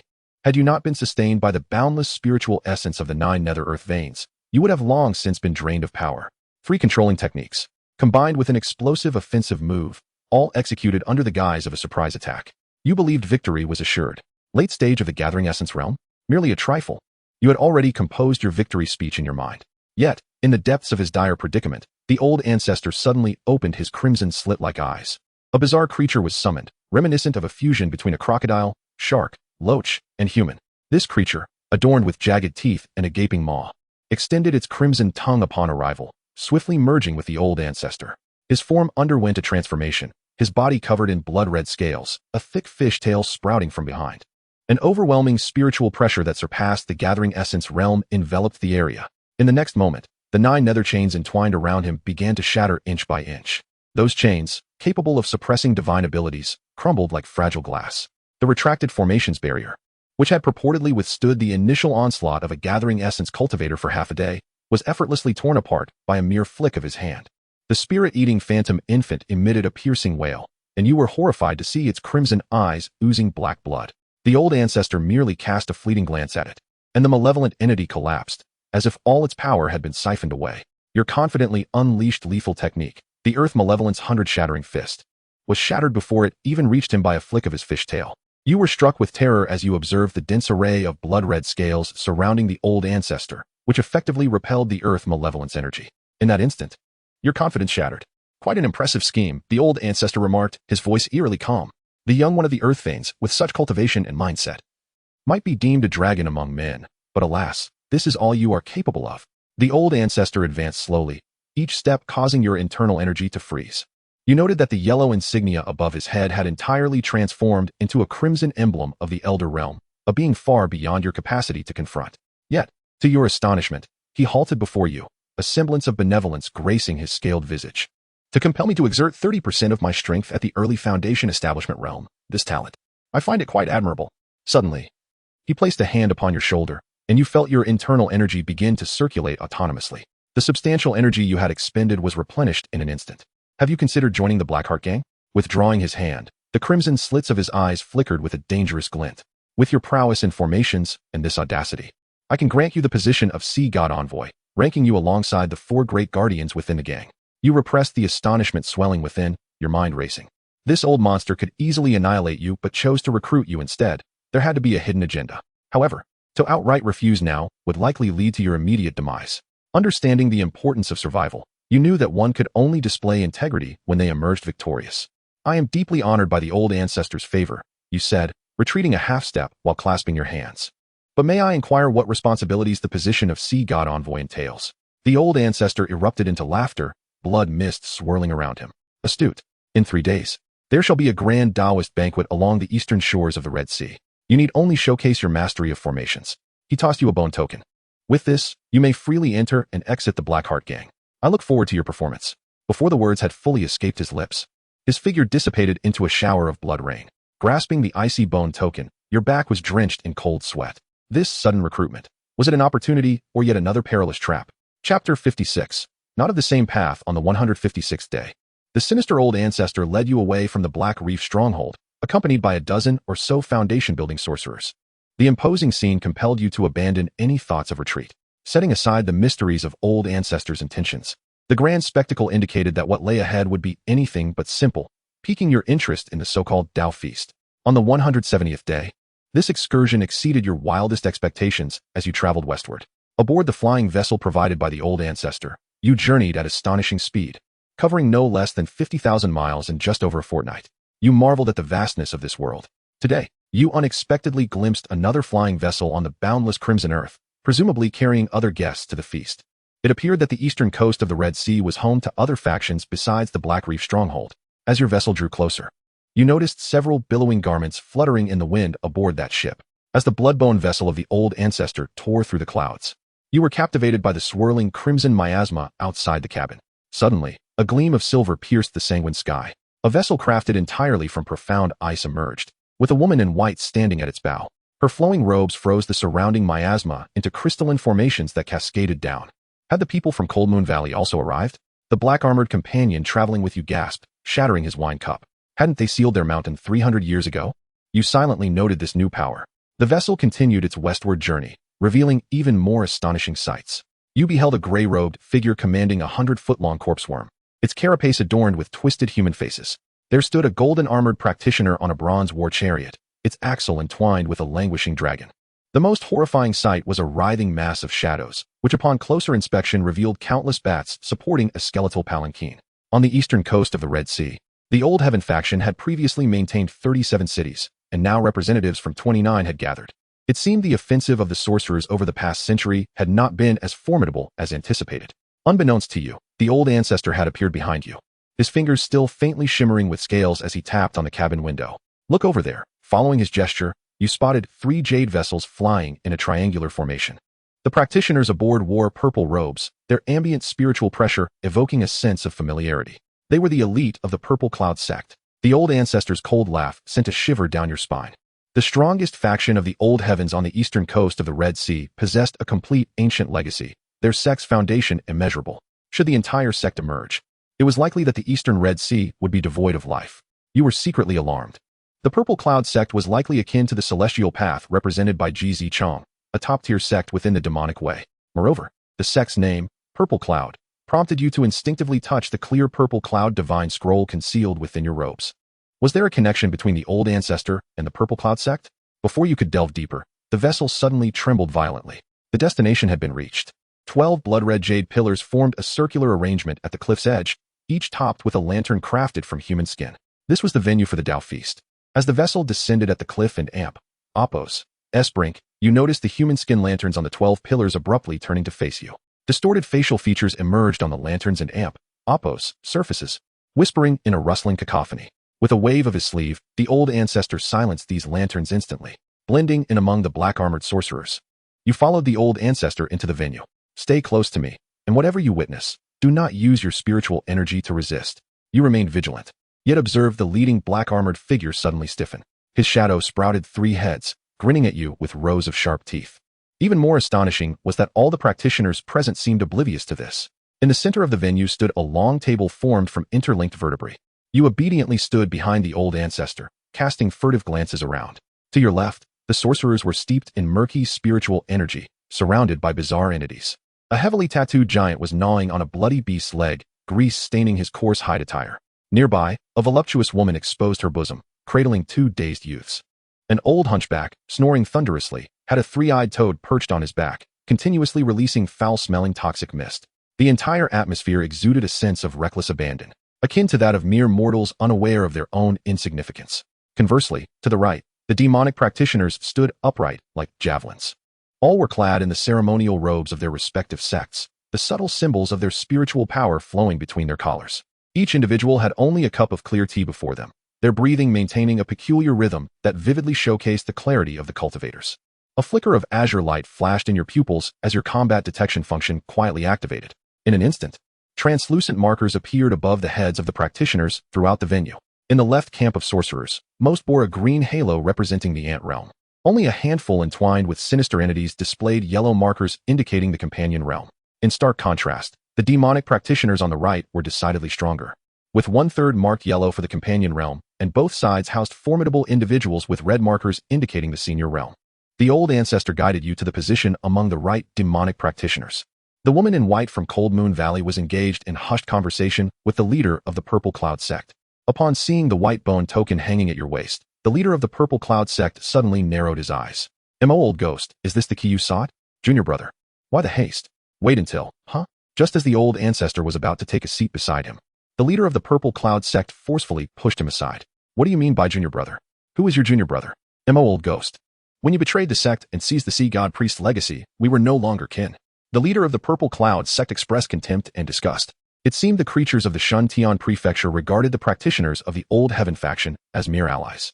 However, we must maintain our boundaries. You sorcerers, failing to preserve the purity of your bodies, recklessly absorbing sinister entities for power, have forfeited your ascension qualifications. You are neither as devoted to the demonic way as the sorcerers, who embrace the sinister heavens, albeit as true guardians of the people. You are merely waste, wallowing in indulgence like beasts. Do you dare sit with me? Such scathing words turned the old ancestor's complexion pale, veins bulging at his neck. You noticed his right hand hidden in his sleeve had morphed into a claw, the blood dripping from his fingertips corroding the ground into wisps of blue smoke. Yet the leader of the Purple Cloud sect remained unfazed, exuding an unfathomable spiritual pressure, with a crimson-tinged purple marker denoting his senior realm hovering above him. Ah! The old ancestor suddenly grinned ominously, his voice rasping like sandpaper. 200 years have passed, and you, junior brother, remain as hypocritical as ever. With that, the old ancestor, a true emperor of the Black Reef stronghold, who possessed capabilities surpassing the late stages of the gathering Yuan realm, left in a huff. Before departing, he pushed you to the forefront. He was indeed a genuine third-tier formation master. With this junior, the exploration of the ancient ruins would surely be less arduous. Chapter 57. The value of a third-rank array master. Is this the array master sought by the old ghost Mo? A sorcerer draped in burial cloth scoffed. A mere child, barely out of adolescence, dares to come here to deceive us. Laughter erupted from the left side of the hall. An alluring woman, cradling a handsome youth, mockingly quipped. This child must surely be the prized possession of the Mo clan leader. Just look at that delicate skin. The crowd responded with raucous laughter. Unfazed, you scanned the room. The system's combat power detection indicated that most of the mockers were mere green ants, with only a few red-marked seniors observing discreetly. Among the dark faction on the right, a woman in white from the Cold Moon Valley toyed with an ice crystal, her gaze scrutinizing. Impudent. The black-hearted ancestor and Oppos' scales flared, ready to erupt, but were halted by the raised hand of Master Li from the Zixiao sect. Ingio, mind your words. The muscles beneath the black-hearted ancestor's scales twitched, but surprisingly refrained from retaliating. Little friend, you are a third-rank array master capable of setting up the great Zhou protective formation. Do not speak nonsense. Suddenly, a delicate man rose from the right side, marked as a fellow cultivator, with a blood-red centipede visibly writhing beneath his skin. I have been researching array formations for over 200 years, barely reaching the threshold of the third rank, while this child is no more than 20. How can we believe this? You noticed the woman from Cold Moon Valley forming intricate array patterns with ice crystals at her fingertips, though she remained silent. Her skeptical gaze was more lethal than any words. Silence. Master Li of the Zixiao sect rapped the table, restoring order to the chaotic scene. Mo Xian, you speak without proof. Since you insist on bringing this individual to participate in the relic exploration, let us witness his true capabilities. A fragment of a bronze array plate flew from his sleeve, landing and transforming into a massive ancient array illusion spanning several yards. This array is the foundational chapter of our sect's mountain protection formation, Master Li declared, his eyes flashing with lightning. If you can restore 30% of the array patterns, I shall acknowledge you as a third-rank array master. An uproar ensued. An elder from the corpse cult, burdened by a coffin, guffawed. Master Li, you are ruthless. This fragmented array would take even your sect's current array head half a month to decipher, yet you expect this child to. Laughter filled the hall, clearly directed at a conflict between Master Li and the black-hearted ancestor.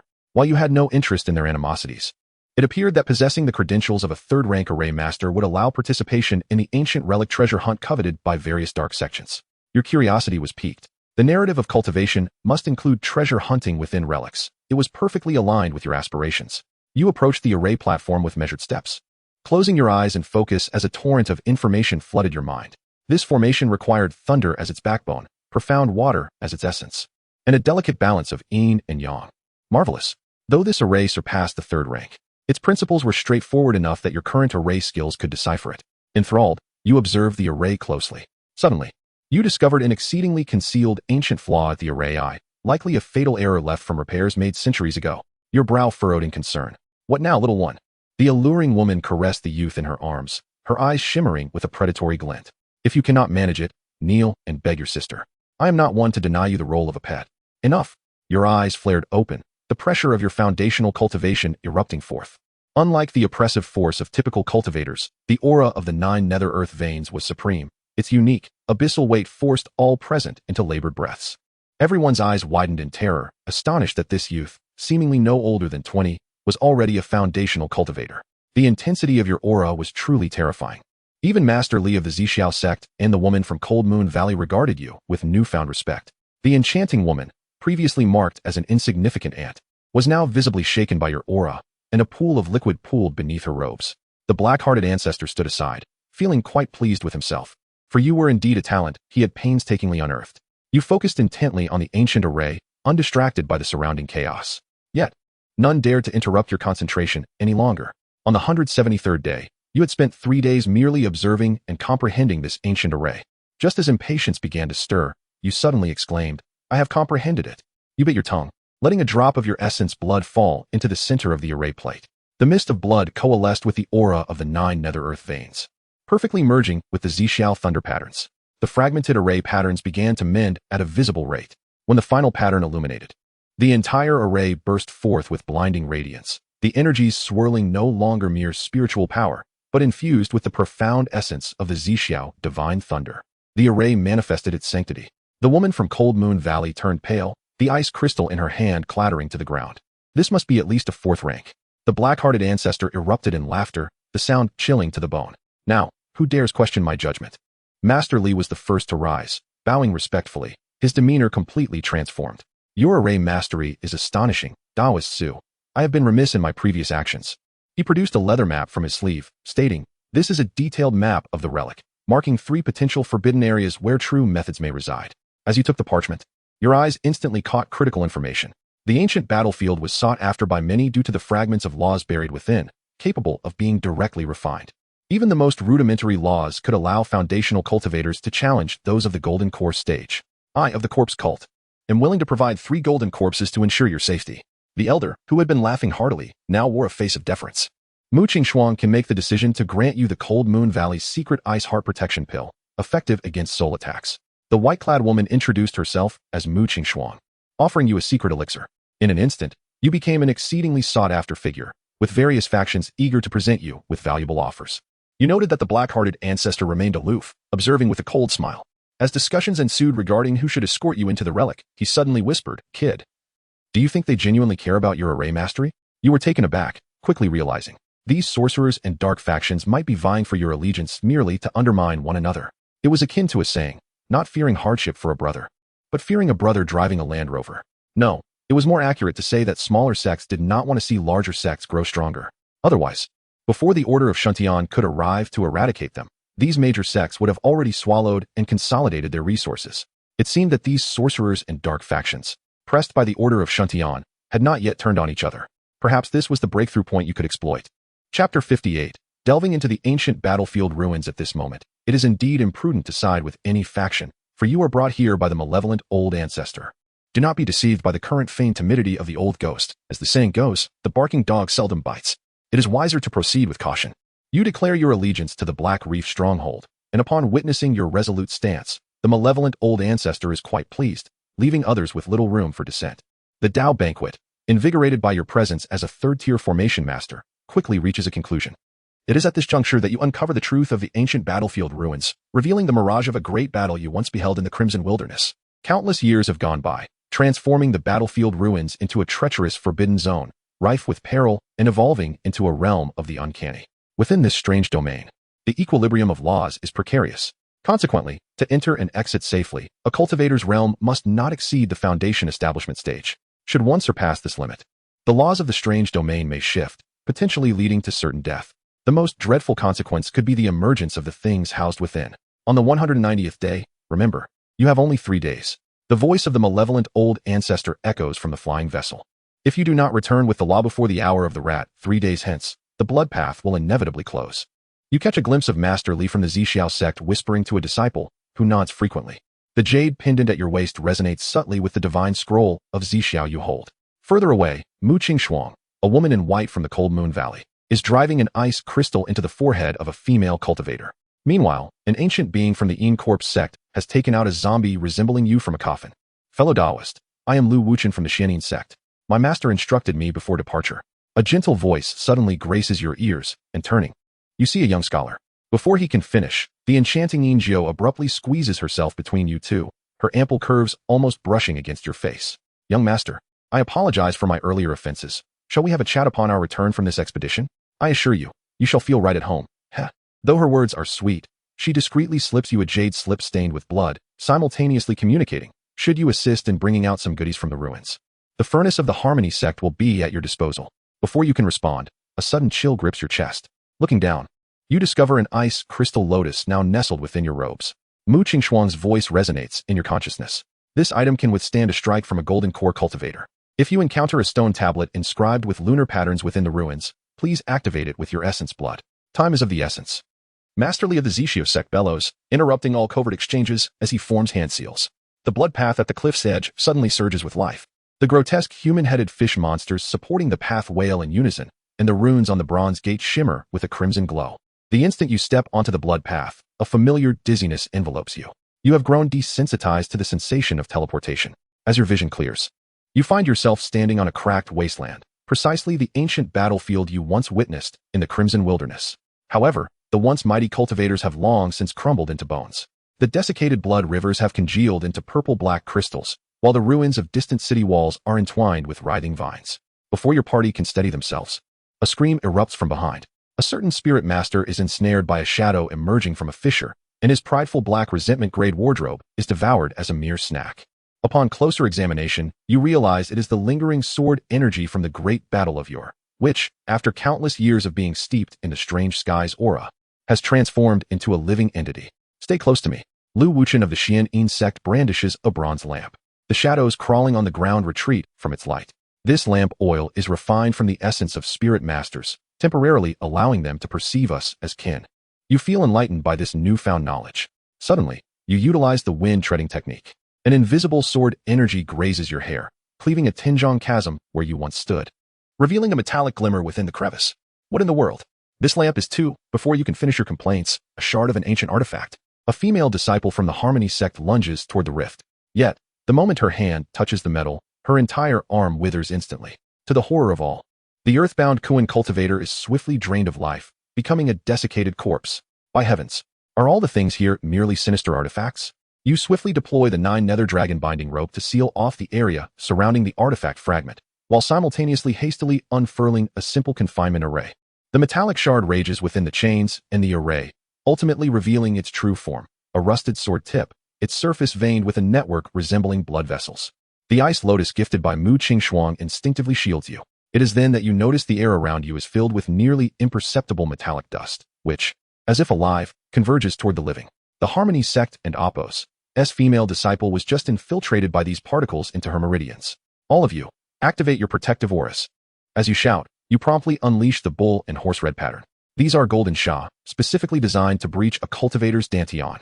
The previously silent cultivators of the Zixiao sect suddenly speak up. At their words, everyone's countenance pales. The golden sha is recorded in ancient texts, originally remnants of failed artifact refinement. Who would have imagined that under the nurturing of the strange sky's aura, it has evolved into such a terrifying existence? The ancient battlefield ruins are indeed dreadful. Continuing onward for half a day, the terrain begins to distort. What should have been a plain is now abruptly dominated by peaks, and rivers flow upstream. You even spot several fresh corpses hanging from inverted trees, unmistakably remnants of different batches of cultivators. Wait, have we been here before? A certain spirit master trembles, pointing at the ground where he had previously marked bones. Indeed, we have been here. During the meandering of this half-day journey, you have not been idle. We currently find ourselves within an array, which is likely a remnant of a grand formation from ancient times. I can sense that this formation is incomplete, yet operates slowly. A shiver runs through the group. The ancient formations are exceedingly profound. Should we become ensnared, the chances of escape are nearly non-existent. Fortunately, at this moment, you, a third-tier formation master, are present. Fellow Taoist, can you unravel this grand array? The female disciple from the Cold Moon Valley voices everyone's concern. I may not be able to dismantle it, but I can lead us out. You respond with confidence, your assurance unwavering. Raising your hand to signal for silence, you gather a wisp of spiritual energy at your fingertips. The energy intricately traces the patterns of the formation in the air. As you move, the surrounding space ripples like water. This is no ordinary maze. It is likely a remnant of the ancient Jotian star array, cycling through the strange powers of this land. You declare solemnly, your gaze sweeping over the seemingly chaotic cracks on the ground. Suddenly, the bronze lamp in Lu Wuchen's hand shakes violently, its flame contorting into peculiar shapes. No wonder the star lamp has malfunctioned. This formation can disrupt the perception of time and space. You retrieve 3 array flags from your robe. Stay closely behind my lead. Not a single step may be miscalculated. With that, you insert the first array flag into the ground in the southeast. This formation shifts every quarter of an hour. We must find the exit before the next transformation occurs. As the flag sinks into the earth, a subtle tremor resonates beneath, and the seemingly lifeless rocks begin to shift slowly, revealing patterns beneath that shimmer with starlight. Following these patterns, you and your companion step by step exit the grand array. However, just as you emerge, the scenery before you transforms abruptly. What was once the desolate battlefield ruins now reveals an inn. The inn was brightly lit, exuding an air of prosperity and bustling business.